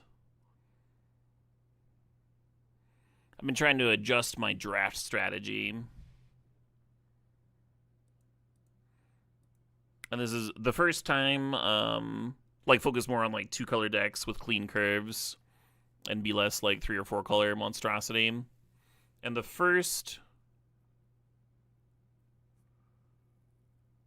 one I did, I went 2-1, and then this is my second attempt, and here I am in the finals.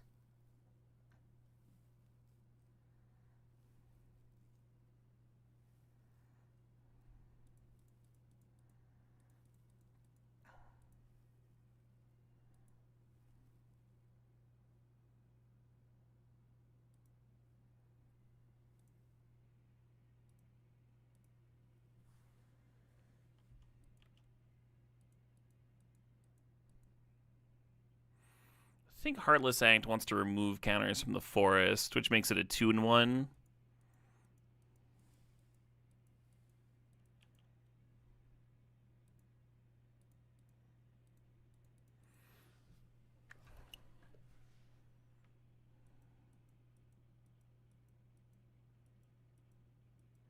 I want to apply pressure, but I don't want to, like, die on the crackback, right?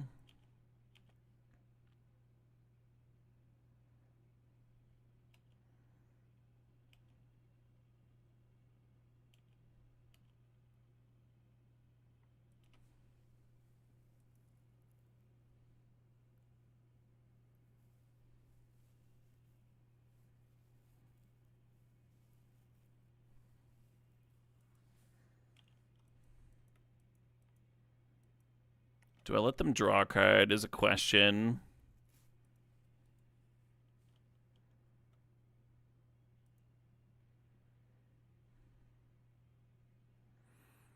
They had some mana to tap. I might just let them serve.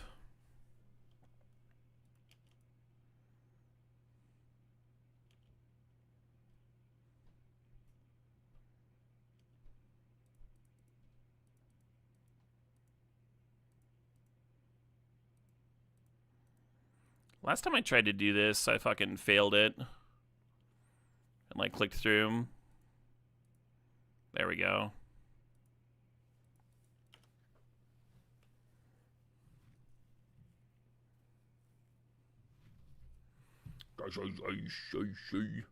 Not quite in the mood for Lorna Shore. Always in the mood for Mastodon.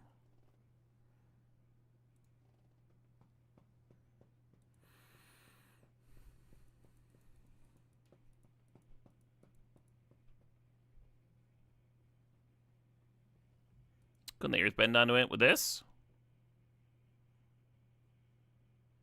Yeah, I guess they could have. If that had been what they wanted to do. They might have been worried about dying on the crackback, right? If they spend their whole turn tapping to win that combat, though.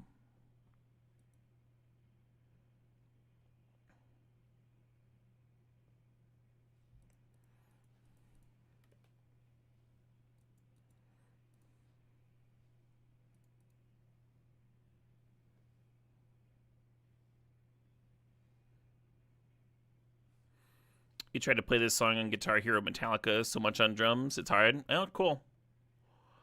When I was learning, there was like a very brief time when I thought I might want to learn bass. And,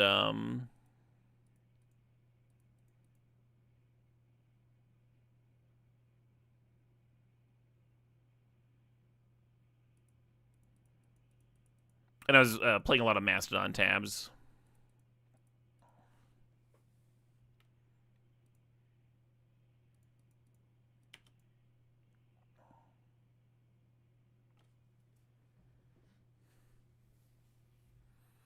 So they didn't equip, so they probably have something here.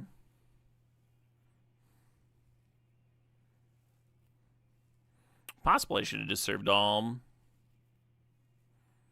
I kind of like that I'm forcing them to do whatever before I declare my attackers, though.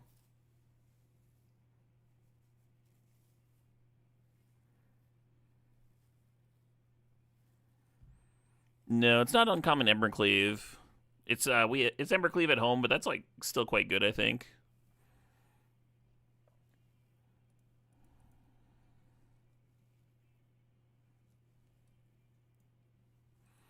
Cool. Yeah, this game started out iffy. I think my path back into the game started on that turn 4, right? When I decided to Deadly Precision, just like sacking my warship and run out the bird to trade. Just like making the stabilized play instead of trying to squeeze value, trying to like block or something. And then like the bounty, we also didn't try to squeeze value out of it. It was just like, yep, play it, trade, have a 4/4, yep. Bought time for my my deck to be a little bit larger in the mid game. Hey, sub 100 view bots, perfect volume, love it. I guess I keep this.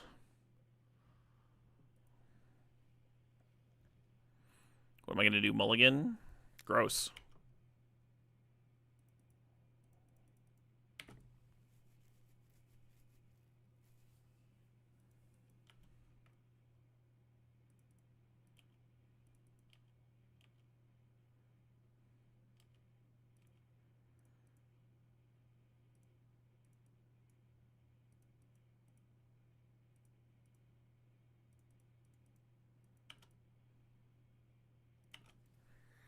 Potentially bad, if only because I've got this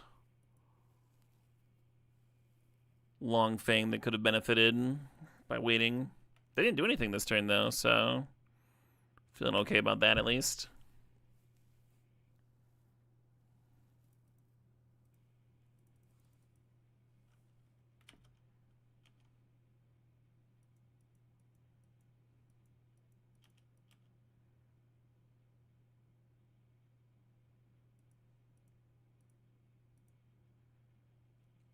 Will I be allowed to trade?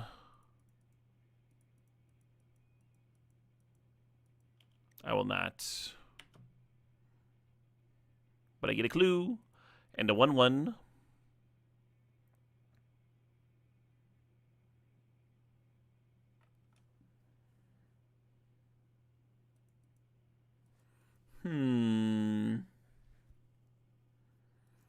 I think I'm supposed to play this Earth Rumble and just like get that prowess double striker off the board, which is annoying because then I mean, I could try to trade next turn too.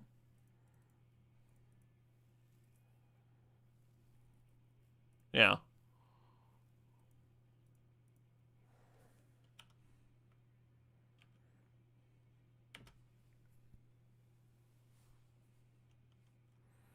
Earthen King is really fucking good.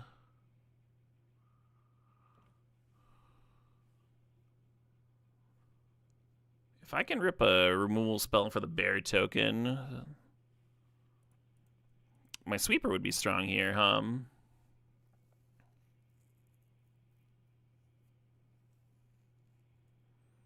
Not quite enough mana. I guess I'm gonna crack a clue.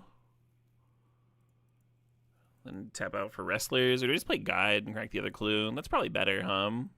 Wrestlers doesn't really stop them from attacking with anything anyway. Not the 4/4.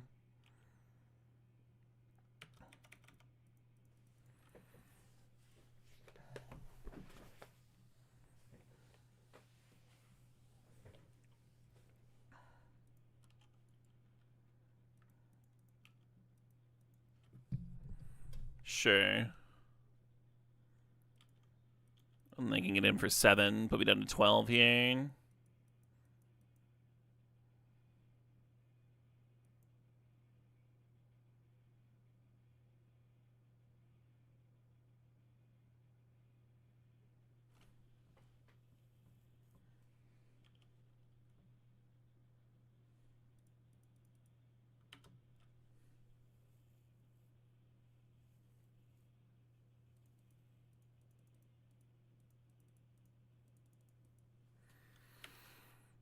Kind of hoping my 6/6 just bricks them up a little bit here.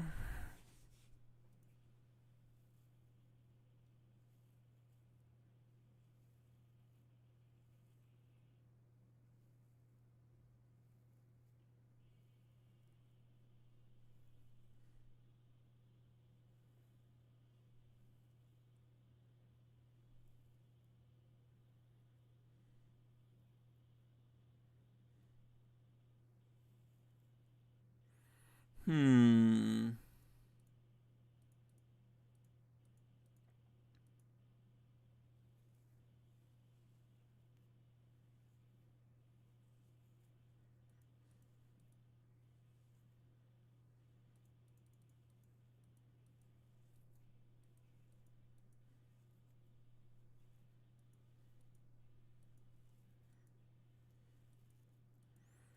Really want to get Eagles rolling. I could play Eagles and Wrestlers. The other line is to lessen, have another 4/4 up, and then like threaten to crack the food token. I think I can afford this. Famous last words, right?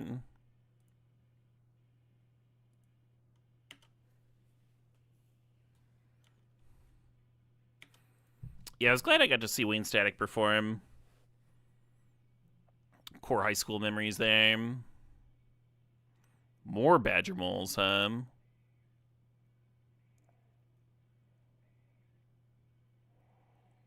Tiger Dillo, sure.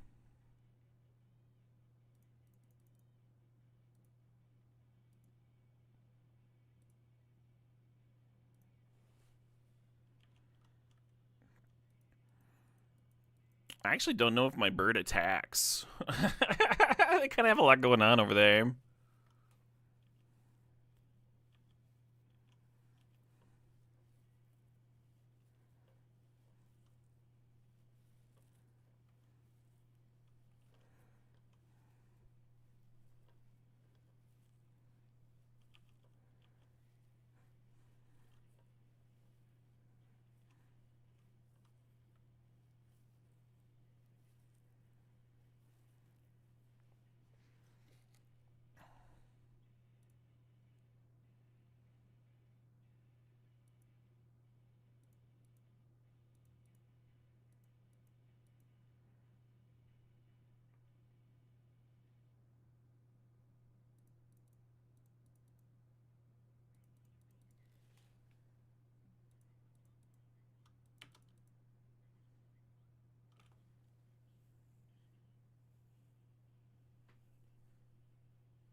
Yeah, trading the bird might have been super fucking wrong.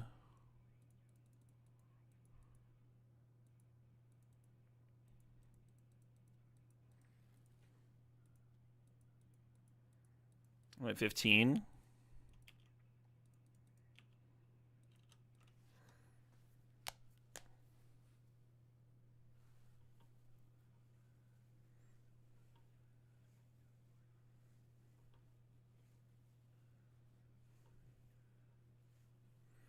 Opponent's not going to be drawing much air, and they pulled all the lands out of their deck. Yeah, get in there.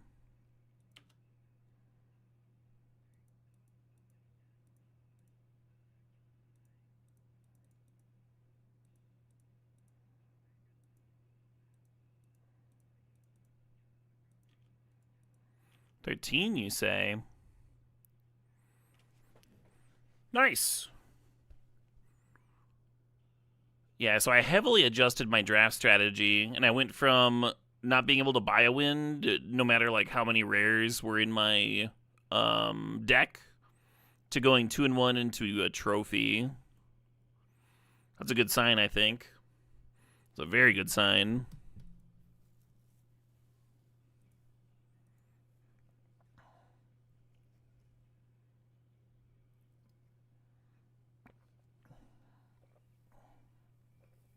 What was the adjustment? So I was splashing for a lot of bombs and playing a lot of like 3-color decks. And the last two drafts, I tried to keep a very tight curve and tried to keep it 2 colors. Really prioritizing, like, having early plays and playing to the board and having efficient removal. Real sick of playing against this card. Pretty excited to play with it myself.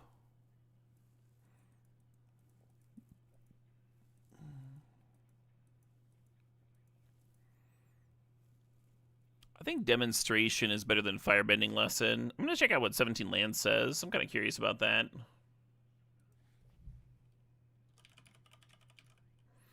Demonstration, it has at 60%. Firebending Lesson is also 60%. They're like the same win rate. They're like within the margin of error of each other. Both good cards. I think 2 mana dealing 4 is better than 1 mana instant speed or 5 mana dealing 5.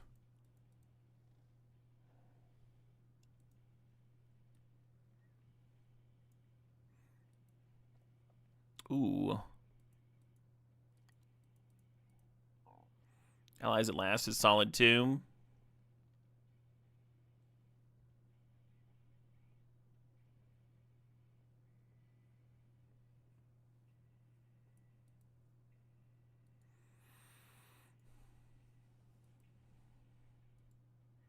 Combustion Man is just very slow against like bounce spells. It's a fun card. I'm gonna grab Ty Lee here. Not an ally, right? Yeah, just Human Performer. Still solid. I'm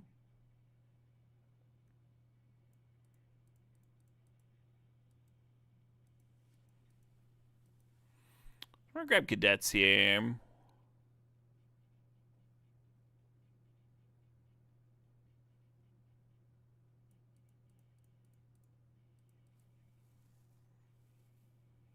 There's a lot of interesting stuff here.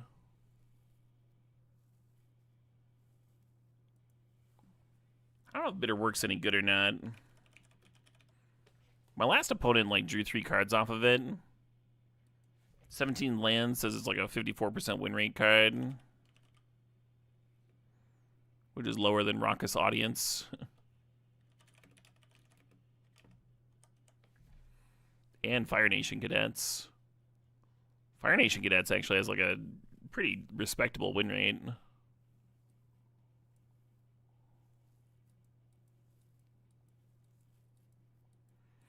So there's a dual land. There's Twin Blades. I do like Twin Blades.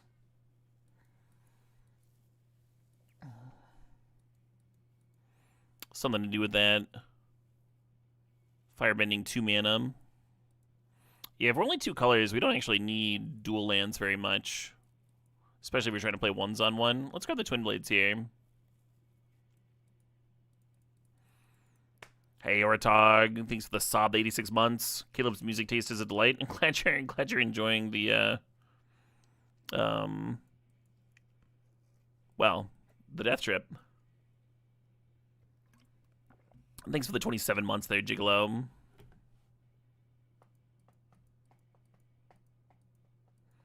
Major 2828's been really enjoying the set. Nice. I've been having some good luck today. That's nice.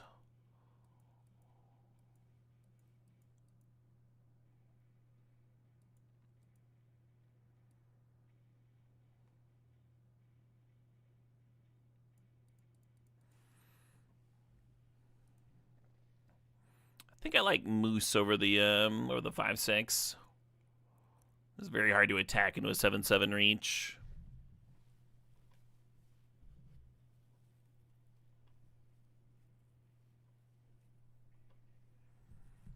You think green is cut? We just passed the 2 mana Mana Dork. I think we're totally fine.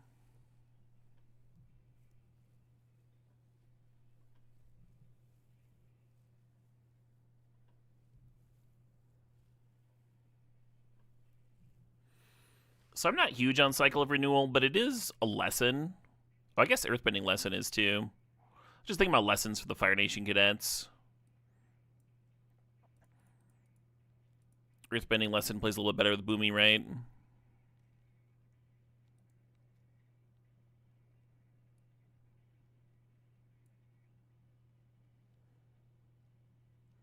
No allies. That's alright.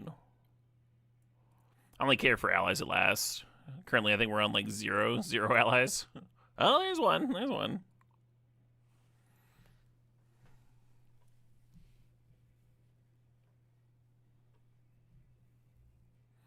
Archers has been an overperformer, yeah. Nice aggressive 2-drop.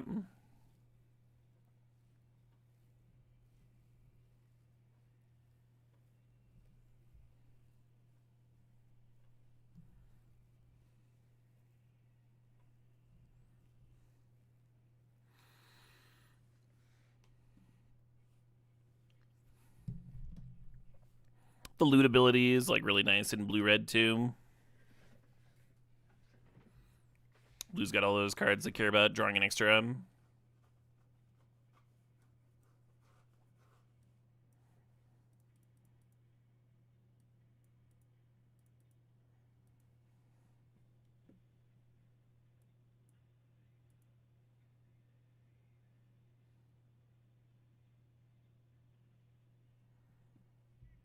Oh shit, what up? Hey, Subtle Hustle. For your favorite Static X song? Hell yeah. You met him 3 times when he toured in Minnesota. Really cool dude every time. He seems like he was a very cool dude, yeah. That was the impression that I always had. I haven't played this card yet. It always looks like solid for my opponents. We do have some Earthbending. Could grab a 2-drop ally, I guess. Let's do this.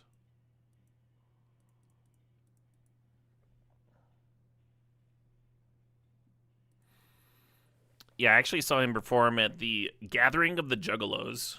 That was an interesting trip. I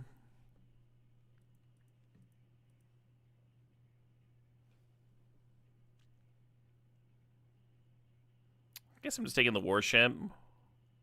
I don't know how much I like Anthropologist and Red-Green Aggro. Wondering where my 2-drops are.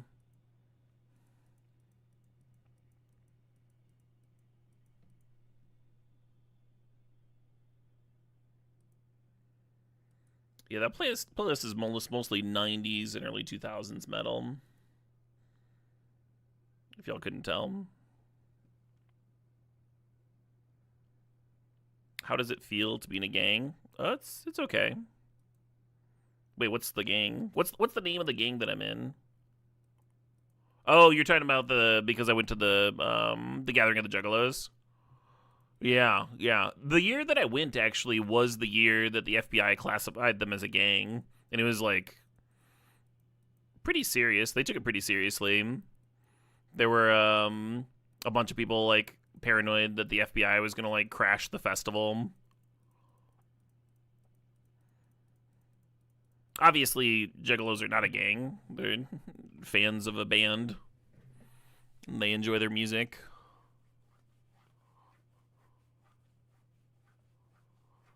So it's only useful for like profiling purposes. If cops want to have like an excuse to pull someone over or whatever. Just removing some rights.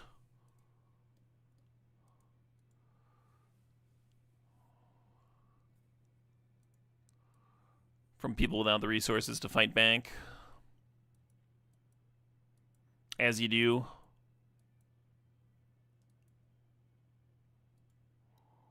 What about the Cave of Two Lovers? I mean, Seismic Sense is a very cheap lesson for these cadets, which I kind of enjoy. I do like Cave of Two Lovers.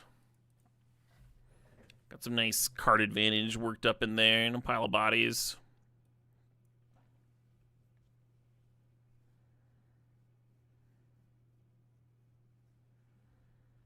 Streaming face paint? Oh, I've never. No, you've gotten the wrong impression. I went to that festival once, and at the end of it, I was very sick of all the evil clowns. That was a bit much for me. I did have a good time. There was a lot of good times to be had. I am glad I went but I do not think I would go again. Had my fill. Had my fill of evil clowns in like 3 days. In a 4-day festival.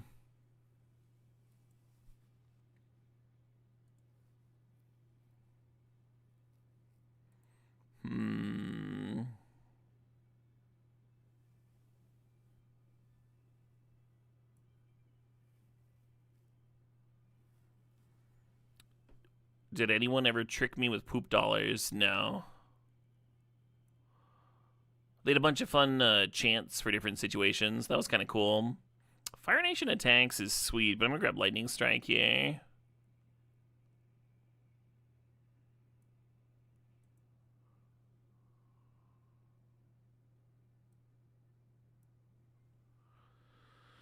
Yeah.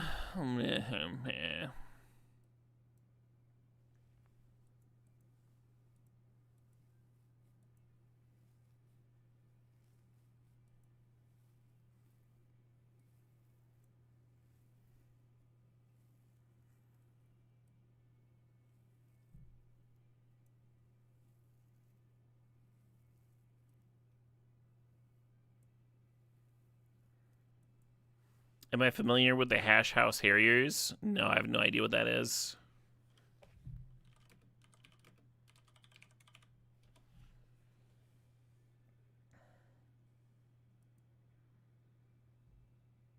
Oh, they're running social clubs?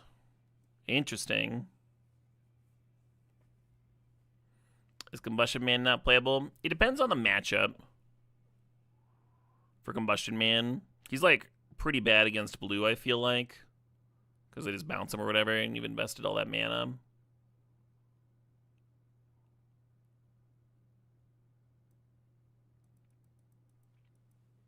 Fire Sages versus the Boulder, huh? What's the Boulder's win rate? 57%. They're both 57%. So when cards have the similar win rate like that, I'm just going to take the one that's cheaper, huh? I guess I could look up Solstice Revelations. We're pretty red. 52%. Well, that's quite a bit lower.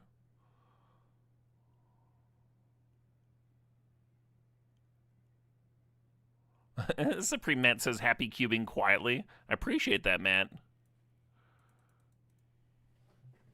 Earth King. Earth King. This deck's starting to get good.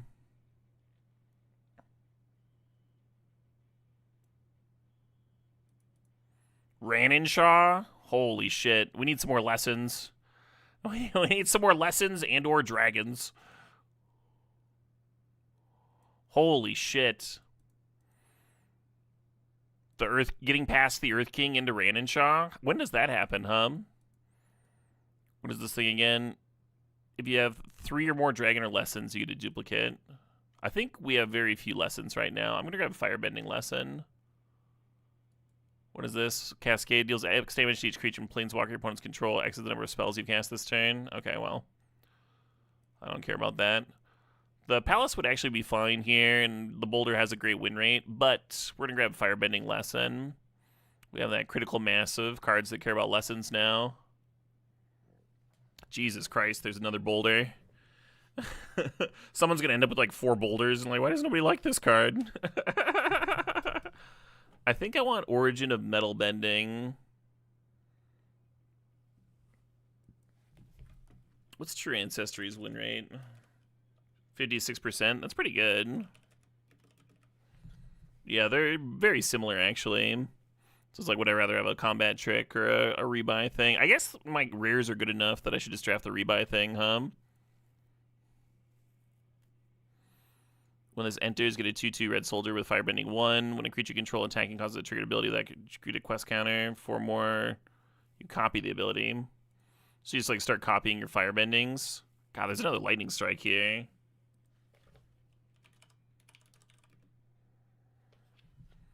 The Ascension has a fairly low win rate of like 53%. I do think it's good here. Lightning Strike is 58%. But I, I'm actually going to take the Origin of Metal Bending and just make sure that we have enough lessons.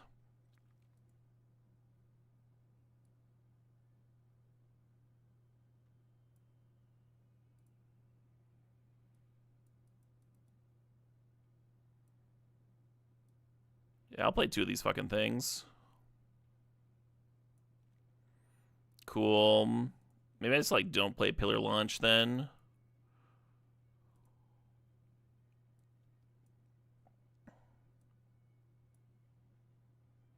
So now our lesson count is 1, 5, 6, 7. 7's enough that, like, maybe you actually trigger the Rand and Sham.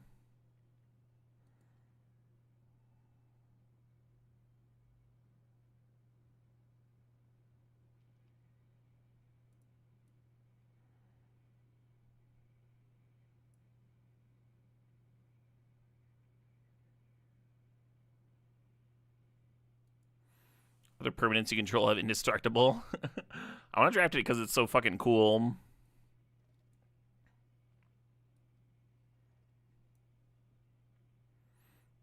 Oh, wow. The Fire Nation Palace gets to replace a land, but I think we should grab one of these boulders, huh?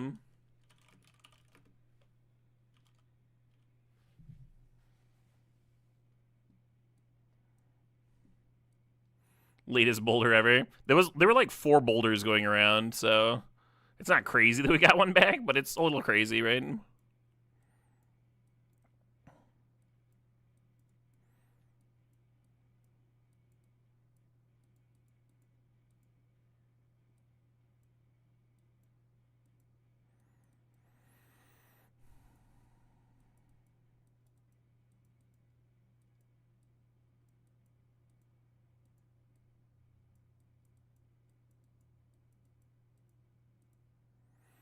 So the Earthbending Lessons are my most awkward 4s, but maybe they're a little bit better in this deck than the Cave of Two Lovers because we've got the Rand and Sean. I really want to maximize my lessons if I can.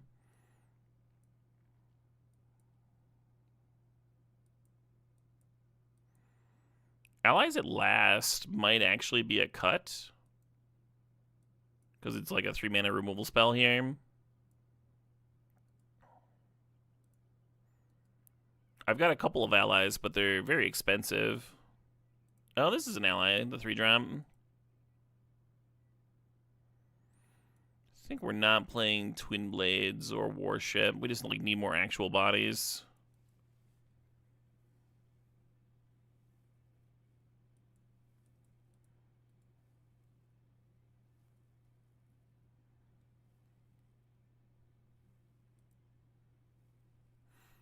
I guess because it's instant speed, it's something to do with firebending mana.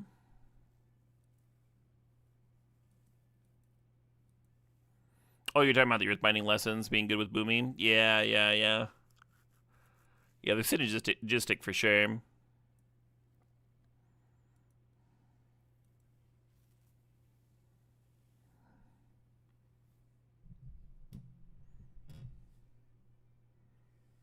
You think the first boar is amazing? The first porcupine? Yeah, it feels like we have the spell count for it, huh? Especially if we're playing the Earthbending Lessons.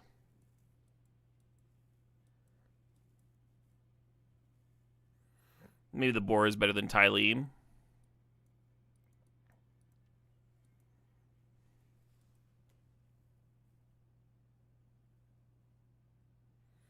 You think Warship is better than boar? My issue with Warship is like having a creature that wants to crew it instead of like my creatures all have like attack triggers. Like I kind of want to serve with them, right?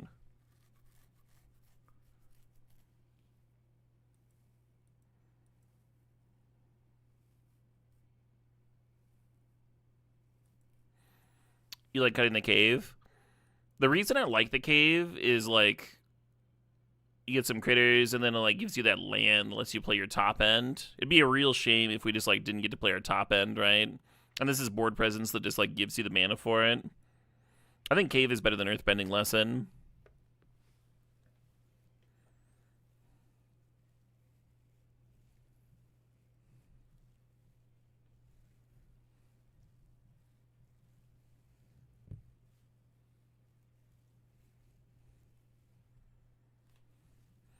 I might cut the Solstice Revelations.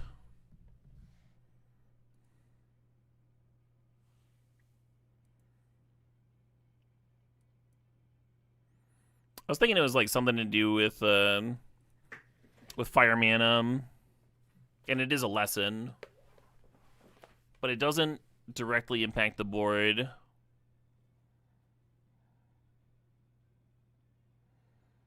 Red's second highest win rate card. What's that? The Cave of Two Lovers. I guess.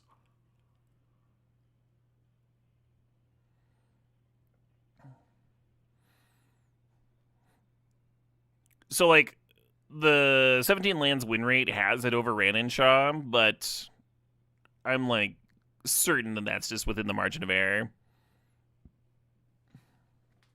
Ranenshaw is supposed to be a few percentages higher. Cave is supposed to be a few percentages lower, that kind of thing.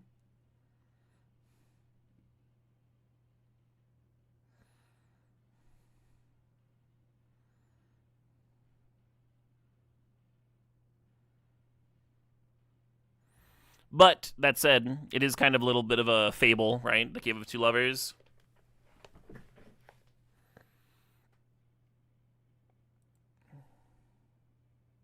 MTG, baby. Hell yeah.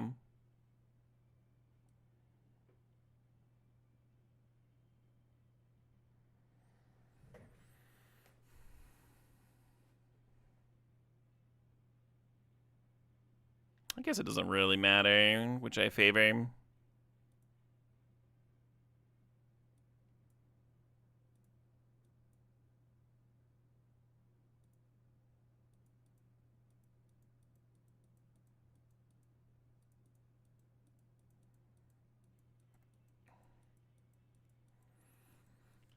Gonna have an aggressive ass turn 2 here.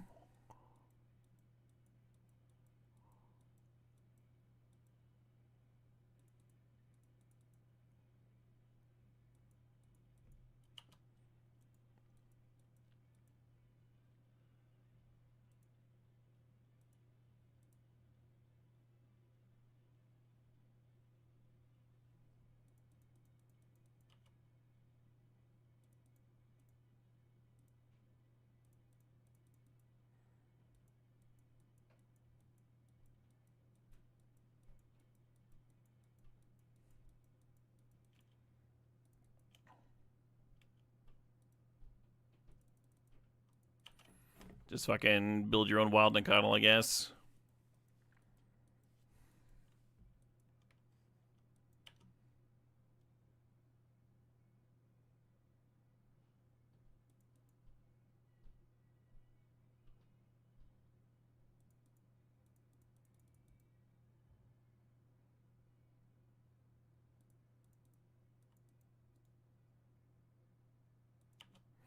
Oh, it has to be lands you control, I see. Oh, they're jumping anyway. Sure. Well, then maybe I don't want to pump. It's an aggressive chump.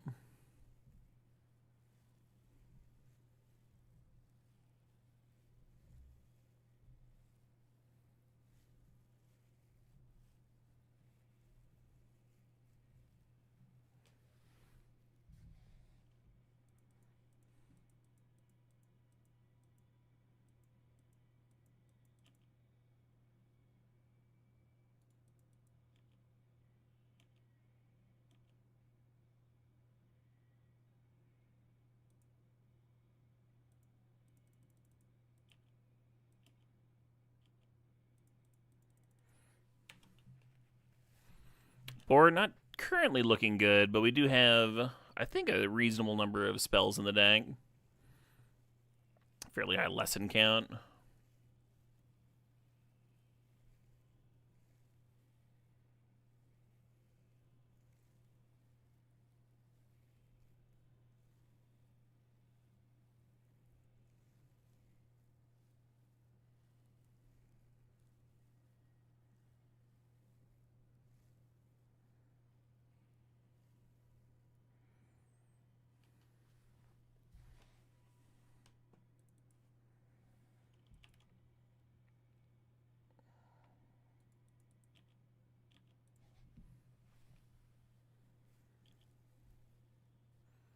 don't think we can take the pedal off here as much as I want. Like, this would be a lot better of an attack if I had, like, combat tricks and stuff. Instead, I'm just like, yep.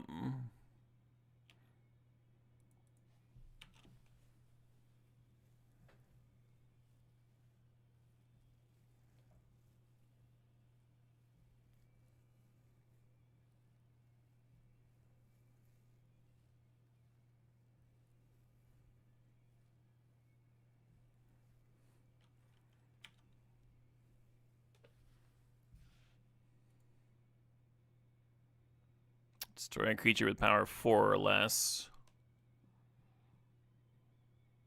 Fair enough. Bye, pig.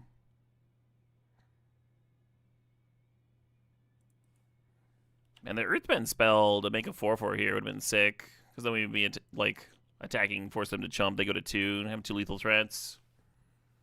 Oh, shit, what up? Hey, Kusabi. Thanks for the sub. Kusabi says, Thanksgiving in a few days. Making braised beef short ribs. Hopefully I'll be able to catch a certain streamer's stream that day, too. Hell yeah. That sounds dope as shit. Hope you have a great Thanksgiving. What's the crew on this nonsense, too?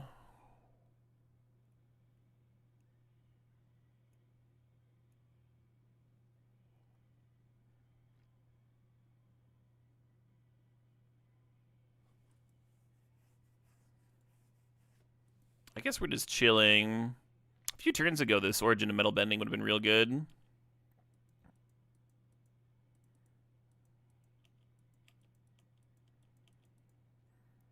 I was going to hold on to that because I do have one of the 2-mana loot things. That's right. I was thinking if they played a Corrupt Court Official, I'd want to respond with the Origin and then not have to discard anything. That's why I played out that last land. But I do have a 3/1 loot guy in here somewhere.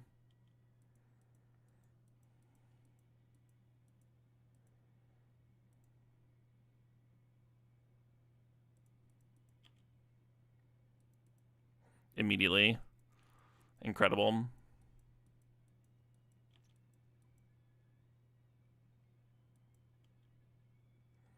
Could play it without a loot. I kind of hate that. In response to a crew. I don't know if they do crew is the thing, is the issue there. You're just like making some assumptions. Oh shit, what up? Hey, Painless Quill, thanks for the sob, the 63 months.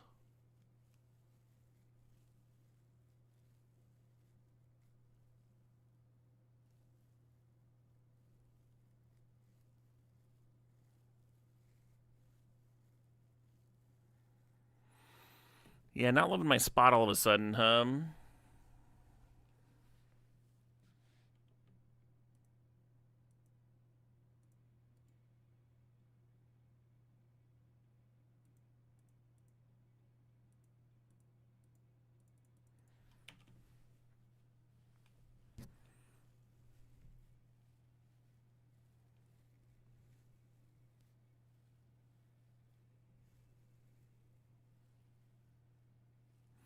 This is the band that I saw yesterday.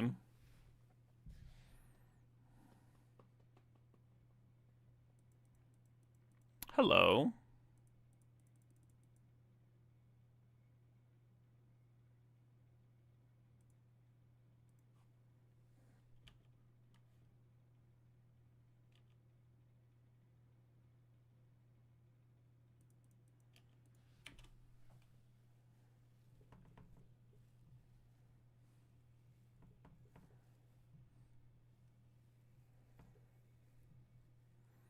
Hell yeah, Subtle Hustle.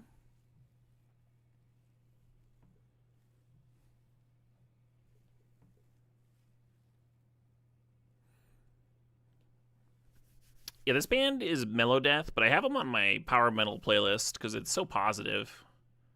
It's so it's so damn friendly.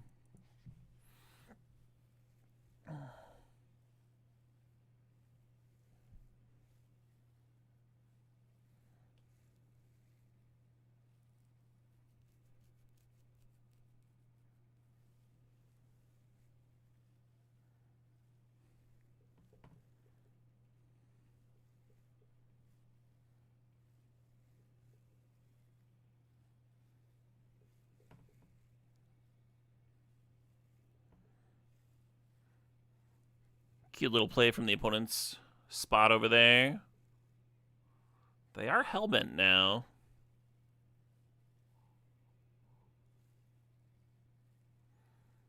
Is there a reason I'm drafting on Moto over Arena? Yeah. Money.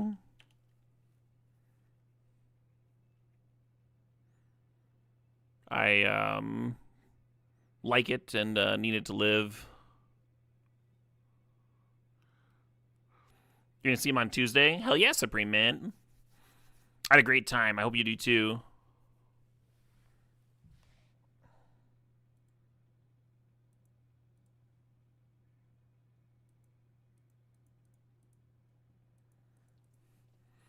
So the issue here...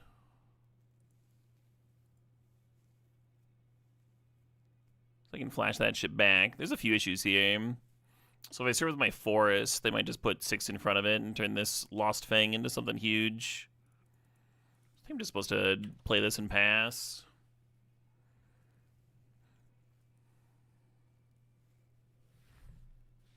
This has to connect to do a thing, right? Deals combat damage to a player on tap all lands you control. Yeah.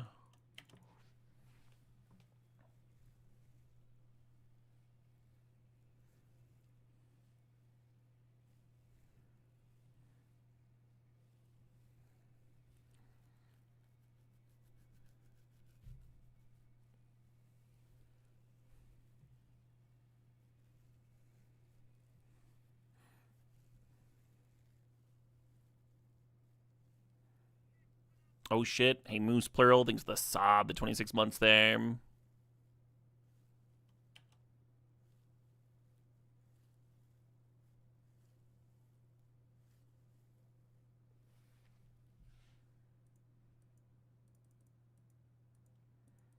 Not a bad one. Help us fill up the board a little bit.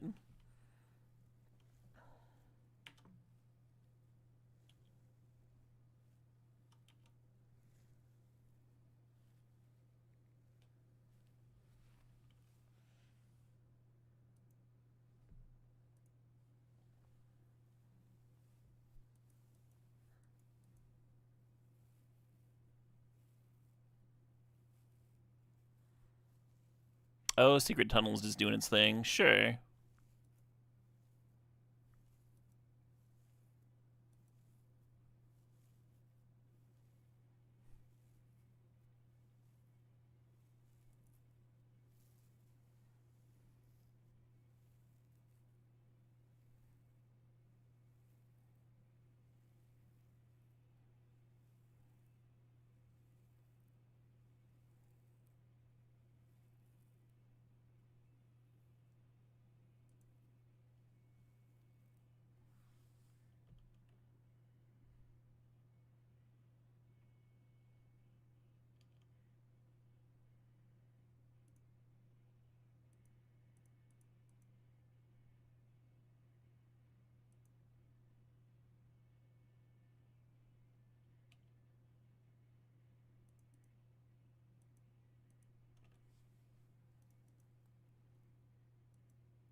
I don't think I have a way to give this trample as an issue.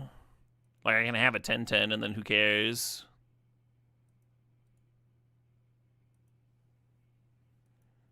Don't they just have lethal? 5 plus 6 is 11. I guess that's not quite lethal.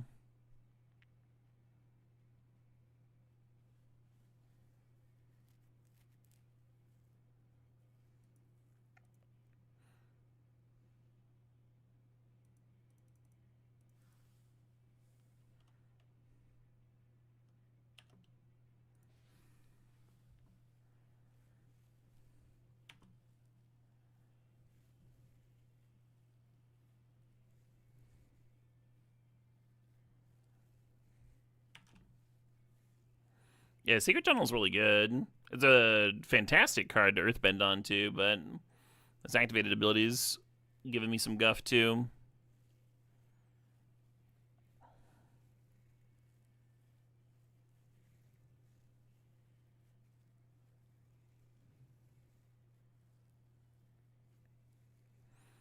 Need an overrun, something like that.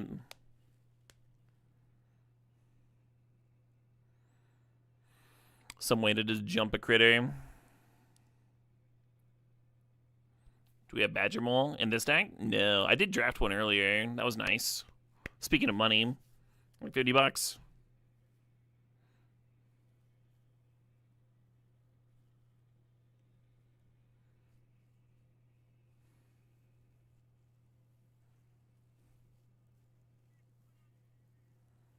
Oh shit, what up?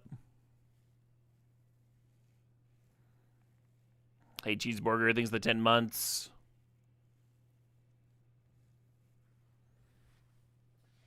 That is an interesting draw.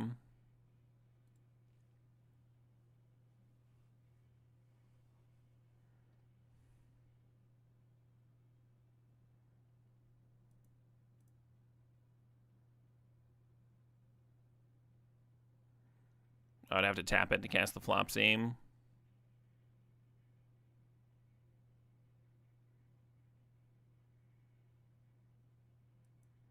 Yeah, power less than 2 would be pretty gnarly.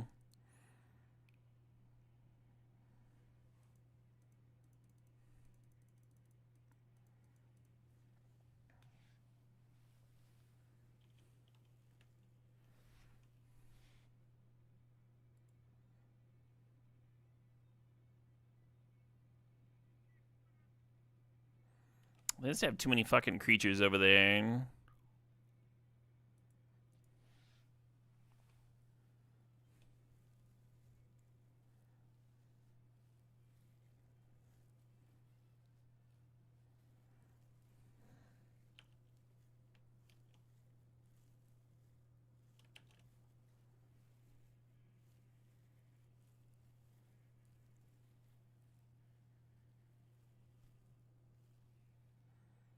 Hey, Jalek, thanks for the sub, the 57 months.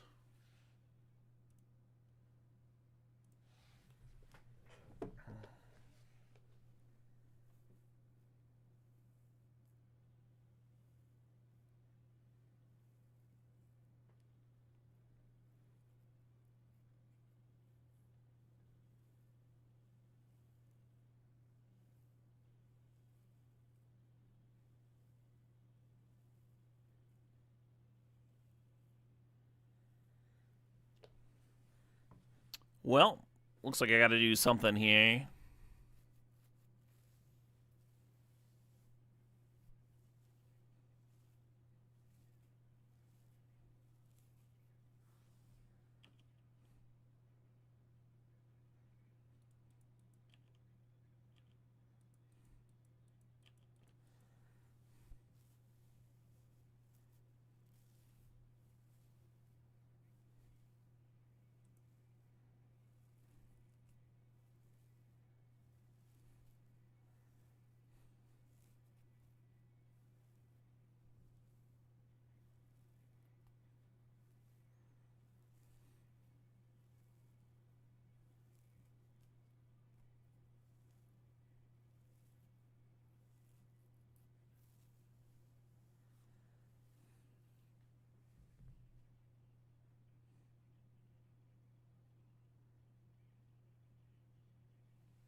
Too many things.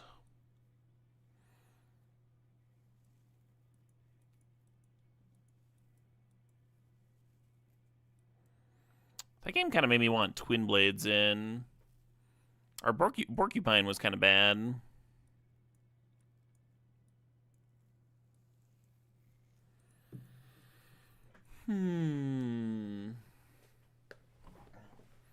Maybe I need allies at last in just to be like a removal spell, even though it's not a clean one.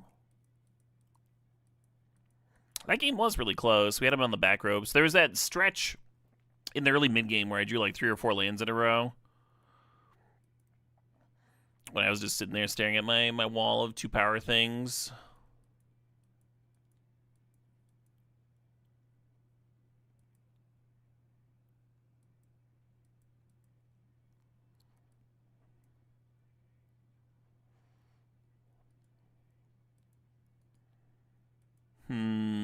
Yeah, I like all this stuff.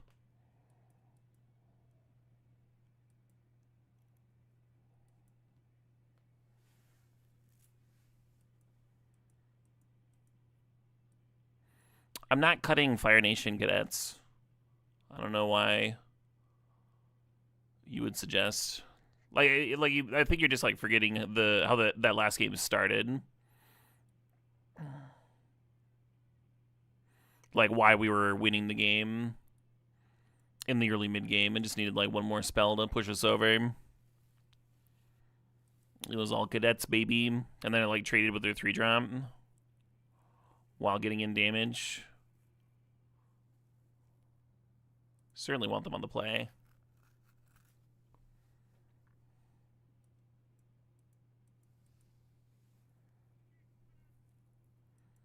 Even happy worship. Me too. I mean, but that doesn't mean that I've got slots for it, right? Like I'm sitting here at 40 cards. Hey, Spazlaz, thanks for the sub. Thanks for 17 months.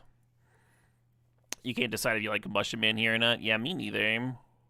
It was like smaller than my opponent's biggest thing though, so it doesn't seem great.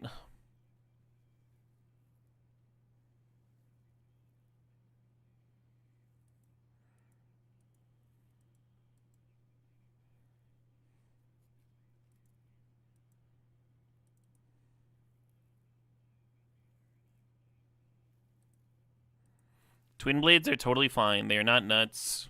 I would have liked to have played them. That's why I brought them aside. They would have been really good to help me like break through that last game. I couldn't think of what to cut. I didn't add them.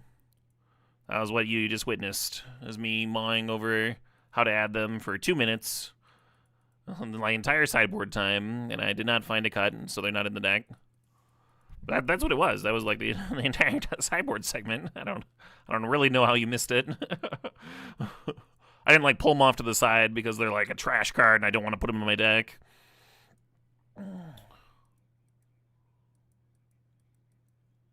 That'd be odd behavior.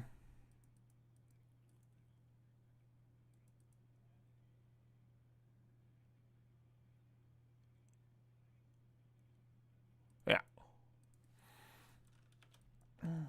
Yeah, you're fine, Demogate.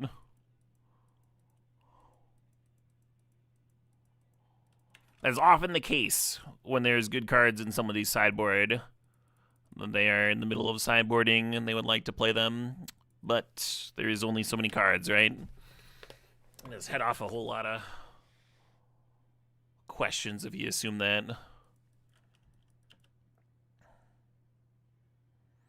Could Turtle Duck. I think I just want to shock and pump my Sages.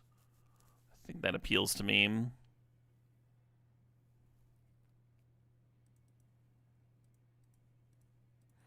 The Cave of Two Lovers.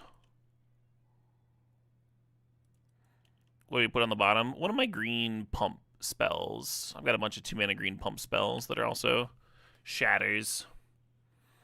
To up my lesson count, mostly. But they're solid combat tricks.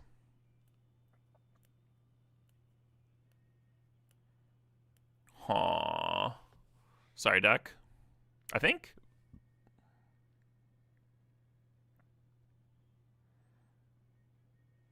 Yeah.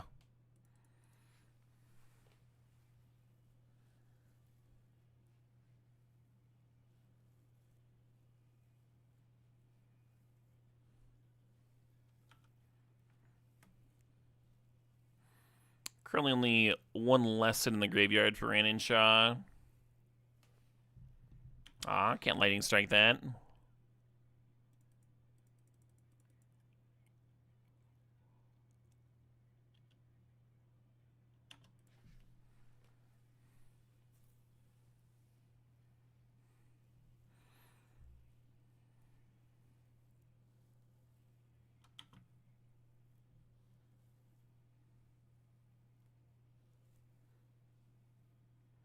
Got me.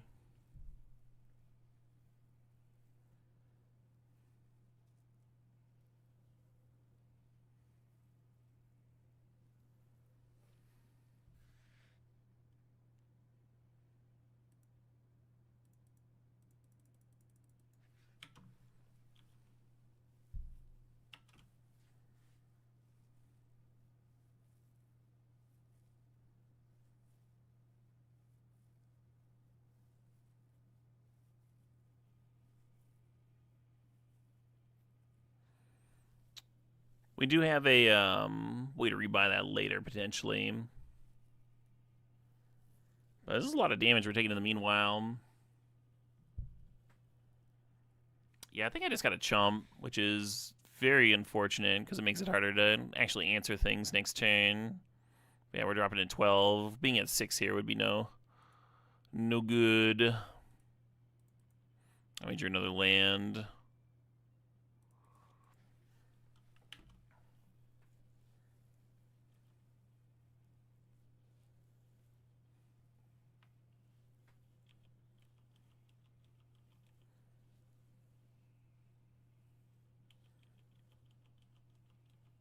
Yeah, hard to imagine us coming back from this, actually.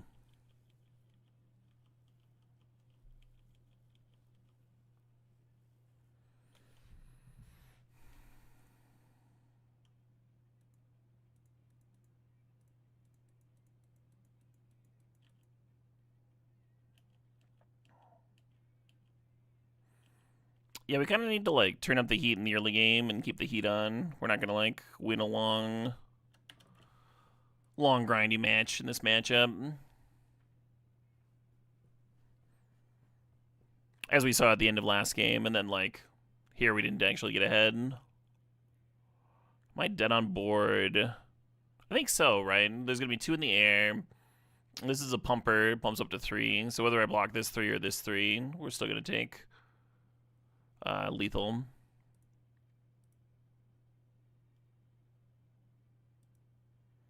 Dang.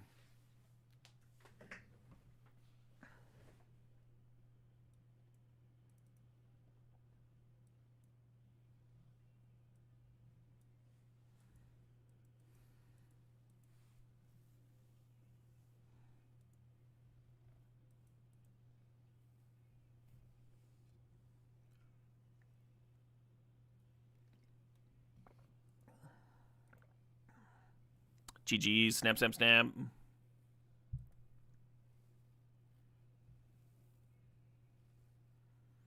Well murdered.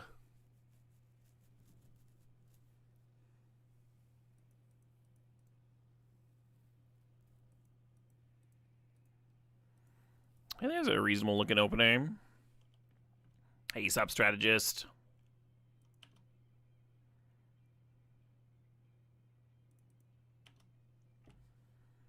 And Schwab 002, thanks for the sub, thanks for the 91 months.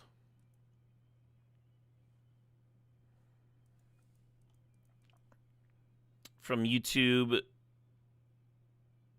Aaron Shiva says that War Balloon isn't synergistic and has to be crewed sometime. I've been very impressed with War Balloon. I meant to cut the pig. Maybe it'll be better this game. Yeah, I've been very impressed with the War Balloon. I would not cut it in all but the most powerful of decks.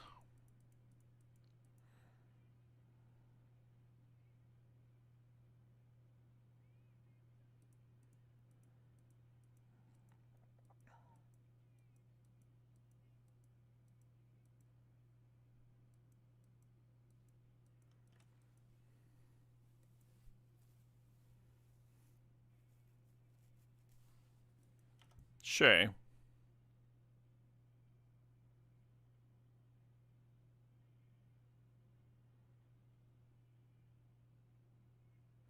I might have attacked, because if I was them, because then I just, like, trade, and then they don't have to use their Water Grave.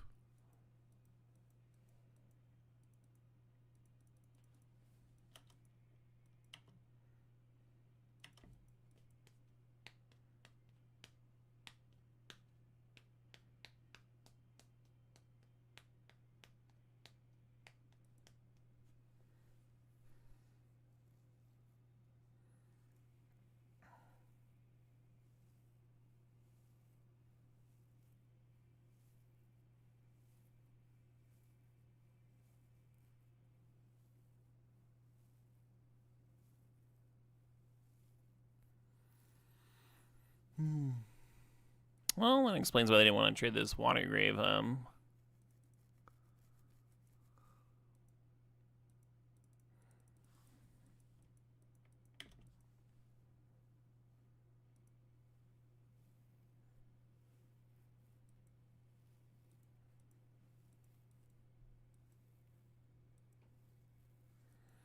Pleasantry says, well, Caleb ruined my weekend by showing me Into the Galaxy.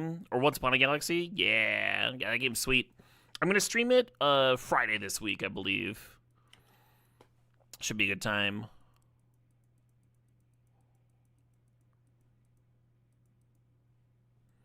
I think I should have chumped there, actually. It's like fairly easy for them to shuffle my 3-1 back into my deck with their 2 forecasting double clue token. You know, it's just like not hard to hit the water bend for it.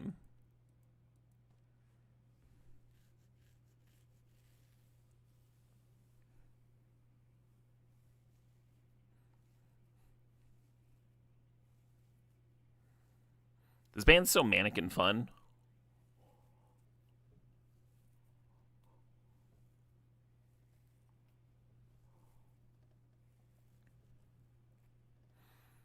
Because they're playing blue permission, like Watergrave and such, I think I want to Boomy onto a different thing. I could just serve with the 4-4 and the 3-3 here, and then Boulder second main phase. That might be better than tapping out for Boomy, actually.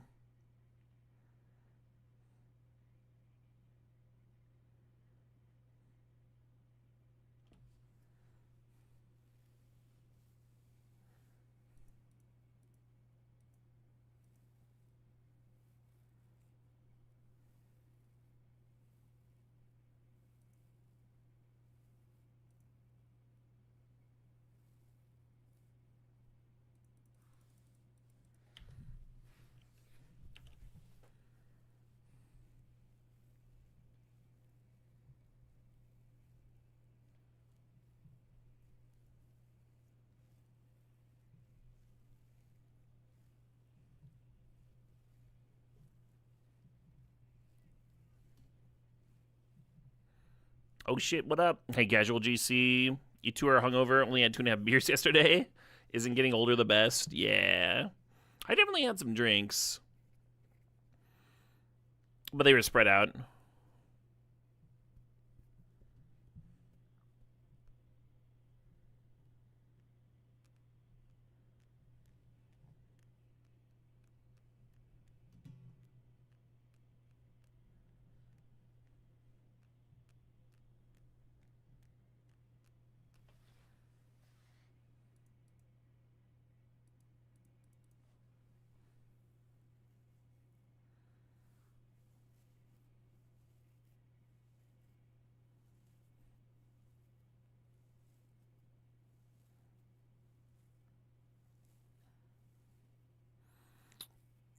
Wasn't that card large as shit?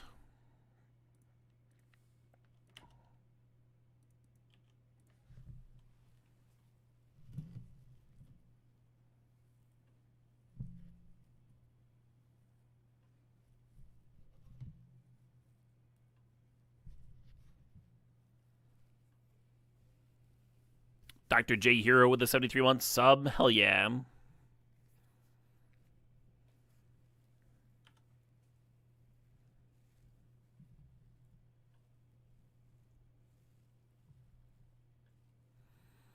Hmm.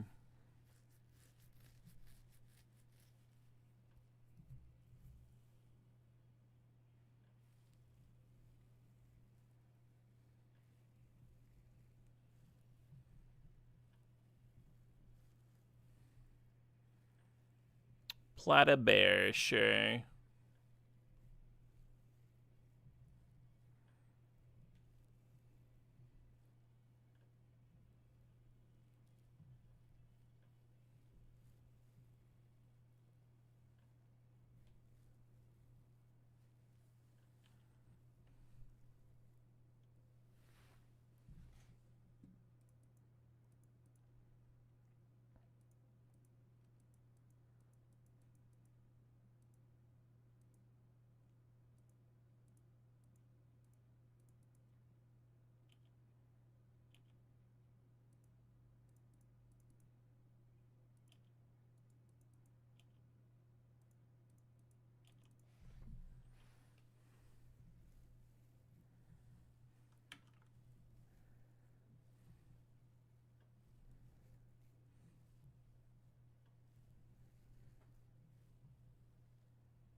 Spend X, where X is the number of creatures you control, power 4 or greater.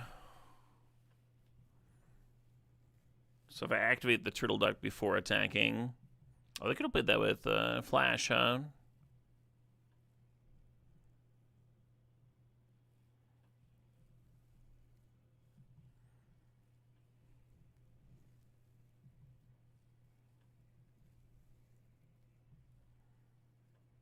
Sure seems like they have enough blockers for me.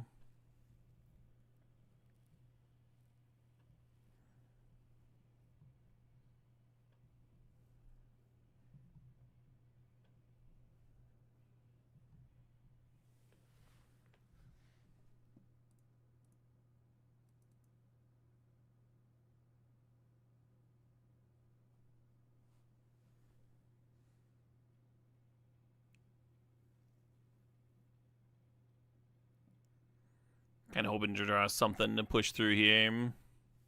Like a removal spell, right? Which costs mana, of course, and then maybe I don't have the mana to pump my my duck.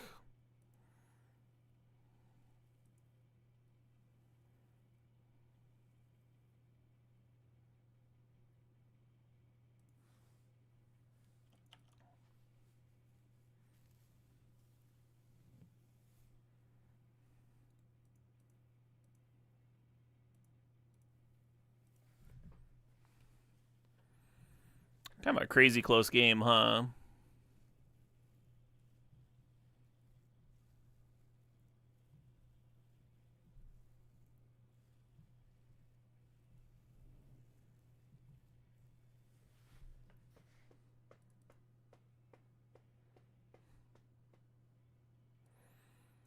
Well, the pig wasn't that bad that game.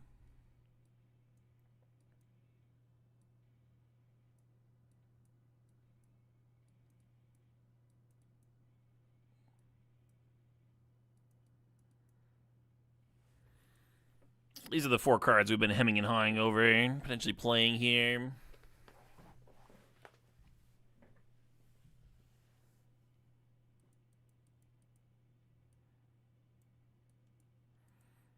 Cutting a creature from my 12 creature deck.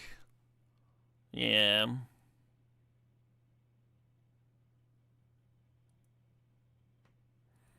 I guess the War Balloon's kind of a creature, and the Cave of Two Lovers, and the Earthbinding Lessons. Okay, our creature count's actually a lot higher than it looks over here. We're like actually at like 15.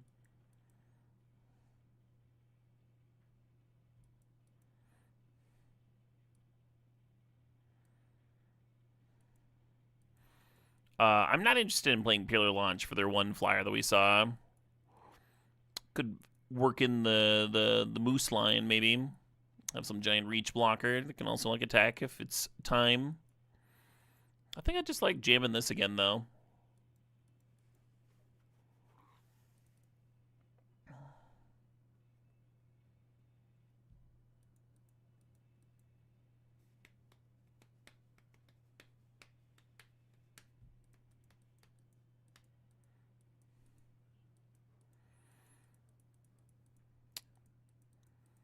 Hand looks really slow.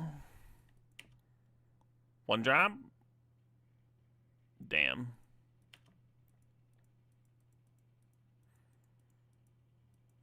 Got too many rares to send it back.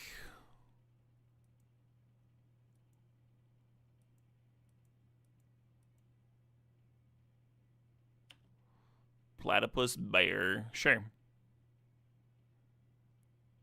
Did mill a lesson, so they just have a 2 mana 2/3 here.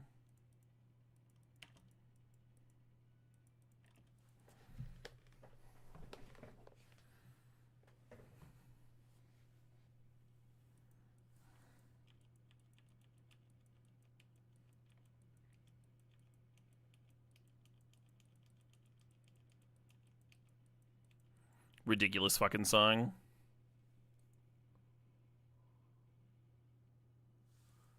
Sure. Oh, now we get a 2 drop. I see.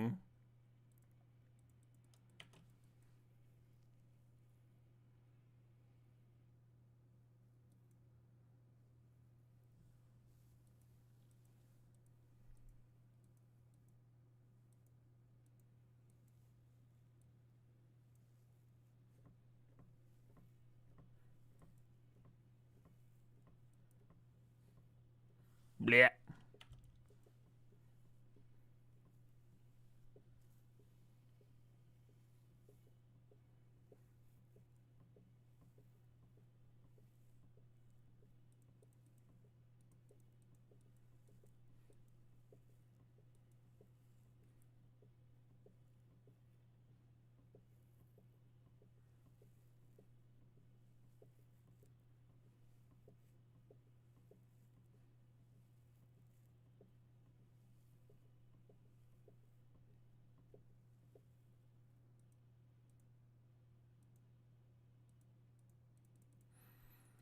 Just getting fucking time walked into the Stone Age over here.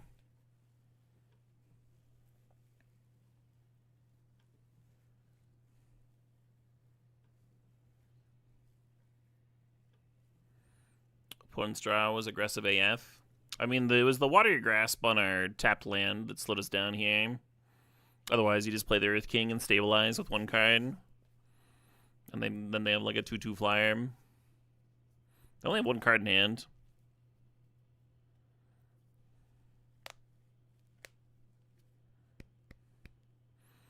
Wondering if the Earth King is better than playing like Archers plus Fire Sages next turn.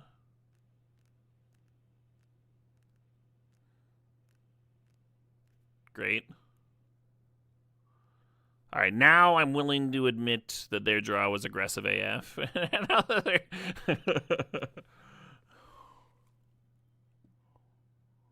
Okay, we can Archers, loot away one of these Origins. And if we draw an untapped red source, we can play Fire Sages and stabilize here. Fuck. That's so close. So close to being able to stabilize. Or we just drawn an untapped land. Oh, no, because you need to have the Reacher. You need to play the Reacher for the flyer. Just thinking here.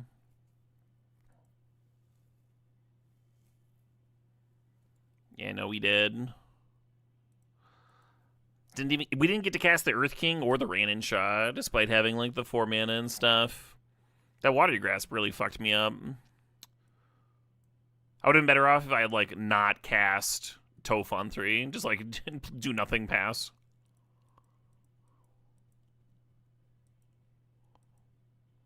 Oh, game 3 on the play. Let's go.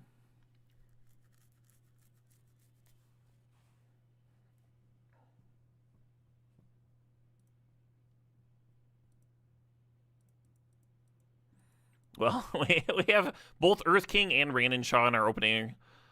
Yet again, let's see if they treat me a little better this time.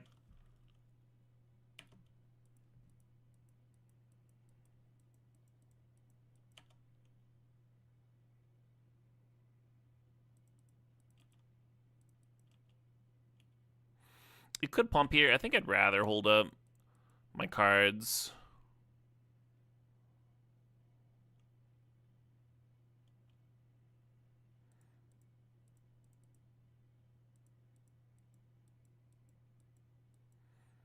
You know, less in the graveyard for my cadets here.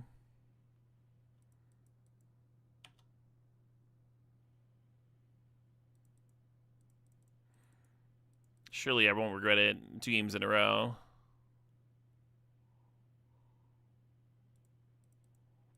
It's a little different when you're applying pressure.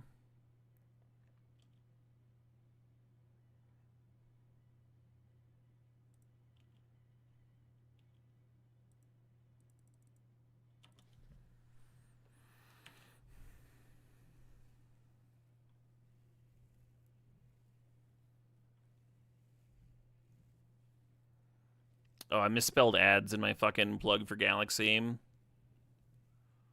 That's gonna bug the shit out of me. No addition. No addition in this game. Math-free game.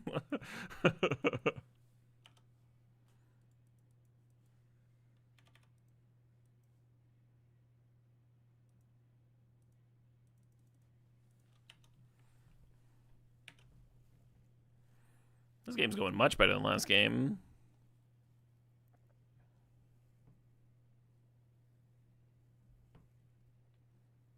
Hey, thanks, Rug. Appreciate you.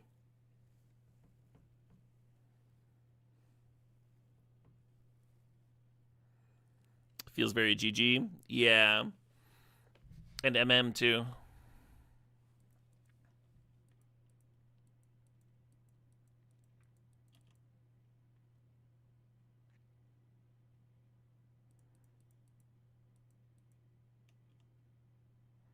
Can you be loud in chat? You can. You have my permission.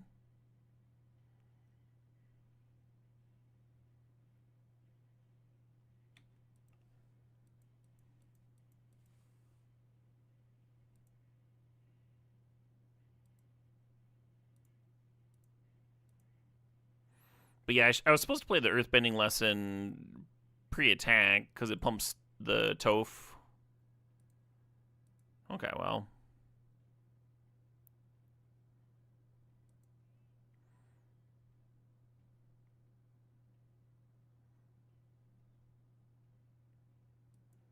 Okie dokie.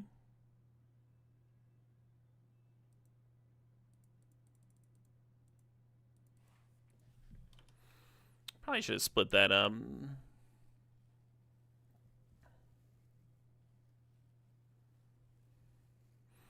The first couple of times I saw Rand and Shaw play, they like just always had 3 lessons. And then the second couple of times I've been like struggling. I think there needs to be like some churn or self mill or something to make sure that you just like always have 3 lessons in your bin.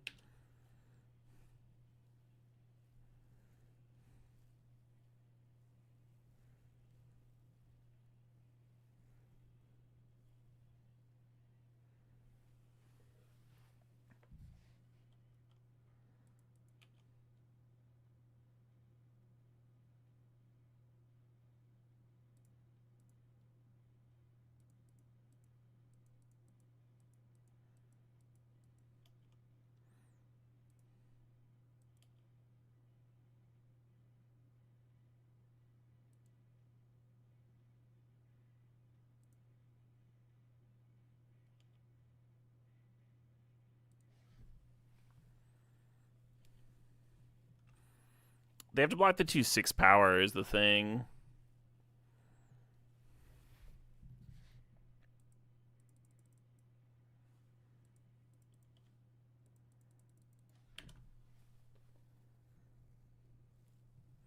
Don't even get to play my sweet dragon because I'm stupid winning.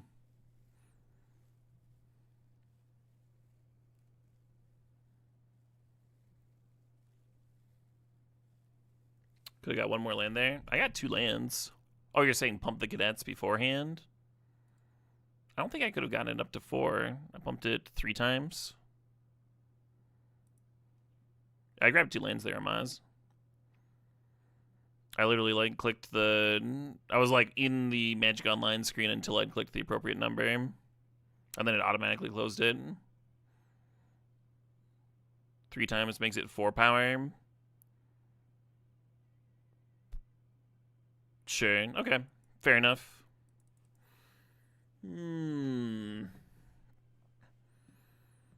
I admit it. I miscounted.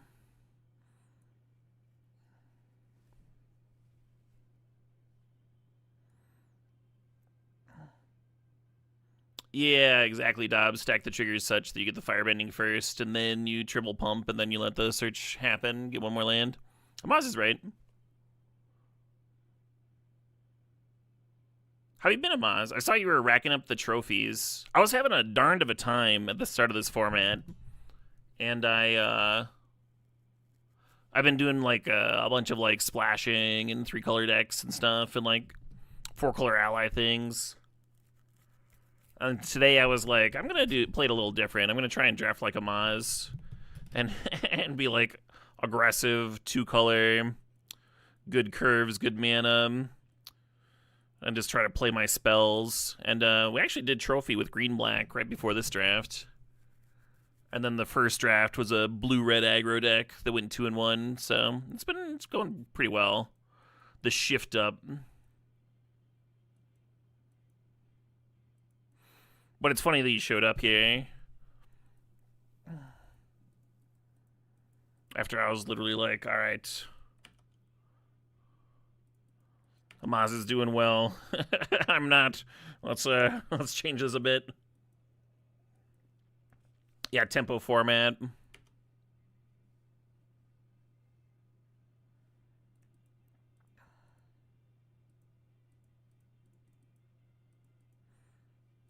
Yeah, I think I was drafting a lot of sealed decks with like a bunch of rares and good removal and fixing and stuff, but they were not winning. I guess so. There's some risk to reward letting them untap. The reward is they get to like pump some mana into their war balloon before we pop it, and then the risk is they've got the stupid thing that makes it hexproof. I'm gonna pass here. I'm gonna be a little greedy. We have a bunch of other metal bendings too, so even if I get blown out, I might just rip one for the.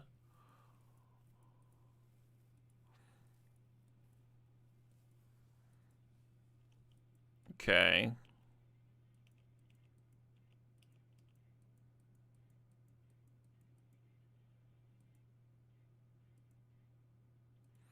just gonna kill it now. I'm thinking about casting the True Ancestry on nothing and just create a clue. Oh, well. I guess I'm doing this. On this turn, just play True Ancestry and get back nothing, get a clue in the graveyard, and then cast Ranenshaw. Was the thought, but that's probably wrong, huh? You're probably supposed to play the Ranenshaw. Don't get a duplicate. The opponent kills it. The opponent kills your Ranenshaw, and then the True Ancestry is the lesson that rebuys the Ranenshaw. I think that's the real trick there.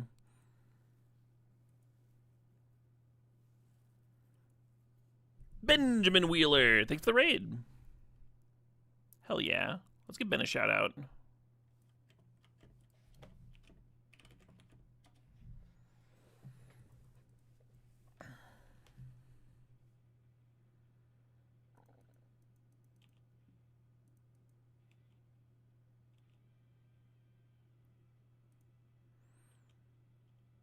Yeah, the great Benjamin Wheeler plays a lot of sweet formats, a lot of really fun ones. I highly recommend giving him a follow if you have not. Checking out his stream.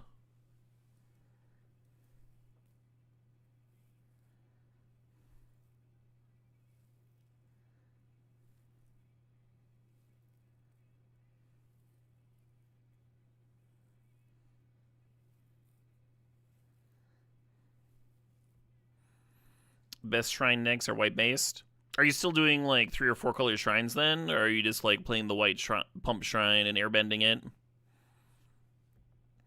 I think if you're like playing the 5 mana token maker, that could be sweet. They just exile my fucking dragon. My whole plan with this True Ancestry just fucking went to the gutter here.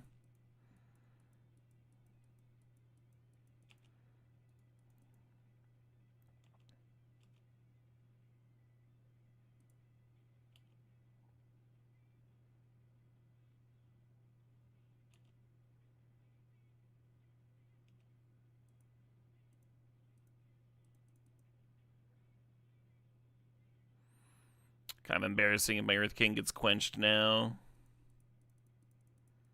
But it is what it is.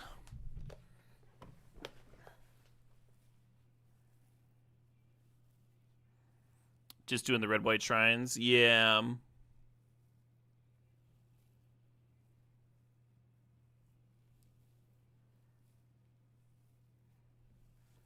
I have no idea about any of that, Blue Man.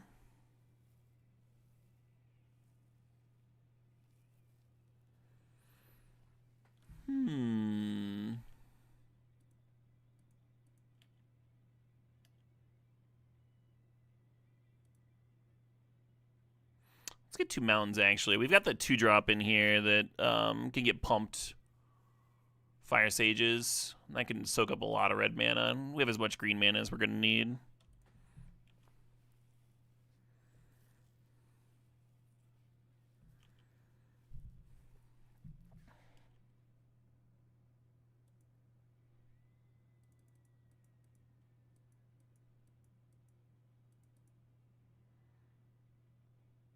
I think I'm going to run out this land, too, so I can have an untapped creature with my Toph.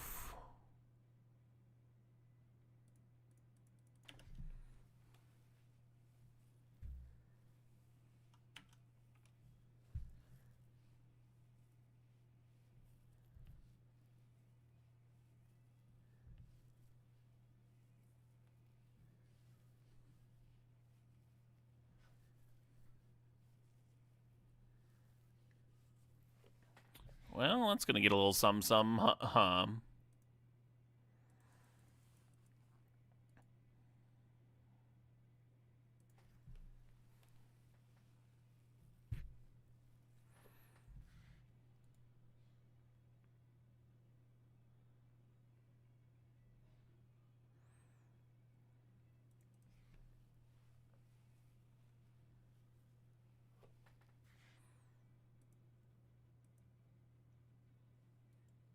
Oh, they exiled Demonstration?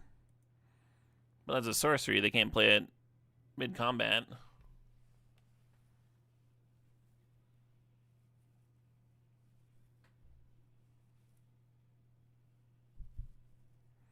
Can't cast it with Azula. It doesn't matter if they cast it with Azula. They want to play it mid-combat to copy it.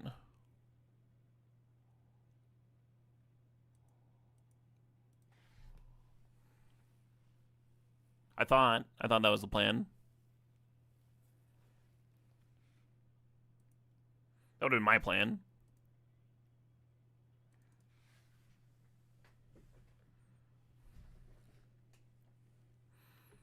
Let's see. Opponent's at 12. 2 blockers.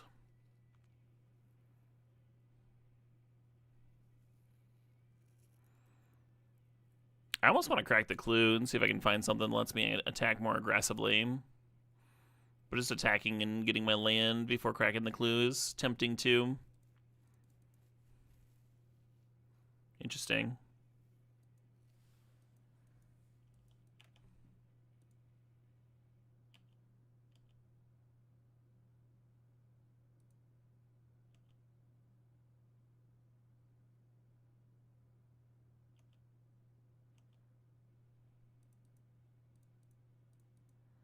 I was talking about Arch Enemy earlier.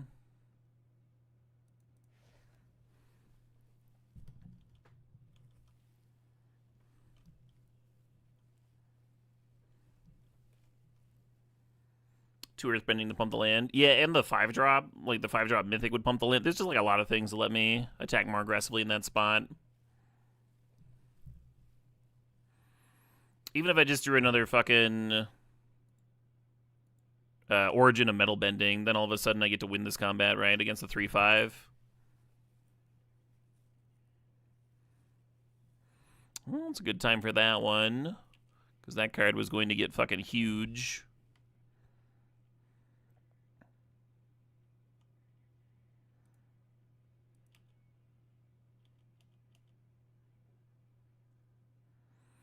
You had a Galaxy game that went 22 rounds? That's a lot of rounds. That's a lot of rounds for Galaxy. I think that's about as long as any of my rounds have gone, any of my games.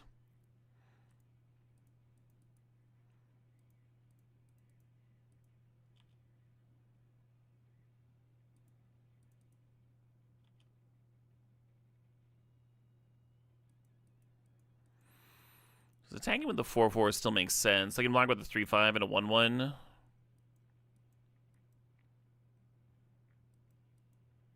Oh, Toph gets to serve in. Alright, we'll just...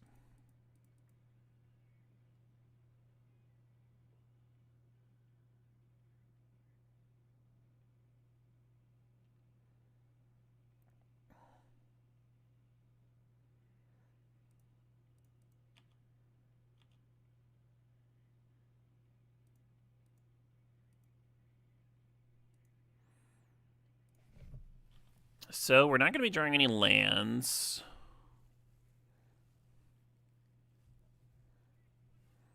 Oh shit, what up? Hey, Gamble for Value. Thanks for the sub. Thanks for 15 months. Earth King should have gotten in here too.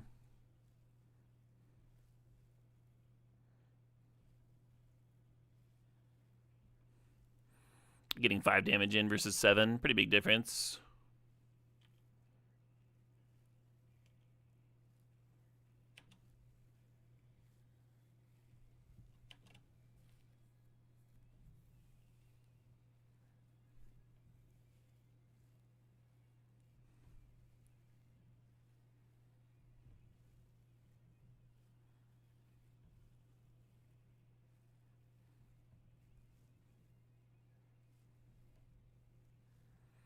I'm so sad that my Ranon Shaw got exiled.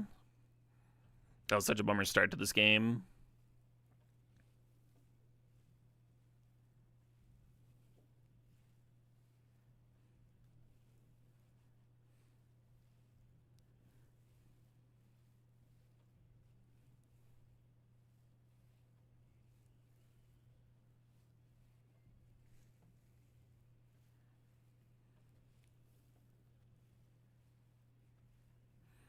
Oh, that's a bad fucking sign.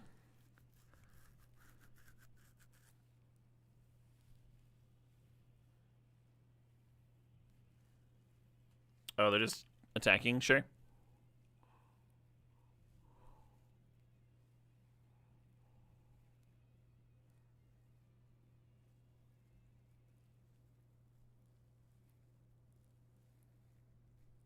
Hmm.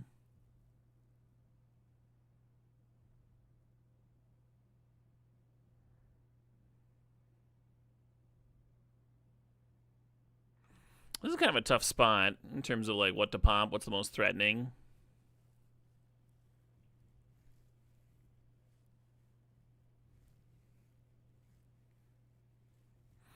I almost like just hitting in the air and passing, and then if they have a flying blocker, we can kill it.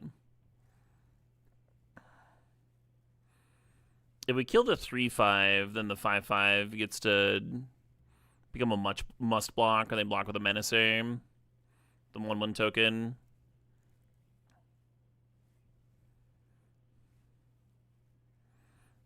But then on their turn, the cave cashes in. They get a 3/3 Earthbend. So does like making them chump with their menace token matter that much? Is the question, I guess.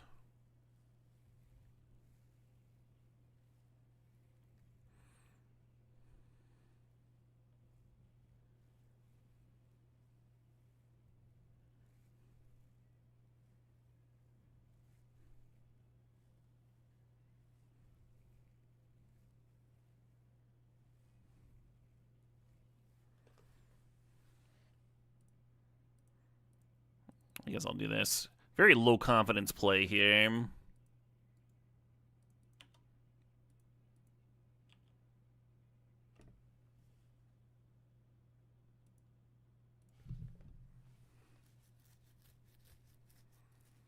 gonna feel real silly if they just play some stupid bird and block me up.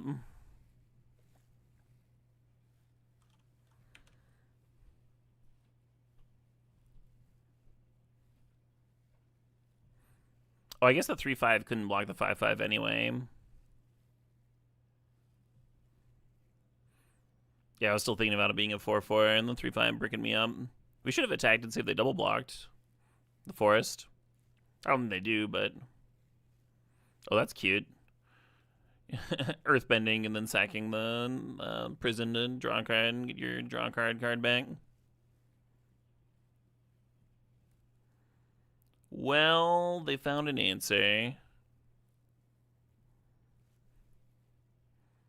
That's rough for me.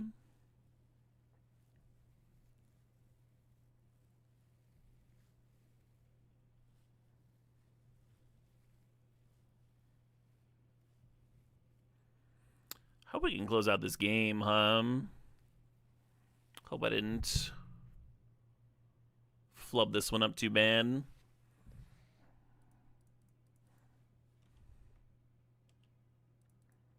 That's why we were holding that one.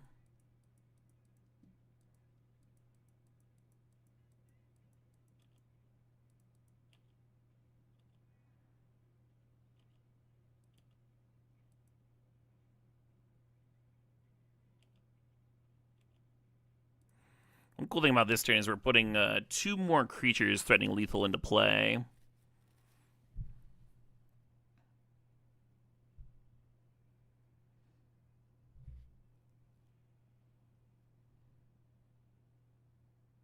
Missed 2 damage that one turn. Oh, yeah, with the Earth King. Yeah. Might not have been 2 exactly. Like, they might have blocked differently if the Earth King came in, but it certainly wasn't triggering anymore, right? It wasn't necessarily better than the ally tokens I was throwing away to make blocks awkward.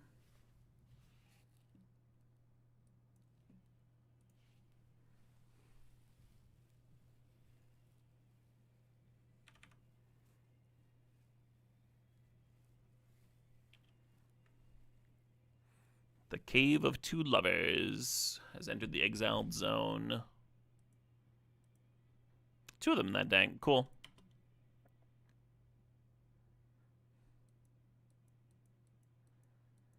And they're hellbent. They're just dead. Oh, shit. Well, there's like no strategic benefit to casting this. It just shows them that I've got a Boomy in my deck. But it's very tempting to do so.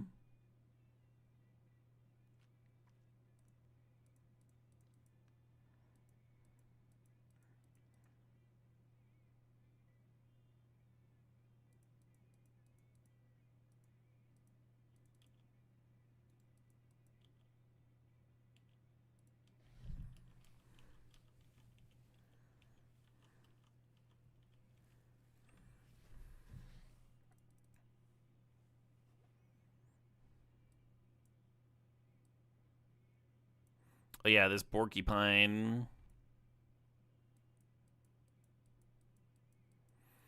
Kind of like the Warship. I kind of dig the Warship. Combustion Man's kind of funny against them.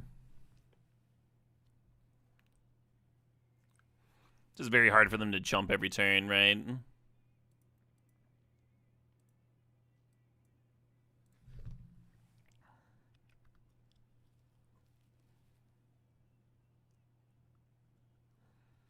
Yeah, maybe I just won't have allies in.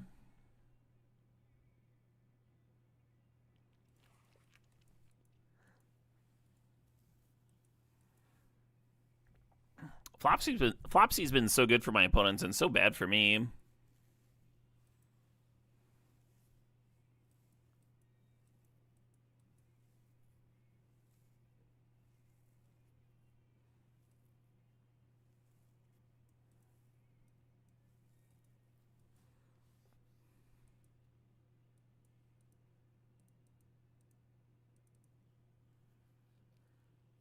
Just be slightly more gas dense here on the draw.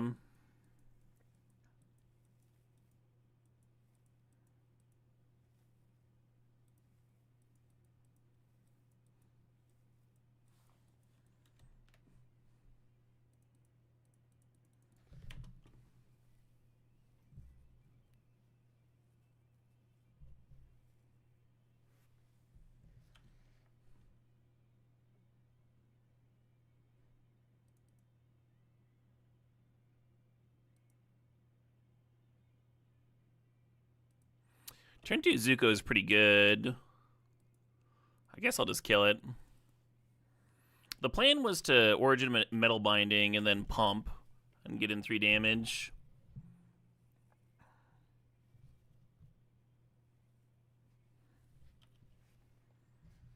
Oh, I'm so glad I waited.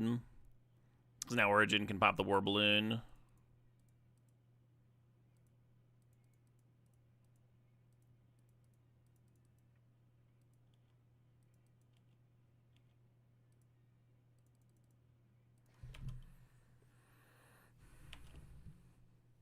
Yeah, Zuko has a stupid low win rate, but I don't think that's from a turn 2 Zuko. I think turn 2 Zuko actually has like a pretty reasonable looking win rate.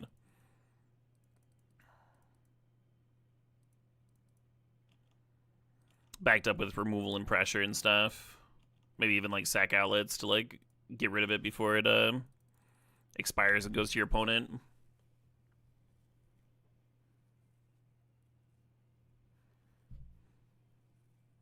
Opponent's missing blue mana currently. Sure. I think I'm once again, playing my Earth King.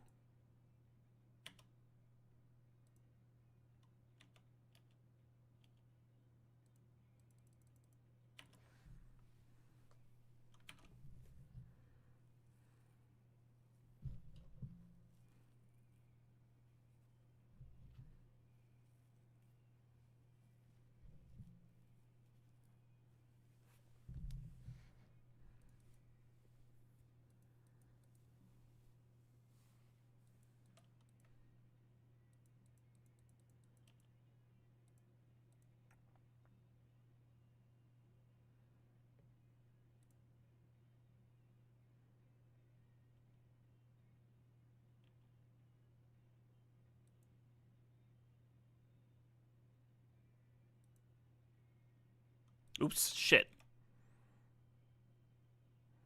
I clicked yield to all on accident because it was like the top button, and that's like obviously not what I wanted to do. Oh, they just off it. Fair enough.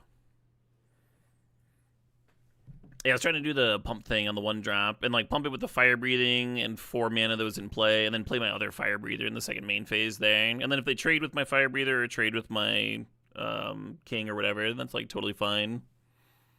Still applying lots of nice pressure. Cool. So 2 2-in-1s and a trophy today. That's not bad. That's not bad. I feel like I'm like finally starting to get the hang of this format. I was like, I feel like I wasted 2 or 3 days just trying to like splash whatever and draft sealed decks. EOE, you could get away with that, I feel like. But I don't know.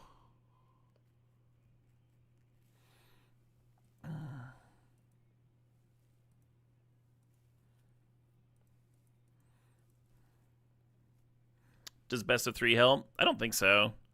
It was literally reconfiguring the format towards being like a tempo format. And making sure I had enough 2-drops and stuff. So much interaction this set. There's a lot of interaction, yeah. I feel like this is going to take me a bit to fire this as much as I wanted to fire up a Moto draft. I'll fire up, it's 9:30 now. 9:30 is a little early for me to dip out. I'm going to fire up an arena draft. And I won't be switching formats. I'll just be switching clients here. If there were like 4 people in the queue, then like obviously I would wait and jam that. But it only takes a second to switch to arena here.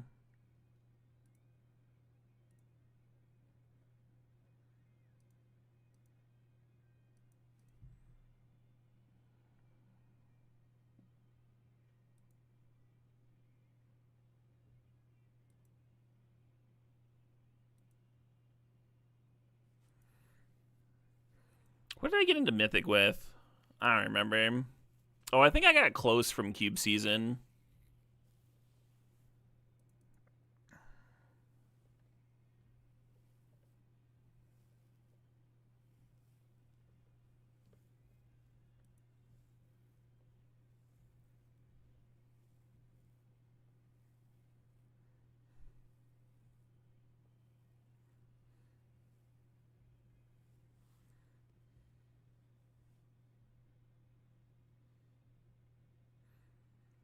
Some very satisfying riffs on this EP.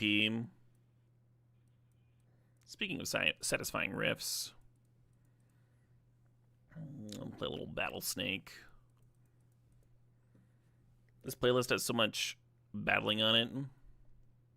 Battle Snake, Battle Lore.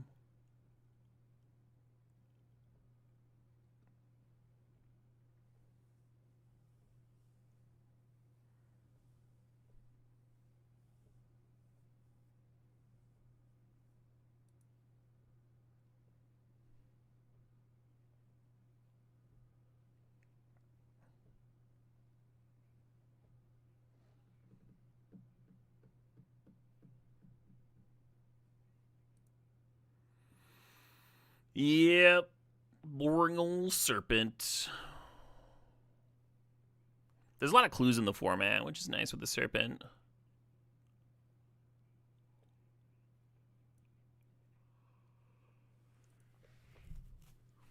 So your opponent goes to crack a clue. You're just like, I'll draw 2.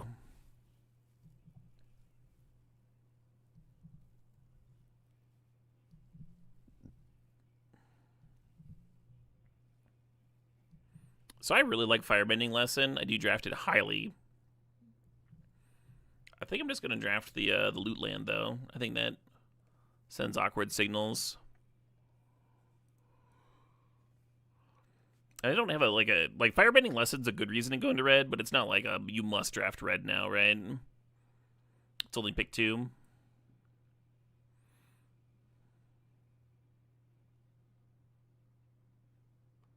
The Loot Land could play pretty well with all the like when you draw your second card, blank happens cards too, and like just be able to control that for the whole game.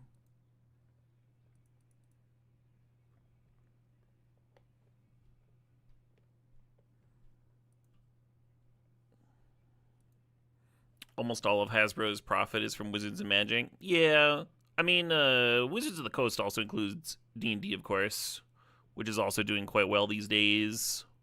You love to see it. You know what I'd like to see? A fucking second D&D movie. That first one was so good.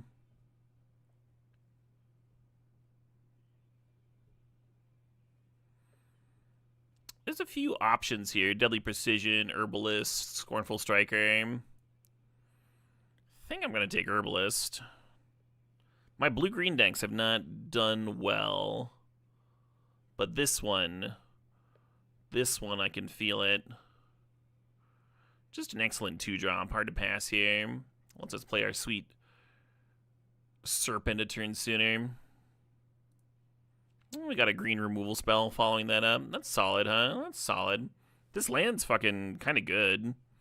4 mana, make a 1/1 unblockable. Well, anyway.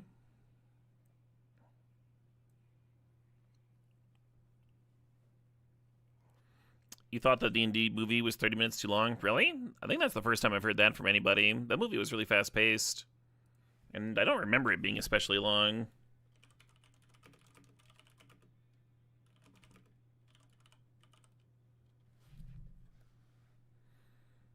Oh, it was 2 hours and 14 minutes. Okay, fair enough. Fair enough. I guess the whole ending battle and stuff took a while. Yeah, one of the big weaknesses of blue-green is just, like, not having interaction with your opponent's shit. So getting back-to-back green removal spells is kind of nice.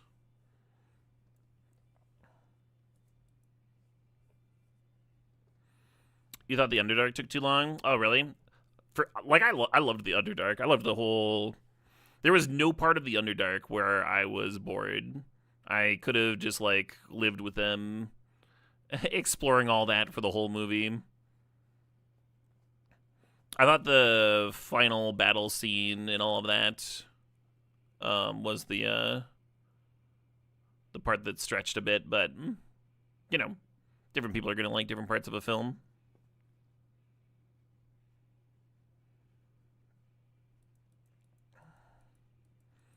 The Mage Dude's skill growth.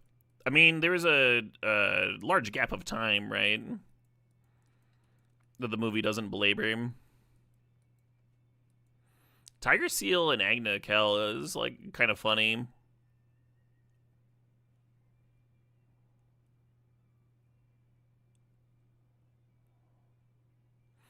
I have really not liked Honest Work very much. I kind of don't want to draft it.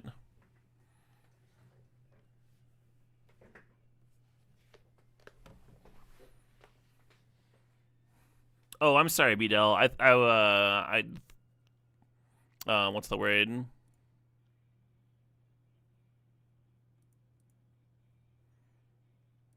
I was thinking of a different. I was thinking of the baddie, not the party member.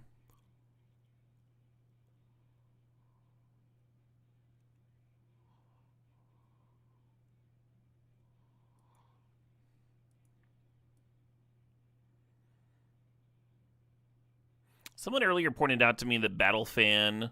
I originally thought it should like be in just in like Boros stuff, just like a shitty equipment piece, or like if you have artifact payoffs or something. Someone pointed out that it's 2 permanents for water bending, and now I kind of want to play it in blue-green.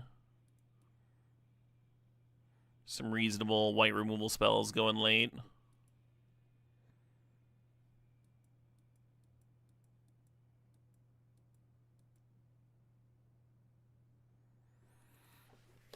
Right, Zeritol? I had a lot of I knew a lot of people that did not play D&D but checked out that movie and really enjoyed themselves.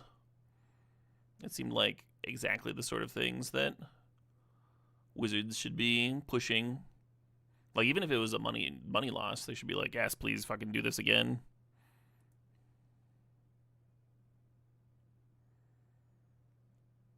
Blue-green not looking especially open, huh? I'm grabbing these fucking Battle Fans. Is there a shift that makes sense? I might have to add white just to have enough playables.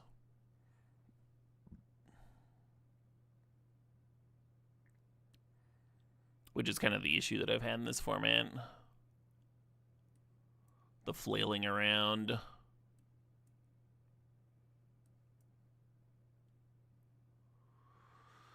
Well, that card's pretty good. It doesn't save me a wild card because I already made 4. Maybe I just try to drop green. We lose a couple Rocky Rebukes and a Hermetic Herbalist. Or maybe we try and be Bant, right? We have this Herbalist, which is a mana fixer, and then we have 2 duels.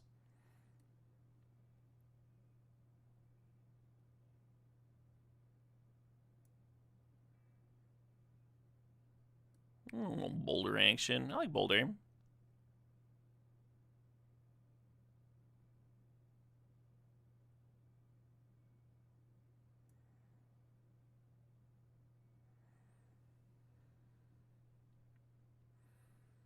You're saying things don't have to be connected. You could do a different story in the D&D universe. Yeah, I guess. The, who was it? Chris Pine? I think having him attached was good. He also sounded like stoked to do another one, which is cool. I haven't played this card at all.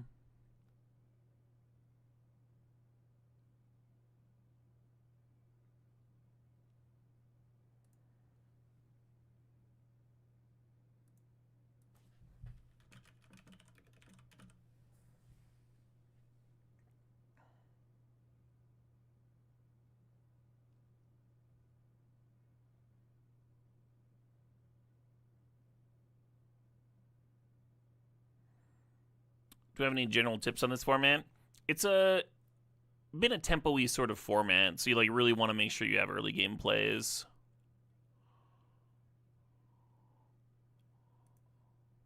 God, am I just gonna end up like fucking 4-color again?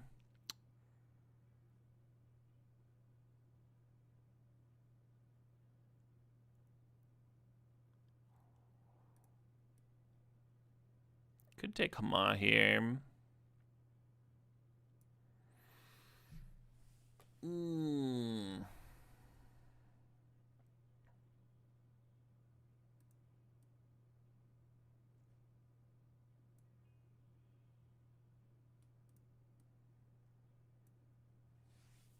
Second Herbalist.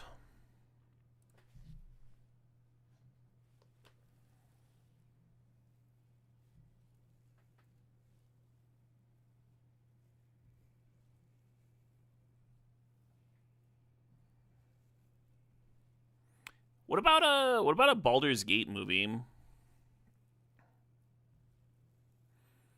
That would probably do numbers, right? Baldur's Gate 3 did super well.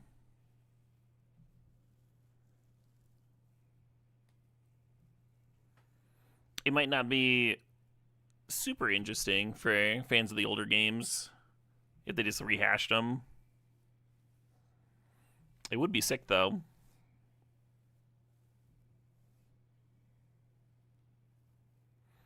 Chris Pine's character could travel to Baldur's Gate. Oh, yeah. You could like have a little bit of shifting in cast, but still keep some of the characters.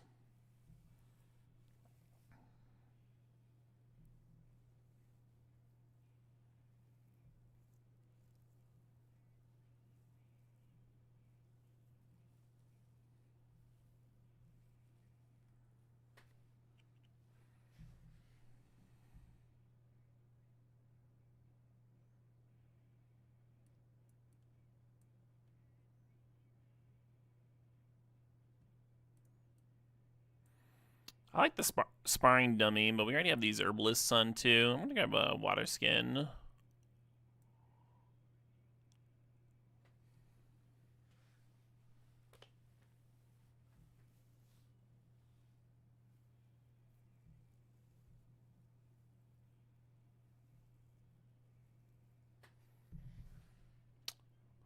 Not a huge fan of Arena, even in 4-color decks, but I guess I'll grab it. Pack's looking pretty iffy.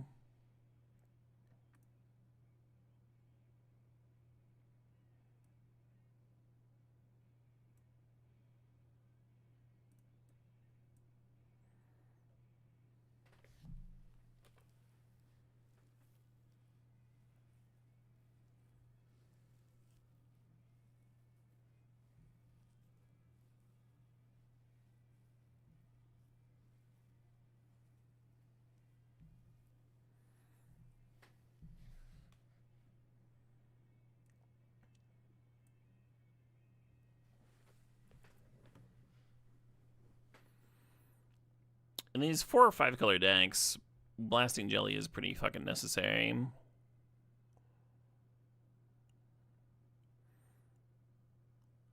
Fix your man in the early game. Pop his removal spells in late game.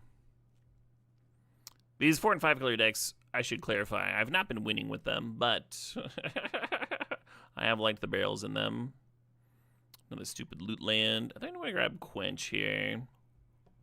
I don't think I need 2 of this card, and I care less about signals now here in pack 3. I've liked the Strategist. Glider Staff's pretty good. Haven't really played with it. It's been like fine for my opponents. Yeah, let me look up Glider Staff's stats real quick, actually. Like a 60% win rate card. Quench is also a 60% win rate card. And I think it's a little bit better in my deck. I don't really see much that I need to jump. Yeah, I guess I'm doing this.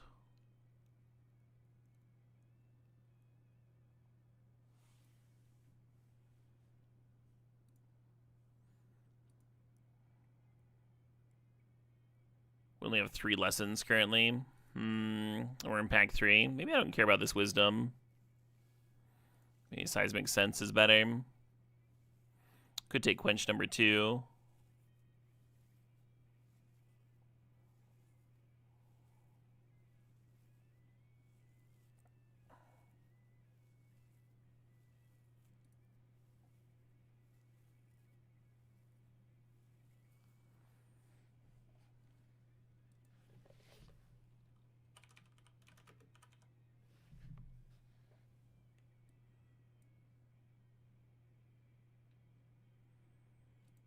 I like this Tio guy. I wonder what 17 land says about him.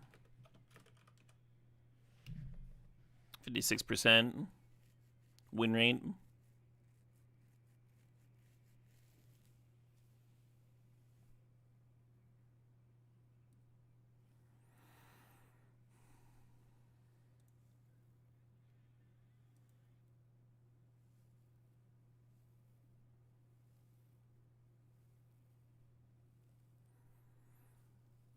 I mean, Quench's win rate is higher than a lot of early game lessons.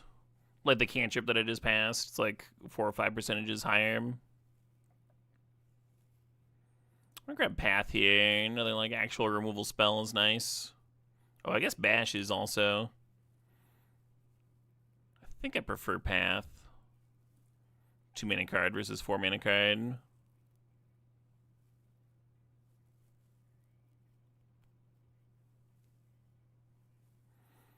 Could grab another Meditation Pools. I think I'm like good. I think I'm good on mana. If I'm gonna play 2 barrels. Am I gonna play 2 barrels? That's another question. I've just liked this Suki card. I'm just gonna play this card.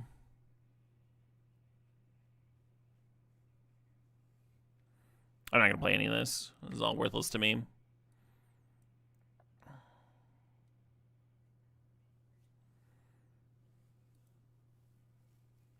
Eight allies, huh? I've really liked this clone card, even though its win rate doesn't seem to be that high. I'll grab the Anthemer, though. Suppose.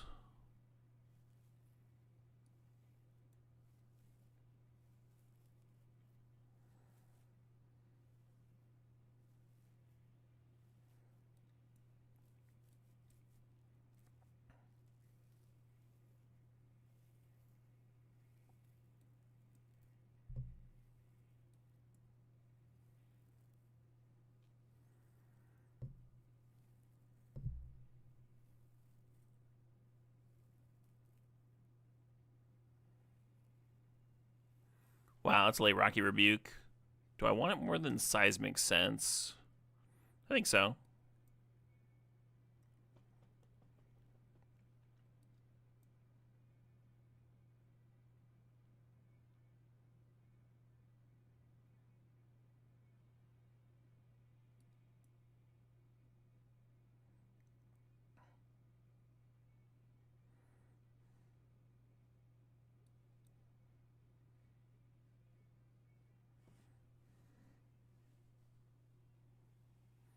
I guess Toph cares about lessons.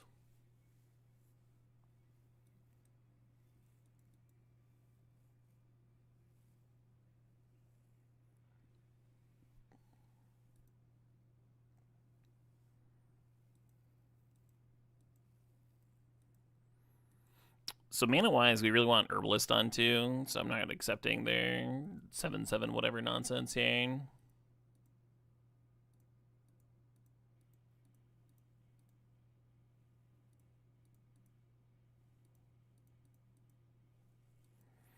Yeah, it looks a lot better to me.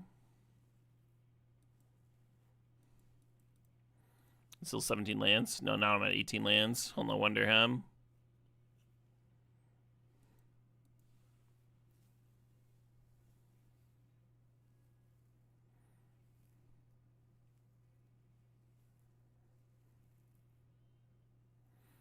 Maybe I'll cut the basic mountain.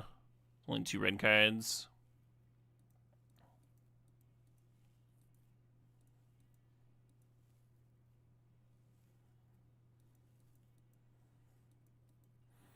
So we're at 6 red sources with the 2 jelly, water skin, double herbalist, and rumble arena for the 2 red cards. It's not free, you know, you can still miss your fucking splash or whatever, but it's not bad. I might actually cut one of these Rocky Rebukes. Or a Quench, go down to 1 Quench. They're pretty good, though. Again, it is a tempo format, so cheap early counters. Not like the opponent can play around them. I like the Giant Koi here, too. Maybe I'll just play 41. That's probably right. Yeah, let's go.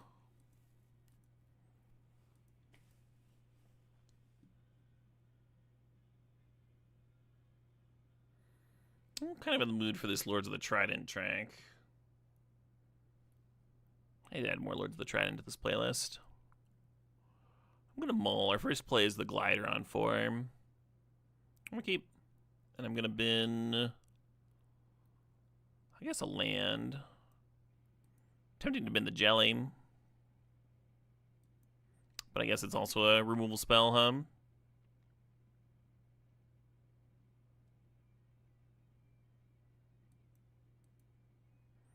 Pretty glad I've been to land so far.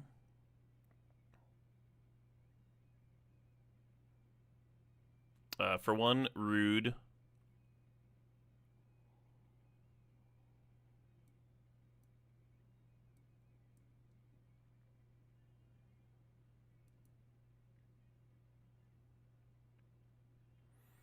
I can create the 3/3, sure.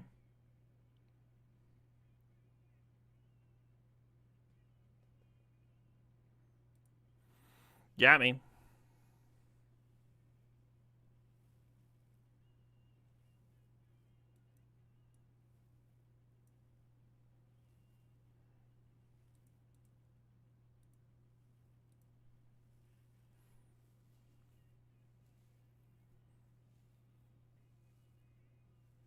The issue is just playing the Glider there is they can attack, get their loot in, put a 1/1 counter on the Submersible, and then all of a sudden the Submersible is like too big for me to deal with anymore. Pretty big deal. That Eagle's really good. My critters are not large enough to rebuke it.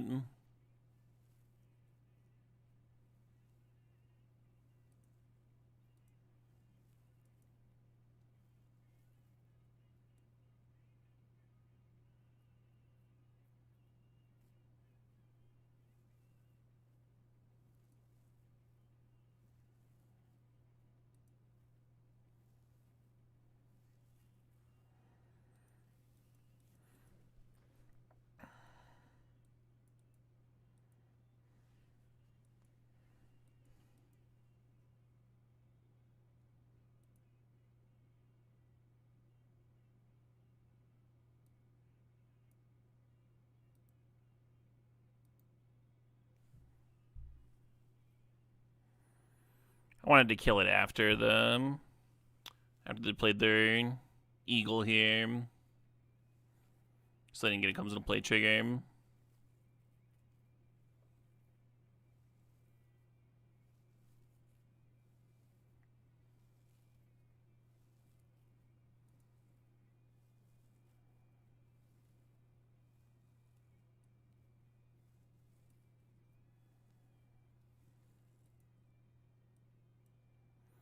Maybe the staff was just supposed to equip the herbalist, prevent the submersible from getting zesty. That's a good double block.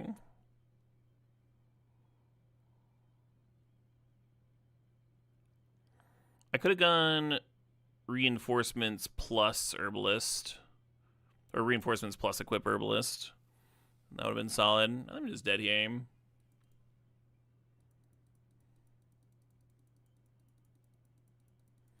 Blech. Yeah, I don't like this deck I've drafted at all.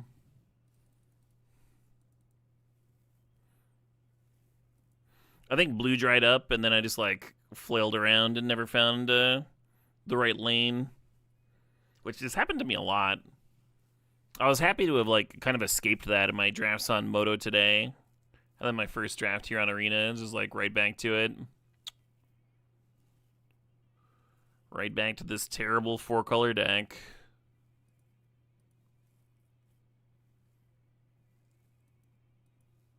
One issue with this deck is the Rocky Rebukes are just like not very good. We don't have large creatures. We don't have Death Touch creatures.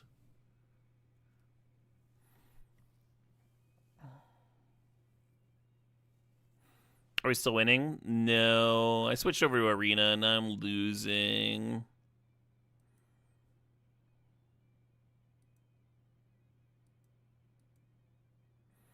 That's alright. I don't have to finish this draft out or anything. Can get some dinner.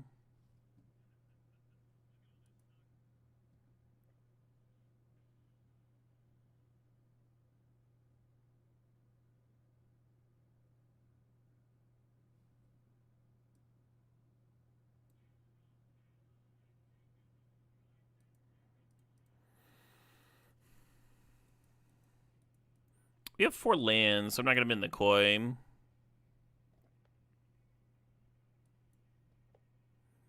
That is a very quench-worthy target. The turn 3 Herbalist, perfect.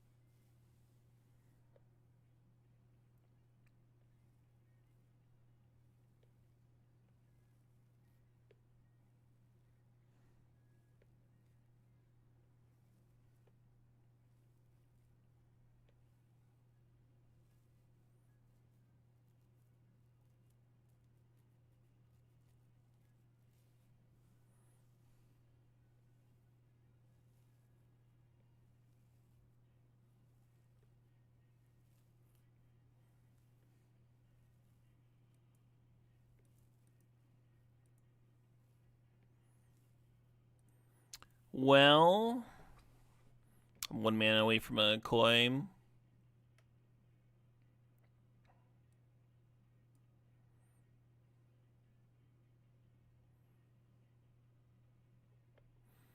Yeah, I'm supposed to let that resolve and then try and counter whatever they're trying to ramp into.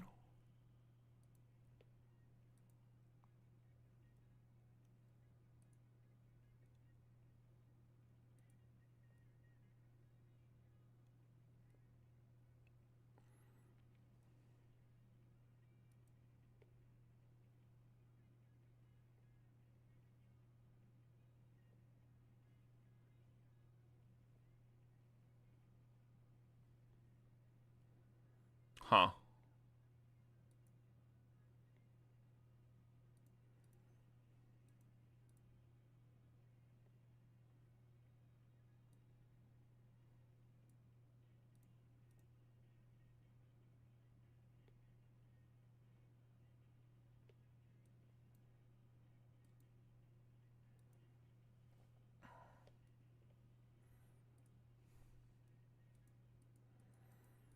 You're tempting to sack the Barrels of Jelly, but then once I hit the 6th land, huh? Once I hit the 6th land, it's like, okay, we don't need to do that.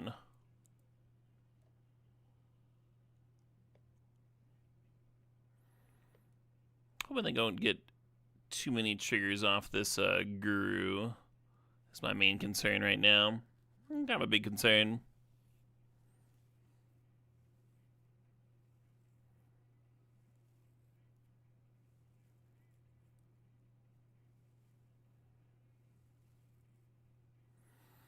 Hmm.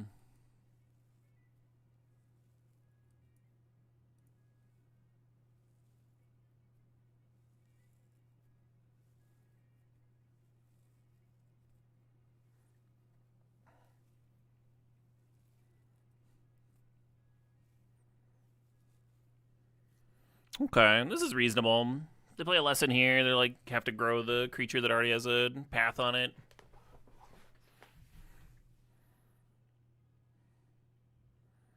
We got a couple different ways of getting rid of things. They're spending their mana to crack a clue. That's a good sign.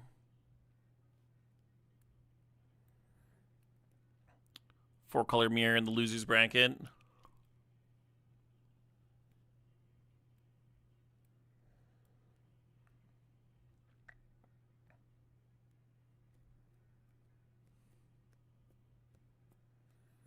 Mouse in their clue. You want to crack your other clue?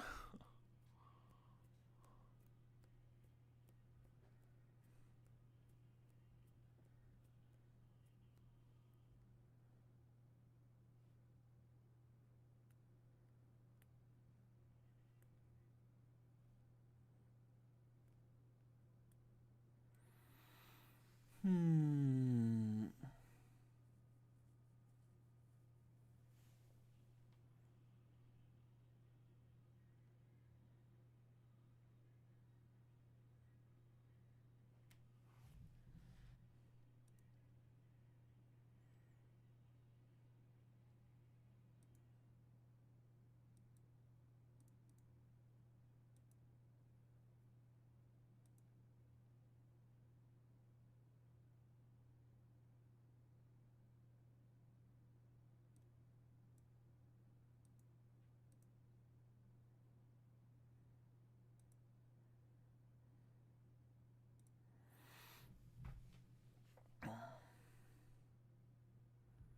Just re-slamming the giant koi. Very tempting there, too.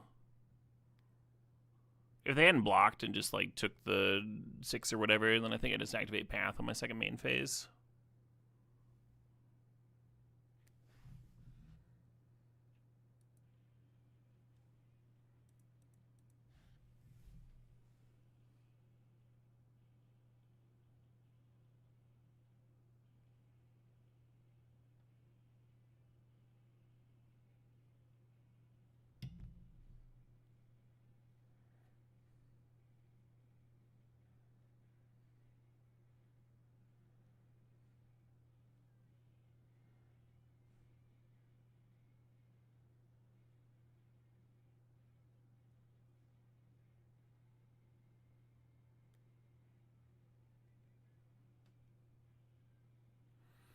All right, opponent. I'm going to need you to make a play.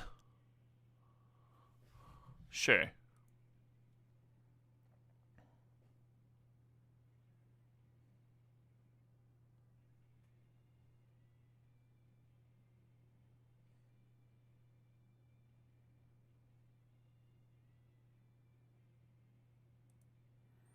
Okay.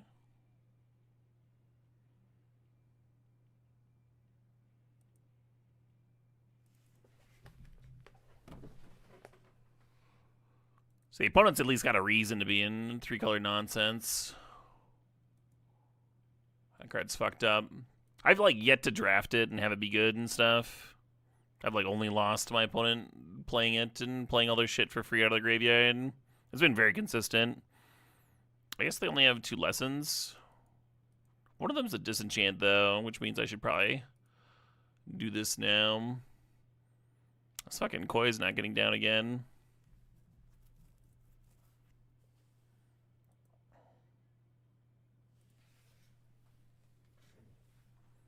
The 2 is firebending. Gotcha. Yeah, you're right. All the lessons in the top left there. Should I scoop? I don't think I can beat all that. They, like, lost days something for 1, and I guess they only have 2 lands.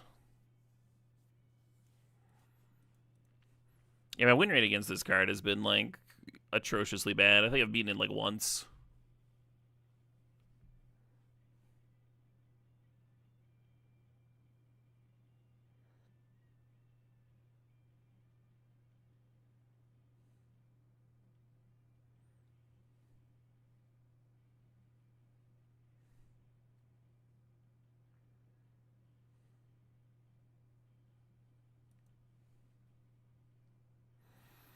Unlike most other 3-color nonsense creatures, this one seems worth playing 3 colors for.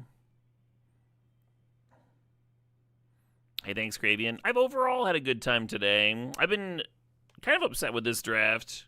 Went off the rails real fast. But overall, the day was awesome. Really good vibes. A lot of good drafts in there. A lot of nice, clean 2-color decks. And I'm starting to get hungry, so it's about time for me to quit and have my dinner anyway. Hey, Formless God, thanks for the sub, thanks for the 6 months there.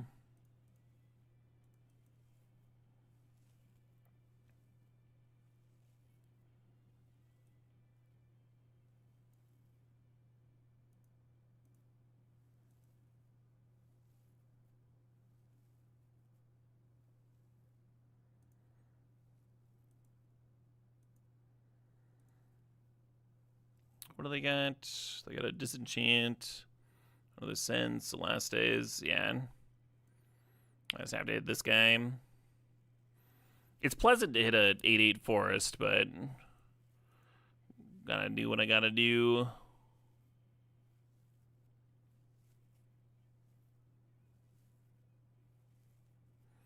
Plans for something yummy? I don't know. I had pasta for lunch, so I'm probably not making that again. I think I have a leftover burger in the fridge. Probably just heat that up.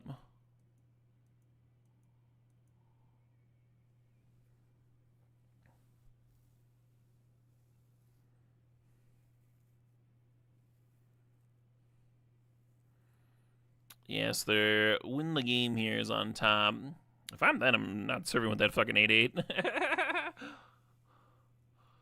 Like, kind of the only way I can win is if they serve it, smash me down to 7, and then I just find an answer to the flyer, huh?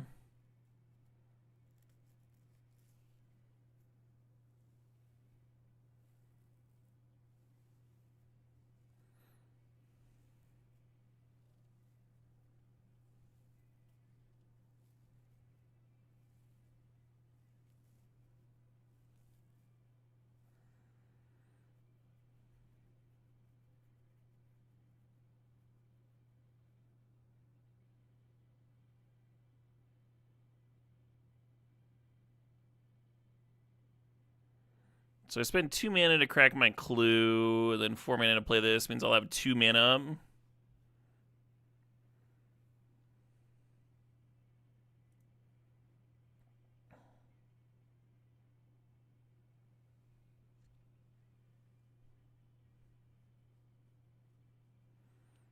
I don't think that really helps me much. Let's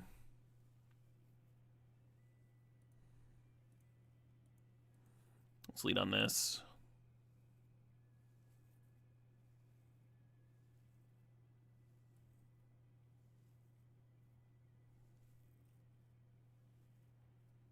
Non-land permanent. Yeah,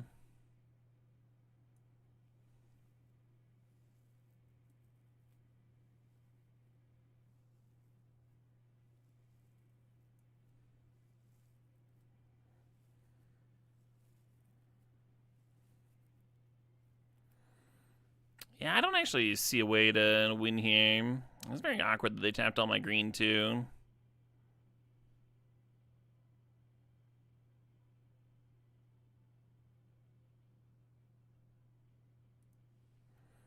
It just doesn't do anything. They have 6 mana. They only have 4 mana. And I'm just not going to do that.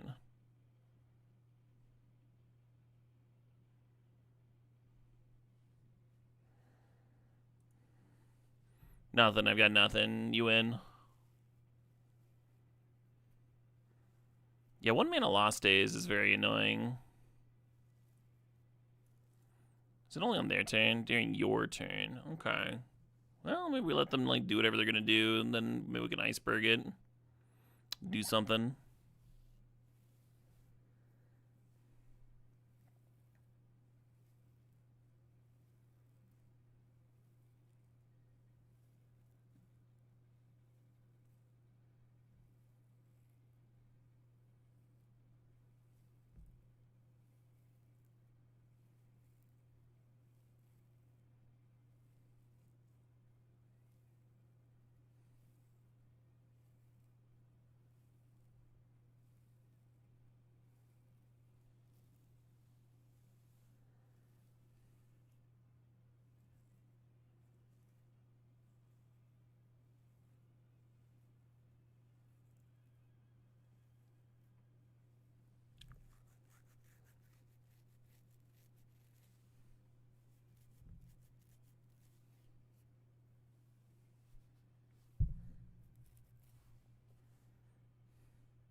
Fucking 10 cards. It's a lot of cards. They have a backup? They have a fucking backup?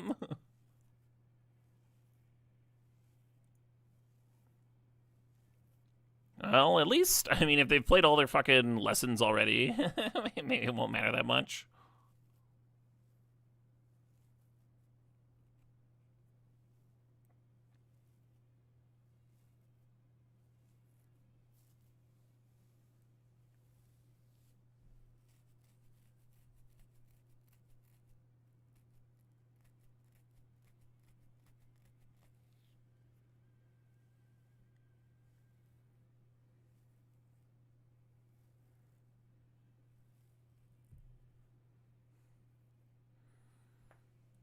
Human noble ally.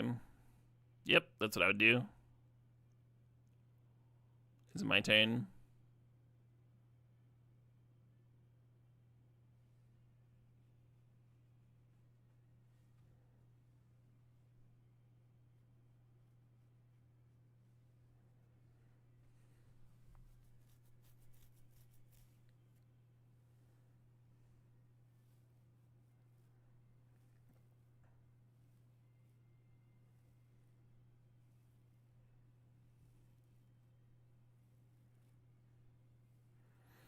I wonder if I should have discarded on the Lost Days back. I'm kind of feeling that way with this giant obnoxious forest here.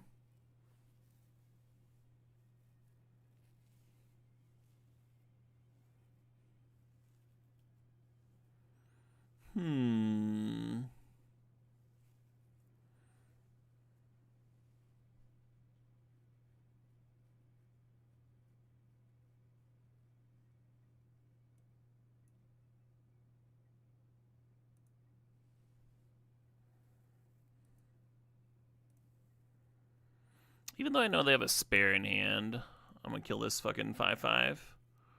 And then they'll play the other, and I'll iceberg it, I guess, is the plan here.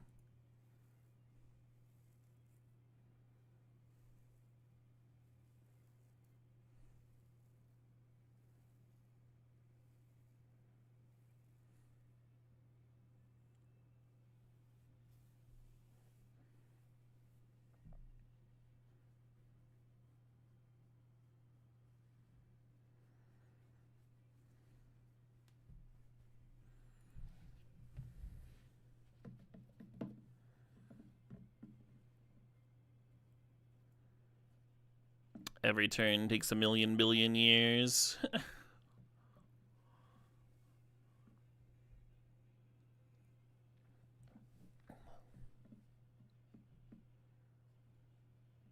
Yay.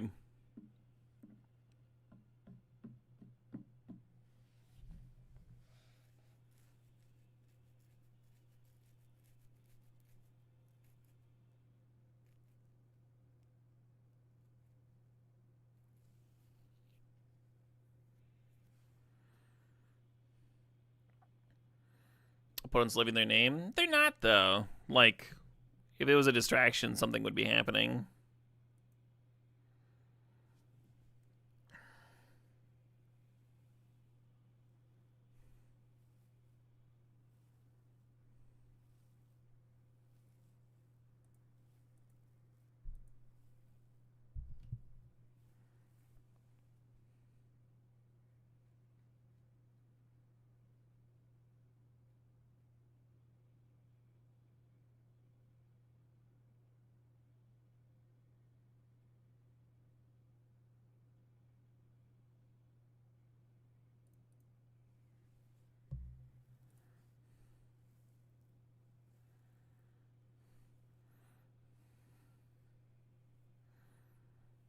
Let's see flashback non-lessons, too.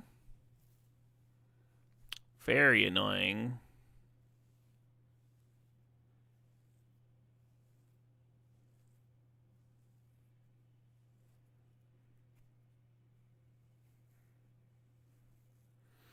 If they hadn't ripped that allies at last, I think we actually had a pretty solid chance this game. Play the warrior and the iceberg on my turn, get 2 Toph triggers, just like get to block an 8/8 for forever, and get rid of both 5/5s. We just started threatening to attack in.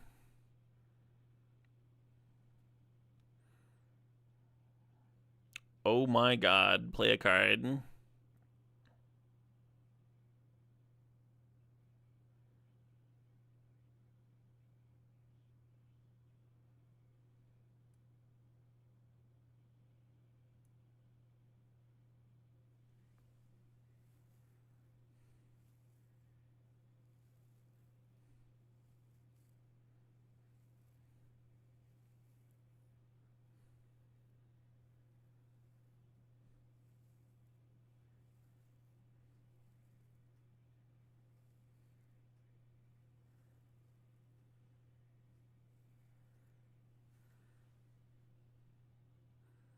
Oh, I feel like I'm just being trolled. They literally have no hand.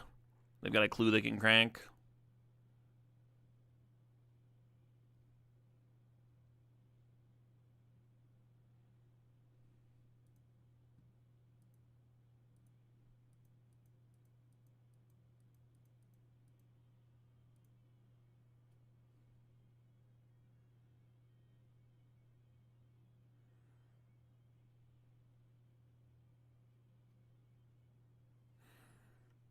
Just roping for love of the game.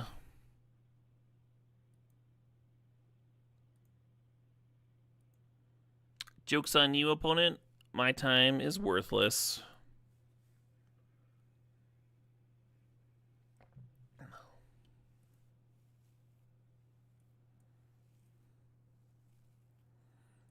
Yeah, that was probably something that should take 3 minutes.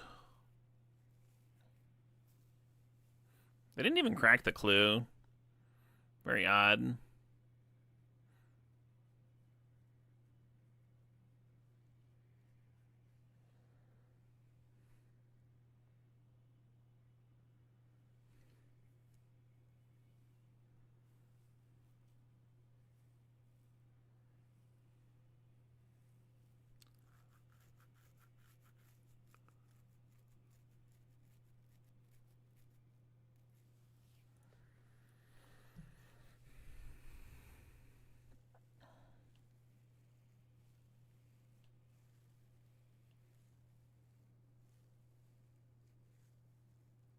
Okay.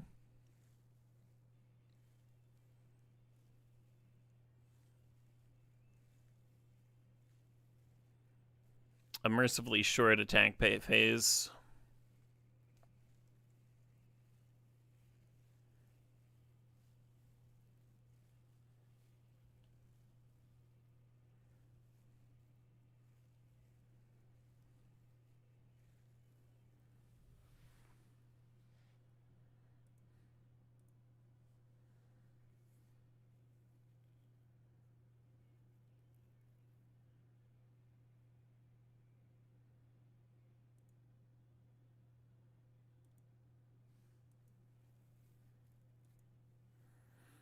Keeping the untapped land here because I want to crack my gates, of course.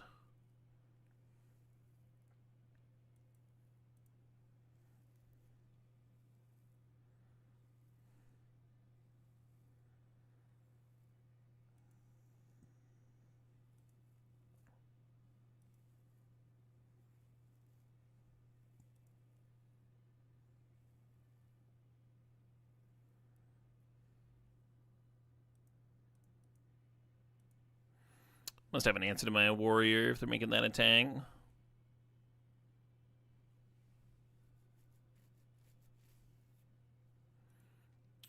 Two and one. Okay.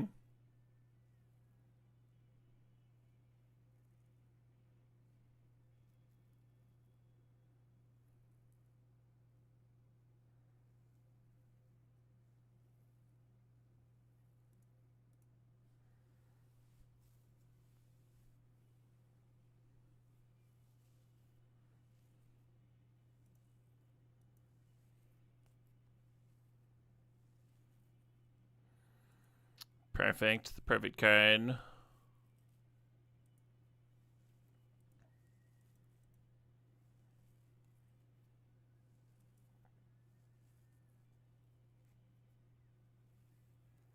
I keep mousing the iceberg.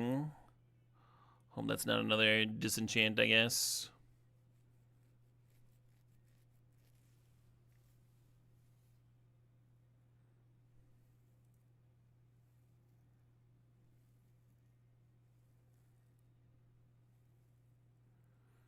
I'll call that good enough. Cool. GG's. I am done for the night. I know there's like still a game left in this deck, but I'm hungry and it's time for me to be done. Cheers, everybody. Hope you enjoyed today's stream. Tomorrow, I'd like to jam some Constructed. I am enjoying this limited format, but I would like to jam some Constructed too. Maybe get some like Eternal format in there, some Modern and Legacy or something. I like that idea. Switch it up a little bit. Cheers, everybody. Much love. Catch you later.